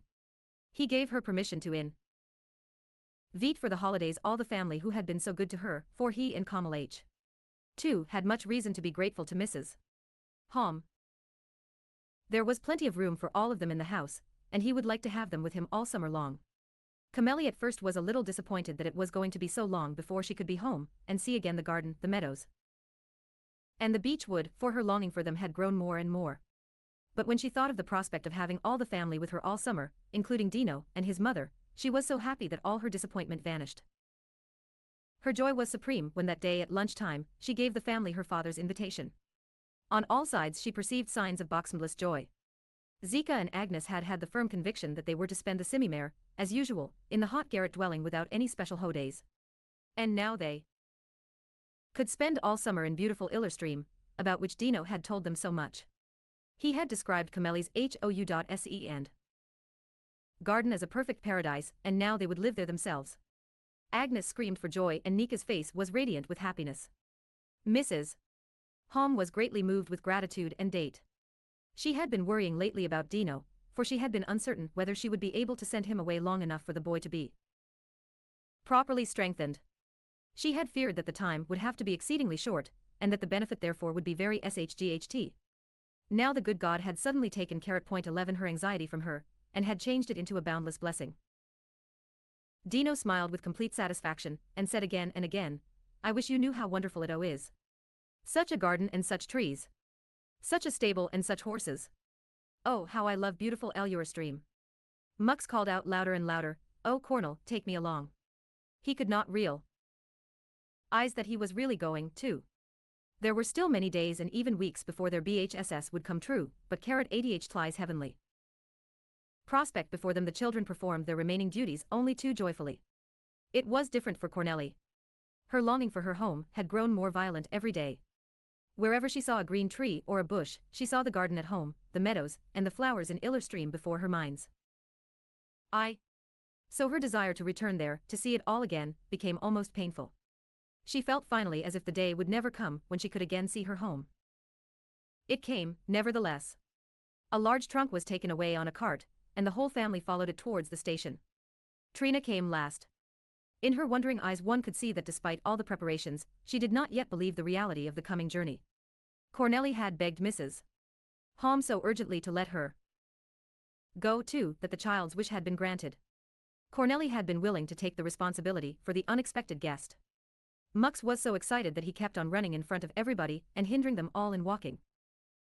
Be sensible, Mux. Dino exclaimed. If you go on like that, we'll miss the train and there won't be any trip. These words disconcerted Mux to such a degree that he simply tore away down the street. Dino had to run after him to catch him, for Mux knew no road or way and had dashed ahead only in his fear of arriving too late. At last they reached the station and entered their car. Now they were moving out into the beautiful country. The sun was shining over the fields and woods, and there was not a single cloud in the sky. Cornelli was sitting beside the open window, eagerly looking out. The journey lasted for a little more than 2 hours, and as soon as it was over they got out. Here he comes, here he comes. Cornelli cried out, running towards the road which led into the valley. Here Matthew was just stopping the pair of horses from their lively trot. In a moment Cornelli was at the dismounting coachman's side, calling to him, How are you, Matthew? I am coming home again. Is everything at home still the same? Welcome, Cornelli, welcome home. He said, radiant with joy, for his master's child was his greatest pride. But how you have grown, Cornui. Oh, how changed our Cornel is. Matthew shook her hand with great date, and then opened the carriage door for the family who had approached. Oh, here is the young gentleman from last summer, Matthew said again, shaking Dino's hand. But you looked better when you were with us.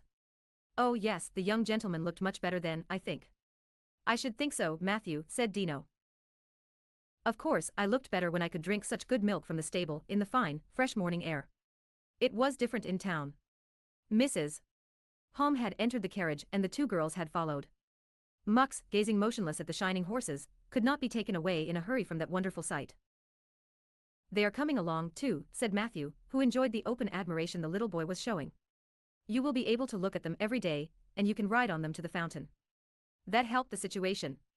Everybody was soon inside of the carriage and Trina sat beside Matthew on the coaclinian's box. Now they galloped gaily along into the valley. Oh mother, just look at the red daisies. Cornui cried out. Oh, look at the golden buttercups. Oh, look, look, see all the blue forget-me-nots.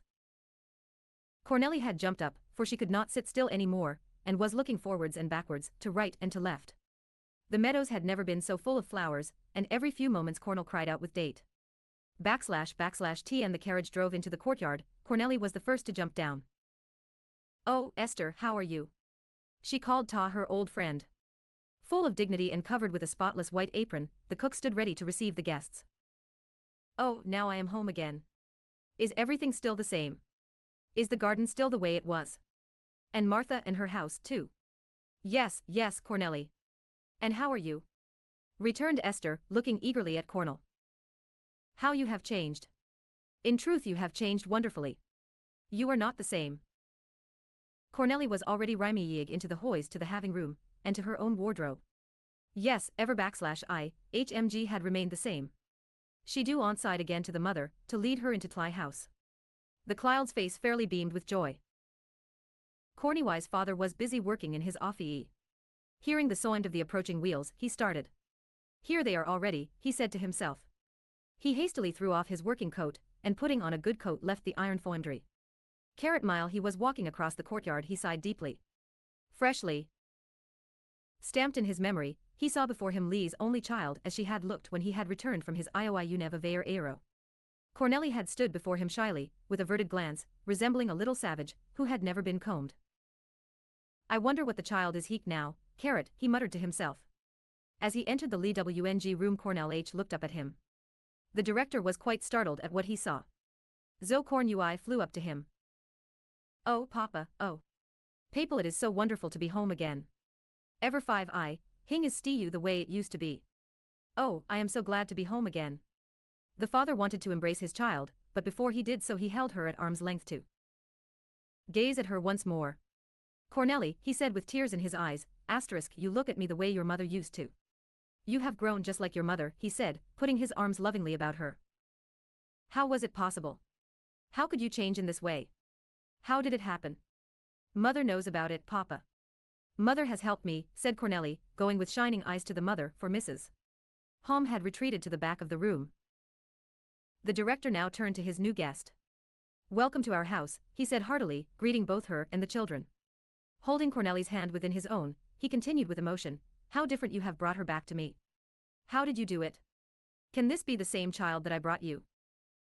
The happy father had to look at Cornelli over and over again, for he hardly yet realized that this was his child. Was this really Cornelli and not a creature of his imagination? So he held the child's hand and looked again and again into her shining eyes. It really seemed as if he could not believe it. Esther, laden with the dinner dishes, now came into the room to set the table. She informed her master that the guest rooms were ready, and that she supposed the ladies wanted to retire before the coming meal. Mrs. Hom and her daughter gladly followed her, but Cornelli said, Oh, Papa, can I run over to Martha? I'll be back very soon. Dino also begged to go, for he longed to see old Martha again. As the permission had readily been given, the two children started off. They had meant to run down the path, but Cornelli could not go fast. The meadow was so full of daisies, buttercups and especially of blue forget-me-nots, her favorite flowers, that she felt as if she had to gather them all, and Dino had to remind her that their time was short and that the flowers would still be there tomorrow. Martha had heard that Cornelli and her guests were expected that day, so she had several times glanced towards the garden to see if she could discover trace of her or of Dino. Now both came flying up the steps and Martha ran out to meet them. Oh yes, here was Dino. Dino, whom she knew so well, and Cornelli, too. Martha looked at the child and tried to say something. Instead of that, however, bright tears started to her eyes, and she was unable to speak. Oh, Martha, how I have looked forward to coming home, and coming to you right away. Cornui exclaimed. Are you glad too, Martha? Oh, I am so happy. I too, Cornui, Martha assured her. What memories you bring back to me, child, for you have grown just like your mother. Oh, how different you are now from what you were. God has blessed your life in town. It seems like a miracle. Oh, how I have prayed for this. After these words she shook Dino's hand, looking at him rather sadly, for her great joy at seeing him again was dimmed by his delicate appearance. Oh, Dino, how pale and thin you look, she said. Last year you were so much stouter. That is why I came again to Illerstream, Dino replied cheerfully. You must rejoice with us now, Mrs. Martha, for Cornelli and I are tremendously pleased to be here again. It is just as lovely here as it was last year, and now we can come to see you every day, for this seems like home. Martha was so moved that she could not speak. Here was Cornelli, looking as fresh and bright as ever, all the unspeakably sad expression had vanished from her face, together with the awful disfigurement of those days. The old woman was deeply stirred by the happy look in the little girl's eyes. Her young mother had looked at her just that way. And here was Dino, too, full of his old attachment, and speaking such kind words to her. She could hardly believe this great happiness. We have to go now, Martha, Cornelli said, but we'll come every day the way we used to, you know that, Martha. I'll run over every single day. And I too, cried Dino. When the happy little couple were running away, Martha looked after them from her little stairway. Her eyes were moist, yet followed the two till they were lost from sight. Even then she stood there with folded hands. Oh good God, she said quietly, my heart is full of thankfulness. Thou hast blessed everything that was hard for the child, and hast turned everything to good. When the children entered the house, Cornelli said, just go in, Dino, I'll soon follow you. Then she turned and went into the kitchen. "Oh, I was hoping all the time that our Cornelli could still find her way to the kitchen," said Esther with satisfaction. "Come and let me have a real look at you, Cornelli." Esther placed herself squarely in front of the child and said, "You have grown a lot last year, Cornelli, and your hair is so neatly combed and brushed. One certainly can enjoy looking at our Cornelli now." Cornelli blushed a little, for she had to remember the way she had looked when she had gone away.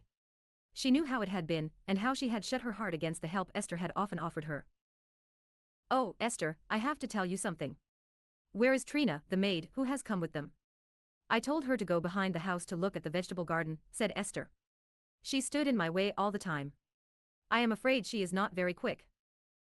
"No, she isn't, I know that. But Esther, I want to tell you something about her. Please be good to her," Cornell begged. "You see, Trina is blockheaded and awkward, but she can't help it. You don't know how that is, but I know. And if you are very good to her, she won't mind as much being that way. Won't you do me that favor, Esther?" Full of surprise, Esther looked after the child, who was running towards the dining room. "How does she ever think of such things?" Esther murmured to herself. One might think Cornell had to begin at the bottom herself, instead of being the director's daughter who can have whatever she wants. Esther kept on shaking her head for quite a while, but she was anxious to show Cornelli that she was the only daughter of the house and could command her. She was very proud of Cornell's position and eager to prove to her young mistress that she was only too happy to follow her wishes. When the first merry meal was over, the children were allowed to run out to the garden. They already knew what they were going to see there, because Dino had described it to them with great enthusiasm. He had told them about the flower garden with its wealth of color, the trellises covered with red peaches, the heavily laden pear and apple trees. Now they could see all those wonders for themselves, including the stable with the splendid cows and the proud and shining horses. So the G.V. children ran away with great eagerness. The director and Mrs. Hom remained in the dining room, drinking their coffee in each other's company. "Please, Mr. Helmut," she said, as soon as the door had closed behind the children, "please let me thank you for your great kindness. I want to tell you how grateful I am." "What do you mean? Why do you want to thank me, Mrs. Hom?" The director interrupted her. "Please let me speak first. It is I who want to thank you. I shall never be able to repay you for what you have done. What wonders you have accomplished for my child. How you have been able to change and develop Cornelli. How well she looks now. I have to gaze at her again and again, for I can hardly believe that it is the same child. How can I thank you enough? How did you ever do it? And what patience, care and trouble you must have taken with her. I am afraid that it has required endless thought on your part to bring her back this." "Oh no, Mr. Helmut, that was not the way at all," said Mrs. Hom. "Cornelli has cost me neither patience, care, nor trouble. If by a little love I have been able to draw out the good kernel of her nature and bring it to happy development, then that is all I have done. Cornelli has never made my task hard for me. We have all become so fond of her that we had to think with sorrow of the time when she would leave us. I shall never forget what happy hours Dino had with Cornelli during his illness, and how she constantly entertained my sociable little mucks with her constant merriment and kindness. Yes, Mr. Helmut, I shall never forget what she has done, and I can assure you that you have a lovely little daughter." The director jumped up in his excitement and strode to and fro in the room. What different enthusiasm from that of a year ago. "You do not know what you are saying, Mrs. Hom," he said, standing still before her. "You are relieving me of most dreadful anxiety. I have suffered perfect tortures, because I was blaming myself for having neglected my Cornelli's child. I thought it was too late, and that Cornelli had grown hopelessly stubborn. Now you have come and brought me back my child so that she even resembles her mother in her eyes and her whole expression and appearance. My wife was friendly and gay, and now you tell me that this is Cornelli's disposition too. I have to tell you something else, Mr. Helmut," Mrs. Hom continued. "I am perfectly sure that a child's first impressions are very important. It is natural that Cornelli missed her mother's guidance, but she was not by any means a neglected child when she came to me. From what she and Dino have told me, I am perfectly sure that Martha gave Cornelli the best one can possibly give a child on spiritual education. I esteem old Martha very highly, for she must love and understand children as few people do.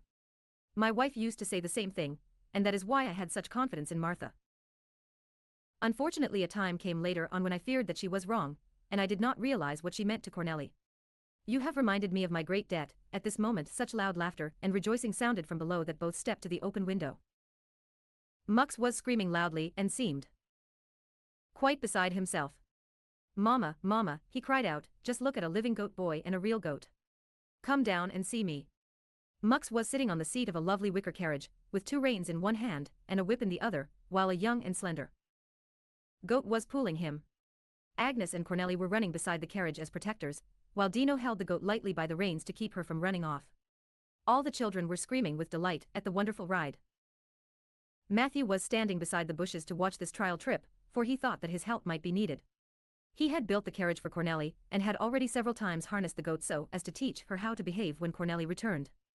When Matthew had first shown the little conveyance to the children, Cornelli had said right away that Mux had to take the first ride in order to realize the scene he loved so much in his picture book. Mux simply screamed to his mother in wild joy. To see the wonderful spectacle from nearby, she came down to the garden. The director also left the house, but he went another way. Not long afterwards he went up Martha's little stairway to the porch where the old woman sat on her stool mending.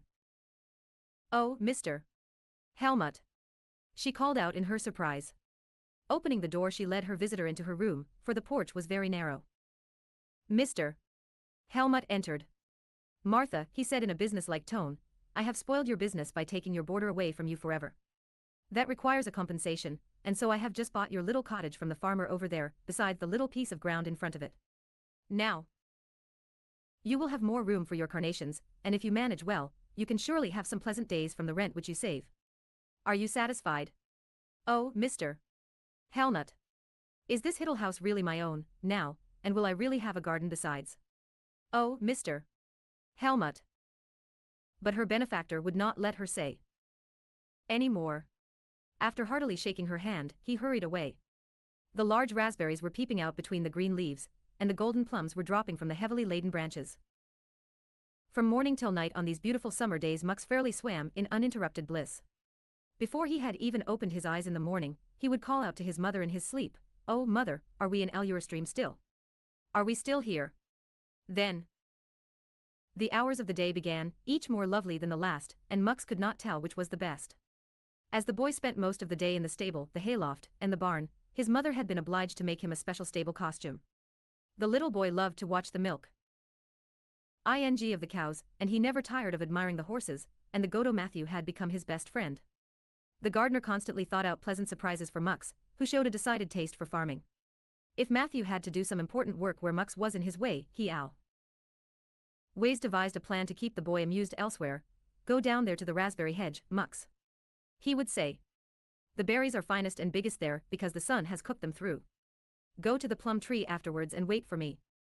Mux would obey promptly, wandering over to the plum tree from the raspberry bushes, which he had lightened considerably. He then would sit thoughtfully under the plum tree, waiting till Matthew Rettencarrot Ned. The gardener then shook the tree so mightily that a flood of golden plums came rolling down over Mux, who could freely enjoy the wealth about him. If Matthew could not be found and Cornelli and Dino were busy with their own plans and did not need him, Mux knew another friend who always gave him a good reception. That friend was Esther. He loved to find her in the vegetable garden, which was also full of surprises for him. It was like a marvel to the little boy that the green peas hung here in abundance, whereas they were only served at home on feast days. He became quite scared when Esther picked a basketful. But when he warned her, saying, "Don't take them all, for then we won't have any more," she only laughed and said, "They always grow again, in a week there will be plenty more." If Mux looked a little timidly at the large cabbage heads, Esther said to him, "Don't be afraid of them, Mux. If I cook cabbage, everybody else likes it so much that you won't have to eat it at all, and you can take the potatoes which I serve with it." Mux often accompanied Esther to the kitchen, where he soon picked up a lot of useful knowledge. There was no pastry the exact recipe of which as well as how it tasted Mux could not tell. In this manner he lived through heavenly days. They were no less heavenly for the other children. Dino and Cornel had started the large undertaking of laying out Martha's garden after their own plan. They were so busy inventing things and carjang them out that they could hardly ever be found. Agnes struggled with Dino for first place in Cornelli's affection, but Dino was always the victor. Cornelli never forgot that he had been her first friend, who had held fast to their friendship. For this she remained faithful to him. It was a consolation to Agnes that she could play on the lovely piano whenever she wanted to and that Cornel was always home in the evenings, when she could sing with her. Mr. Helmut would sit in his armchair while the two girls sang one song after another, and he could never hear enough. Beaming with joy, he would say to Mrs. Holm from time to time, "The child has her mother's voice," except that her mother's voice was still fuller and softer. Mrs. Holm's face would beam, too, as she would say, "Just have a little patience. Director. You are sure someday to hear Cornelli's voice, when there will be nothing more to desire in it. Her teacher's highest wish is to train her voice." For answer the father nodded and lay back in his chair smiling contentedly. Nika, too, was completely changed.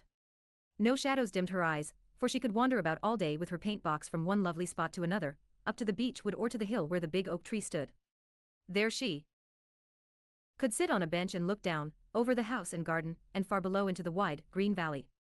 Nika was very happy to be able to spend all her time in painting, without ever being disturbed or called away by unwished or duties. When the mother saw the happy faces of her girls and Dino's improved health, she felt very happy, too. Suddenly, however, the thought would rise in her, how will it be when these lovely days are over, and we have to start living again in the narrow confines of town? And in the shadow of those coming years.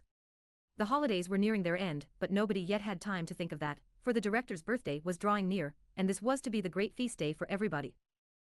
Mrs. Holm had asked each of the children to think out some surprise for Mr. Helmut. For Mux, however, she wrote a beautiful birthday verse. As the little boy's head was filled solely with thoughts of the bam and stable, the kitchen and the goat cart, the plums, the beetles and ants, it took a great deal of time and trouble to fix the verse in his memory. Nika, needing no advice, had long ago decided what to do. Every day as soon as the meals were over she silently disappeared. Agnes and Cornelli bolted the door of the music room, and let mysterious songs issue from behind it. Only Dino was still mid-decided about his task. He was left alone with his mother and Mux one day, and all the others were busy with their preparations. He said, "Tell me what I could do, mother." "Draw him a pic-me of the beautiful goat," Mux advised. He knew that Dino could draw animals well, and to him there was no finer animal in all the world than the goat. /Vliet, a knowing goat boy you are. Mux, Dino exclaimed. Despite his refusal to draw the goat, he had nevertheless gotten an idea from his little brother. "Oh, I'll draw the two brown horses," he called out joyously. "I'll make one trotting and the other walking. Matthew must lead them up for me." So the boy ran happily to the stable, and after that day he and Matthew had many meetings in secret. The birthday came at last. /TN, the director entered the dining room in the morning. Such a beautiful duet resounded from the next room that he was compelled to draw nearer. Agnes and Cornel were both singing a lovely song with such deep feeling that the director could hardly speak. When they had ended, he patted them both on the shoulder with fatherly tenderness, and then passed into the next room. Here Mux approached him and said his verse faultlessly in a loud, clear voice. On the table the director found two beautiful decarat awings of his brown horses, and his joy over them was so great that he did not put them down for quite a while. But finally he saw all at once a large picture resting in the middle of the table. His house, with the surrounding garden, the luminous meadow with the view toward the valley and the distant mountains beyond, was painted in such fresh and absolutely natural colors that Mr. Helmut was quite overcome. This was the view he had loved so passionately from his childhood. "Cornel, come here," the father called. Just look at this picture. Don't you have a beautiful home? Do you love your home as much as your father loves it?" "Oh yes, Papa, I love it so much," said Cornelli. "And I have to think every day that I never knew how beautiful it was before I went away. But ever since I came home again, I know. Oh, how beautiful it looks in the picture." Agnes had been standing behind Cornelli. Suddenly she exclaimed passionately, "Oh Cornelli, if only you didn't have such a beautiful home." "Agnes," the mother said in alarm, "what unseemly words are you saying?" The director looked in astonishment at Agnes, whose eyes were flashing fire while she regarded the painting. "Have you had a disagreement with Cornelli?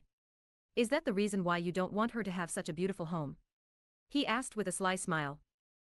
Agnes flushed scarlet. "Oh no, Mr. Helmut, I did not mean it that way. I have never fought with Cornelli, and I only fight with Dino because he wants to have Cornelli all the time. If Cornelli didn't have this beautiful home, and if she were like me, and had to give up all her music lessons, and had to earn her living, we could do fine things together. She has such a beautiful voice that we could hire a harp and could travel into strange cities and sing before the houses. Later on we could give concerts and begin a singing school. But I can't do anything alone. At this outbreak, which no sign from her could check, the mother became alternately hot and cold from fright. Agnes' eyes still flashed carrot with passionate excitement burn. Ing Coles. I approve of the singing school, but especially of sitting down to breakfast. I hope very much that we have the usual chocolate to drink today, for it is a good old custom for birthdays which should not be neglected. So a singing school is to be founded, he continued. While Mux gazed solemnly at the 3 huge cakes which were placed beside the 3 big chocolate pots. The wandering harp players are a little too poetical for me, but I like the idea of a school, Agnes. As I, too, wish to profit from it, I want it to be built on my estate. Lots of our workmen in the foundry have small children, whose mothers are busy with the housework and their small babies. So Agnes and Cornelli are going to found a singing school in Stream, where all the children will go, whose mothers have no time for singing. Upon their arrival the children shall all be given a bowl of milk and a piece of bread apiece to make their voices fuller. Now we have settled all about the school. I shall also have my 2 teachers instructed, so that they won't ever be out of practice. I have also some work for Nika. She shall fill my house with lovely pictures from top to bottom. To inspire her with plenty of new ideas, I am going to send her to her professor in town for lessons. Dino shall help me keep my 2 horses in trim by giving them plenty of exercise, for that will be good for him and them. I can use Mux by having him trained to become the manager of my estate.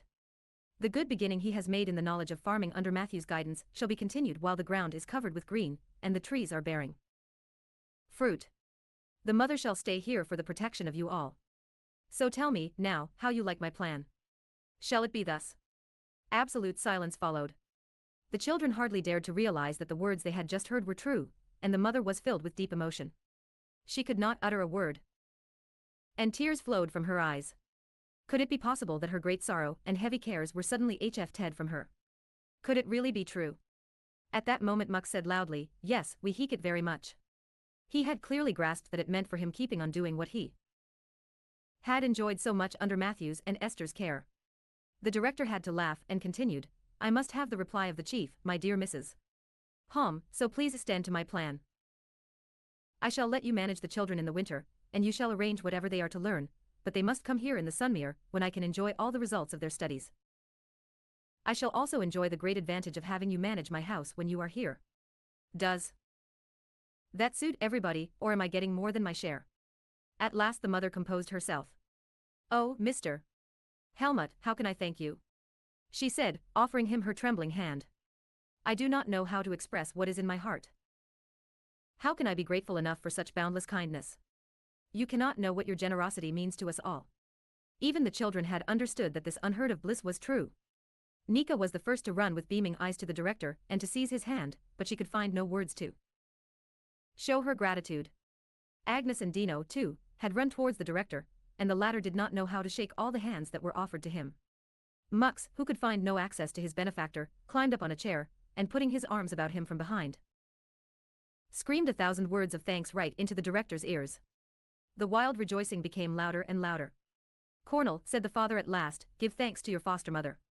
She has earned them, for she has brought joy back to our house. Cornian did it with a full and willing heart, for she realized what the children's mother had done for her. Soon afterwards, Dino and Cornelli ran away, for they had had a simultaneous thought. They did not want to wait another moment before bringing Martha the wonderful news. Nobody on earth could share their boundless happiness as Martha would. Martha's heart overflowed when she heard what had been proposed. Between freely flowing tears she said again and again, Oh, Cornelli. Everything has happened so wonderfully for you. God has ordained it much more wisely than we could have wished and prayed for. From now on, we shall leave everything entirely in his hands. We'll do that as long as we live, won't we, Cornelli? Cornelli nodded with understanding. She had not forgotten how she had complained to Martha, and how Martha had told her to seek God's help. Martha had assured her that the help would always come, even if it revealed itself differently from the way she expected. Now it had all turned out so gloriously, and so much more splendidly than Cornelli could ever have imagined. There had never been such rejoicing in the house as Agnes started when she and Nika had retired to their room in the evening, and Cornelli had come to pay her accustomed little evening visit. She skipped and danced about the room like a newly freed bird and called out, Now our troubles are over and no secret fears can scare us any more. Now we can sing all we want and can live here with you every summer, Cornelli. Oh, we are the happiest tours in all the world, and it has all happened through you, Cornelli, you wonderful, incomparable Cornelli. Agnes, seizing her friend's hand, jumped about with her in the room, at such a rate that Nika had to calm her. The elder sister warned Agnes that the director might have to repent of his kindness to them if their lengthy stay began with such violent noise. One could see, though, that Nika was willing enough to join the others in their antics. The day on which you came to our house, Cornelli, she said, has really been more blessed than any other day in the year. So we must always celebrate it as a Eat feast day. Nika had lately been very sweet and friendly to Cornelli, and the younger girl had been very happy about it. But had never dreamed that Nika would ever speak to her like this. When Esther heard that the home family was going to remain for the present and return every year, she said, "Oh, I am glad. That is much better than if some other people I know had to come back. It is better for me and for Cornelli, as well as for the whole house." "Oh, if I could only come again, too," said Trina, whose face in these days was always beaming. "Oh, one feels so happy here." "That is very true," Esther affirmed. "I do not see why you shouldn't. You don't need to worry, Trina. If Cornelli and I wish you well, we'll see that you come here again."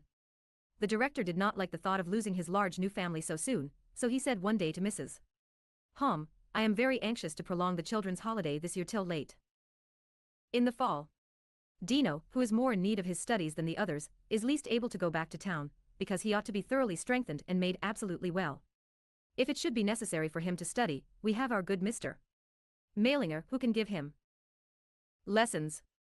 The mother agreed, for she also was very anxious to have Dino as well as possible, and she was very grateful to her benefactor for making this possible. "There is another reason which makes a longer stay necessary," continued the director.